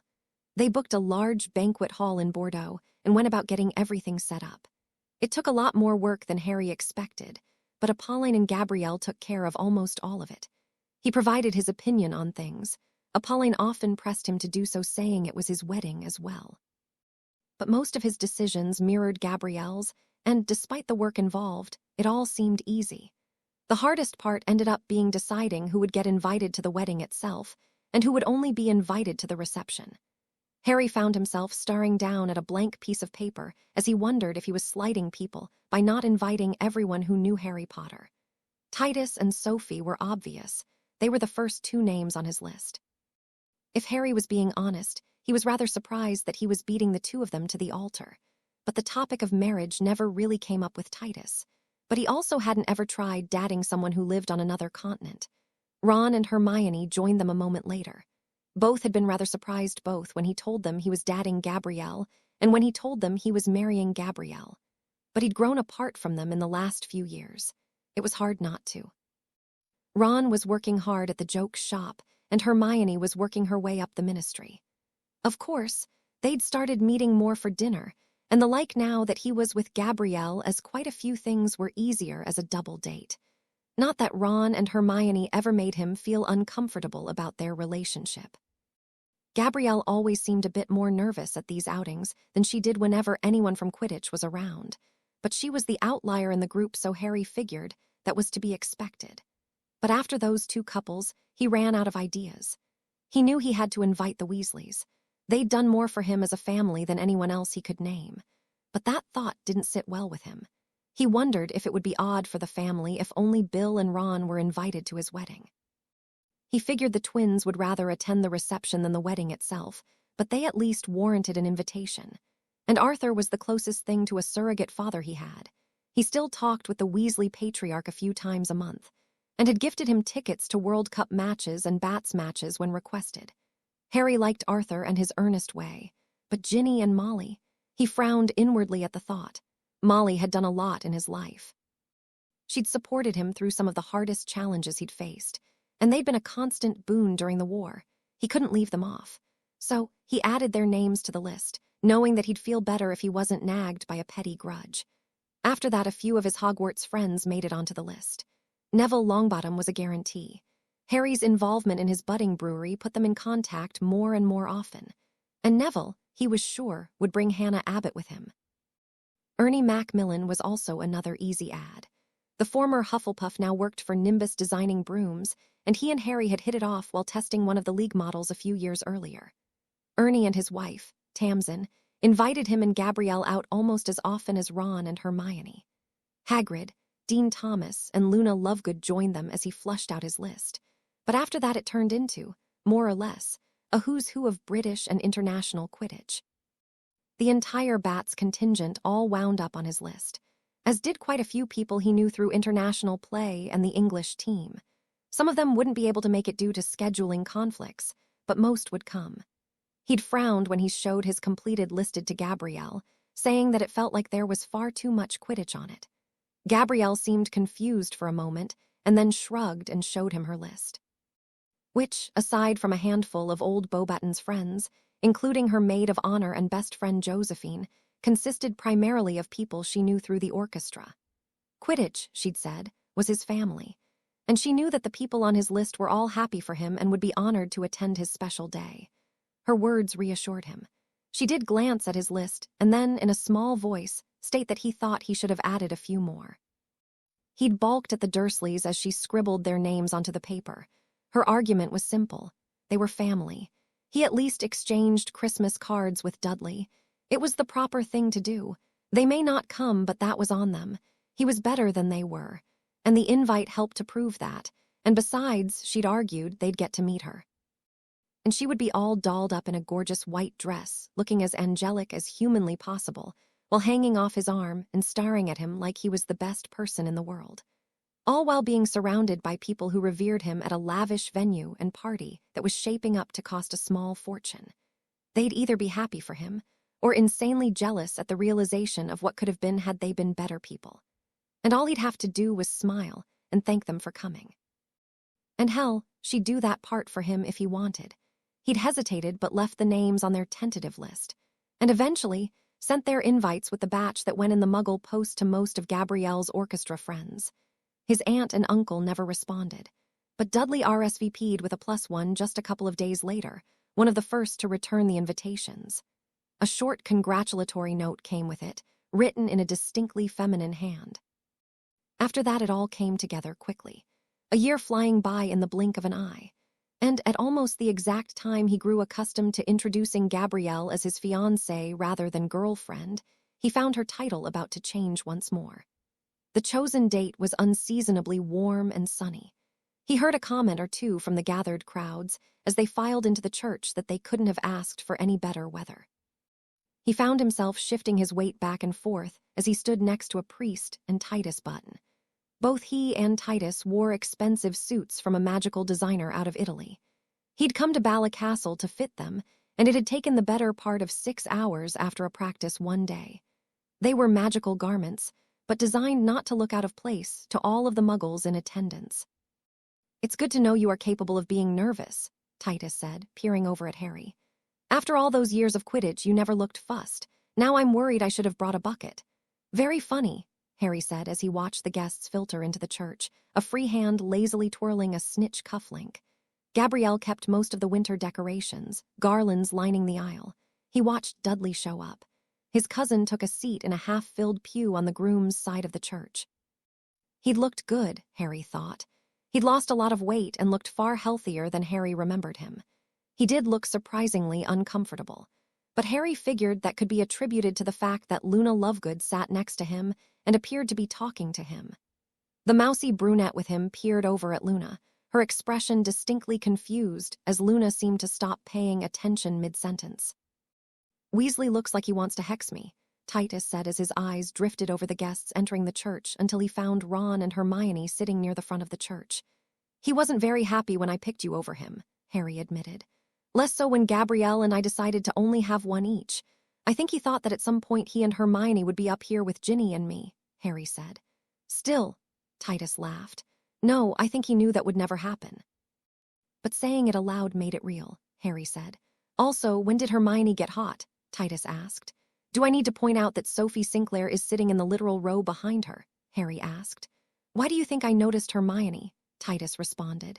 Speaking of, I forgot to tell Gabrielle to make sure the bouquet doesn't wind up anywhere near Sophie. I wonder if there's still time to send her a message. Oh, Harry raised his brows and looked at Titus. I thought you two were just enjoying life and not interested in settling down, Harry said. His eyes slid to the row behind Sophie. Arthur and Molly Weasley sat with their twin sons Fred and George. Arthur and the twins were talking excitedly about something, no doubt a product for the joke shop. Molly had her arms crossed over her chest and was looking anywhere but at Harry. We are. And then you and Elle started talking about your wedding and she got all starry-eyed and looked at me like she expected me to propose right then and there, Titus said. And you didn't, Harry said. I did not, Titus said. What's stopping you? Harry asked. She lives in Montreal and I live in Ballycastle. Time difference and international portkeys are a pain to deal with daily, Titus said. You spend the entire off-season living with her, Harry countered. And there's a Quidditch league in England, as we're all aware. There's one in Canada too, you know, Titus said. But you know you don't want to play without me and that I won't go to Canada, Harry said. We're both worried playing against each other would sour our relationship, Titus frowned. So you're both scared, Harry said. Hey now, Titus growled. Harry shook his head and laughed. If you love her, he shrugged his shoulders, you'd make it work. I get having qualms. But things you make out to be a big deal wouldn't end up being one. And if you're thick like me, just ask her about it directly.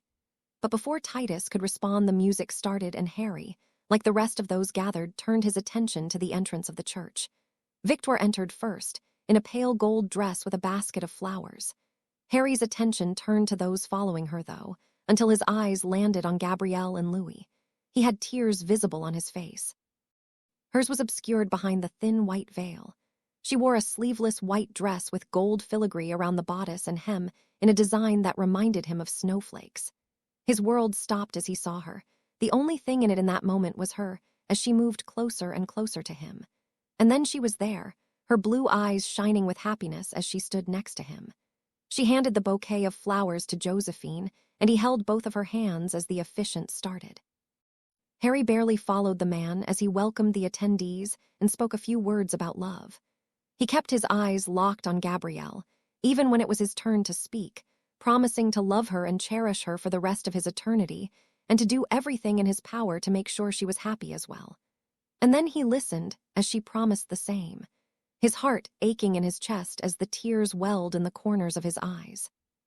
He wondered how he was so lucky, how he'd gotten her to love him, and what he'd done to even deserve it. Then, finally, the officiant asked them both a simple question, and they each said the two words that, at least according to the movie they'd watched on their first night together, made everything official as he slid another ring onto her left hand.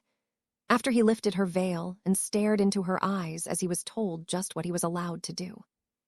He kissed her as lovingly as he could, his hands squeezing hers, before he turned both of them to face the crowd, their first action as man and wife.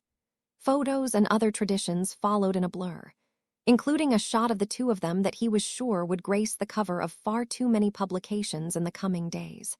And then a sea of people joined him as they left the church and moved on to the reception. It wasn't until hours later, after speeches, bouquets tossed into the air, quite a few glasses of champagne, a catered meal and a piece of cake that wound up far more on his face than in his mouth, that he finally had her in his arms. They moved slowly in a small circle on the dance floor. His eyes locked onto hers as they started the dancing. He took in every inch of her, wanting to remember exactly how she looked, every detail of the intricate bun she'd done her hair into, every detail on the gold and pearl tiara entwined through her locks, every detail of her dress, her face, her everything, down to the polish on her nails. Others joined them, dancing in circles around them, and the moment felt entirely perfect for him. Even Dudley and his girlfriend seemed to be having a good time. Dudley cornered them after a dance, his face flushed with alcohol and his expression nervous.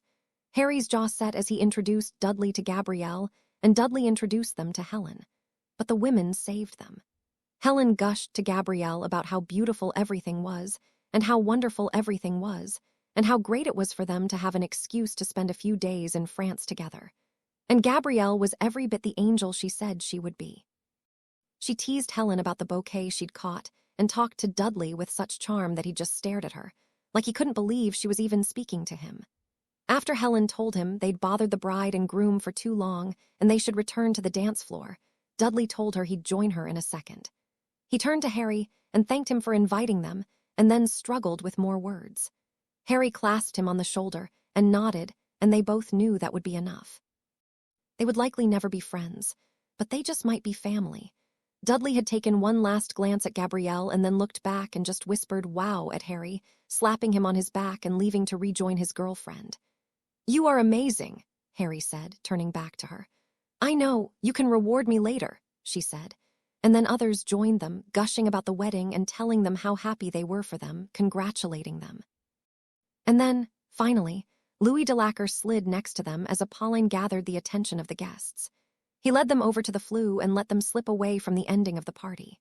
They stepped into the lobby of a magical hotel in Paris, where they would spend the first few days of their honeymoon before shipping off to the Maldives. He carried her up to the room. She giggled the whole way, kissing him as they went, until finally they were alone in a candle-lit suite. It didn't matter that he'd had her before, that he'd loved her before that day, that he'd known for a while he wanted nothing more than to be with her. Making love to Gabrielle Potter for the first time was easily a highlight of his life. A pillow hitting him in the face snapped him out of his reflective nature. "I'm awake," he said as he saw Gabrielle start to dress. "I know, or I would have hexed you," she said as he stood. He moved behind her, sliding her hair away from her neck, and leaned down to kiss her soft skin as his arms slid around her. She tilted her head to the side and sighed as he did. He peered in the mirror to see her biting her lip before she shifted around in his arms and kissed him. "I love you," he whispered, finding it hard to not say it every time he was around her.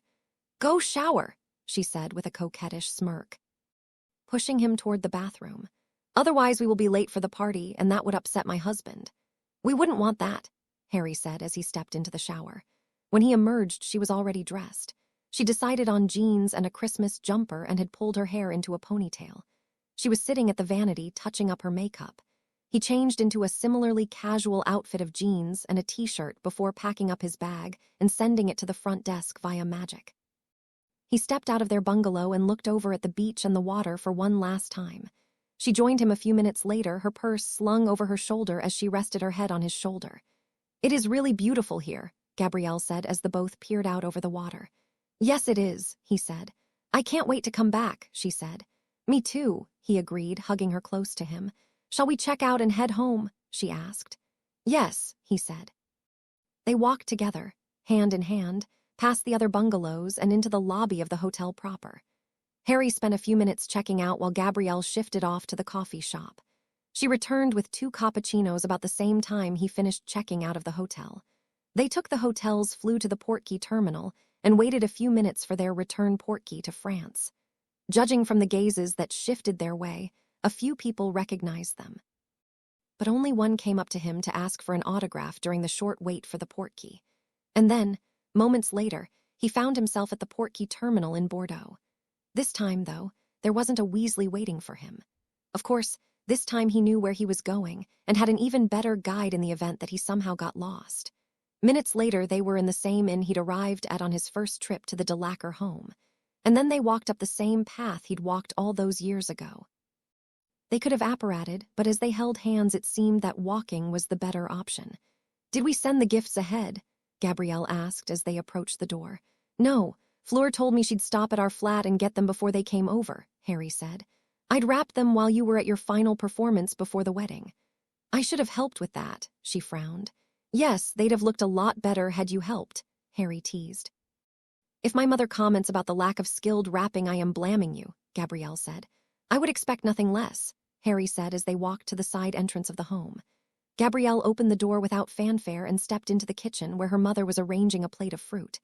"We are here," Gabrielle said as she entered. Her mother looked up at her and beamed. Harry!" She squealed and rushed to them, hugging them each and kissing Harry on both cheeks.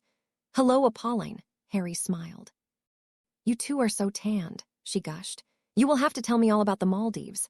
"Oh, it was gorgeous, Mammon," Gabrielle responded. "The beaches especially, we had our own private bungalow and it was a magical time." "I am surprised you spent enough time outside to get a tan," Fleur teased as she entered the room. She too hugged both Gabrielle and Harry. "We had to stop to eat, you know," Gabrielle teased while flushing crimson. "Stop what?" Victoire asked as she followed Bill into the kitchen. "Nothing, Vic," Harry said, kneeling by the little girl. "You were beautiful at the wedding. I never thanked you for your help." "Oh," Victoire hesitated but then smiled. "It was fun, Uncle Harry, even if there was a lot of talking and standing around." "I thought it was fun too," Harry said. "Enjoying your Christmas. Mommy and Daddy got me my own quaffle," Victoire said. "I'm going to be a chaser." "Not a seeker?" Gabrielle asked, kneeling next to him and ruffling Victoire's hair. "Nah. I want to be the best, and Uncle Harry is already the best seeker," Victoire said. "I might be retired by the time you go professional," Harry teased. "I want to score goals," Victoire countered. "With that determination, I am sure you will," Gabrielle teased.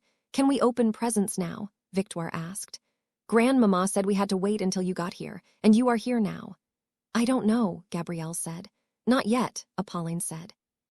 "Let Harry and Elle get settled and get some breakfast and coffee into them, and then we can gather around the tree and you can open your gifts." "But that could take hours," Victoire pouted. "It will not be nearly that long," Fleur said. "Now go play with Louis and Grandpapa." "Okay," Victoire frowned before looking at Harry.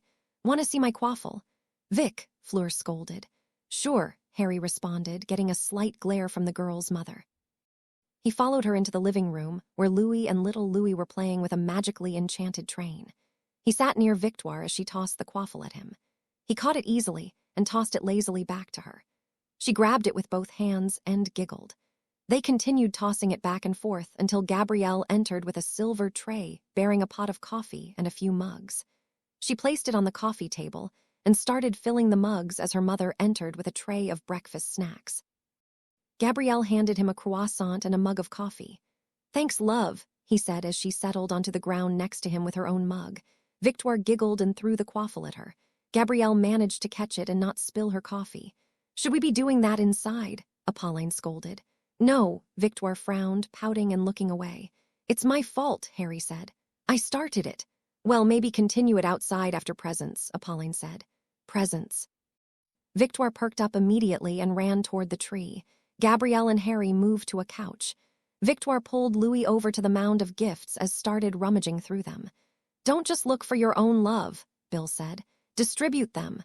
"I can do that," Harry said. He stood and moved over toward the tree, passing out the gifts. The adults each had 2 or 3, but the 2 kids had a small mountain each and soon started in with a wild abandon, Victoire helping Louis whenever appropriate as the living room turned into something that more closely resembled a war zone. "Kids really do love Christmas," Harry laughed as he sat back down next to Gabrielle and examined the carnage. "They do," Bill said, eyeing both of his children with a bright smile on his face. "And they change your perspective on the holiday," Apolline said. "Once you have your own." "I am sensing an expectation in there," Gabrielle said, eyeing her mother as Harry slid an arm around her on the couch. "She will wait at least a year before asking why you are not pregnant," Fleur teased. "At least we had the excuse of the war." "Nonsense, I was not that bad," Apolline said, blushing as she spoke. "You were," Fleur accused with a smile. "It came up quite a lot," Louis Delacour agreed. "Well, Gabrielle will not have to worry about that," Apolline said. "Fleur already gave me grandchildren. Gabrielle can do so whenever she pleases." "A few years yet, I think," Gabrielle said quietly, blushing and looking up at Harry. "I think that sounds perfect," Harry said. "Me too," Gabrielle agreed, burying her blushing face in his chest to avoid being teased about it while the attention of the group turned to Victoire squealing about a new gift she'd opened.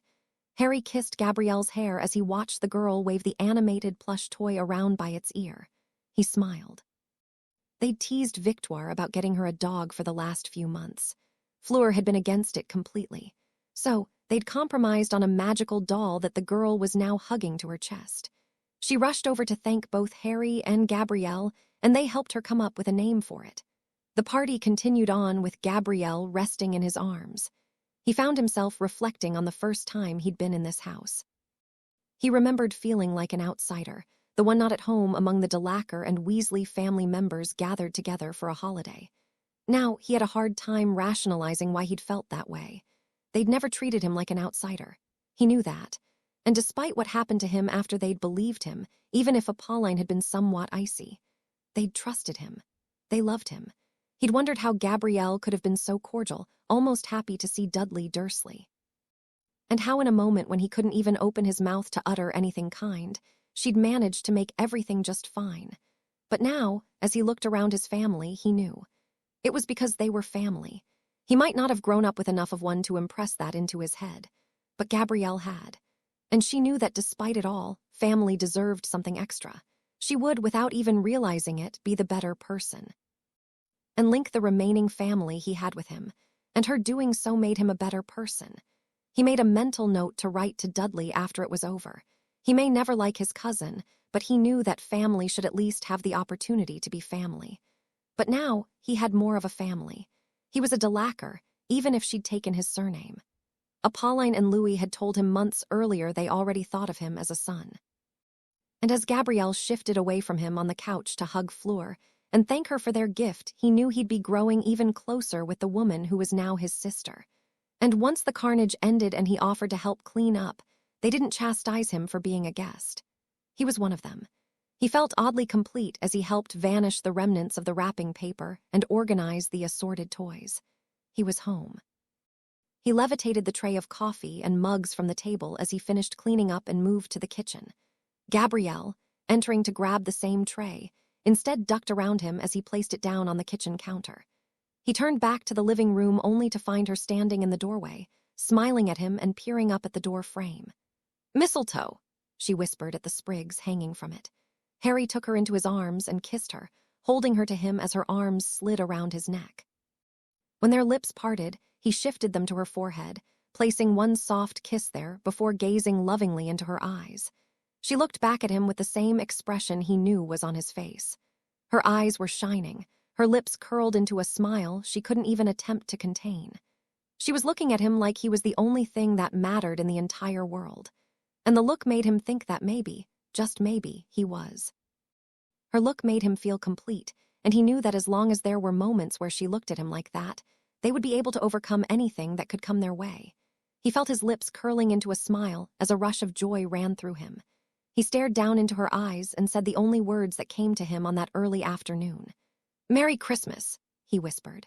Her smile widened as she lifted herself closer to him. "Merry Christmas," she responded as she kissed him once more for good measure. Thanks for watching. If you'd like to see more, please subscribe to my channel.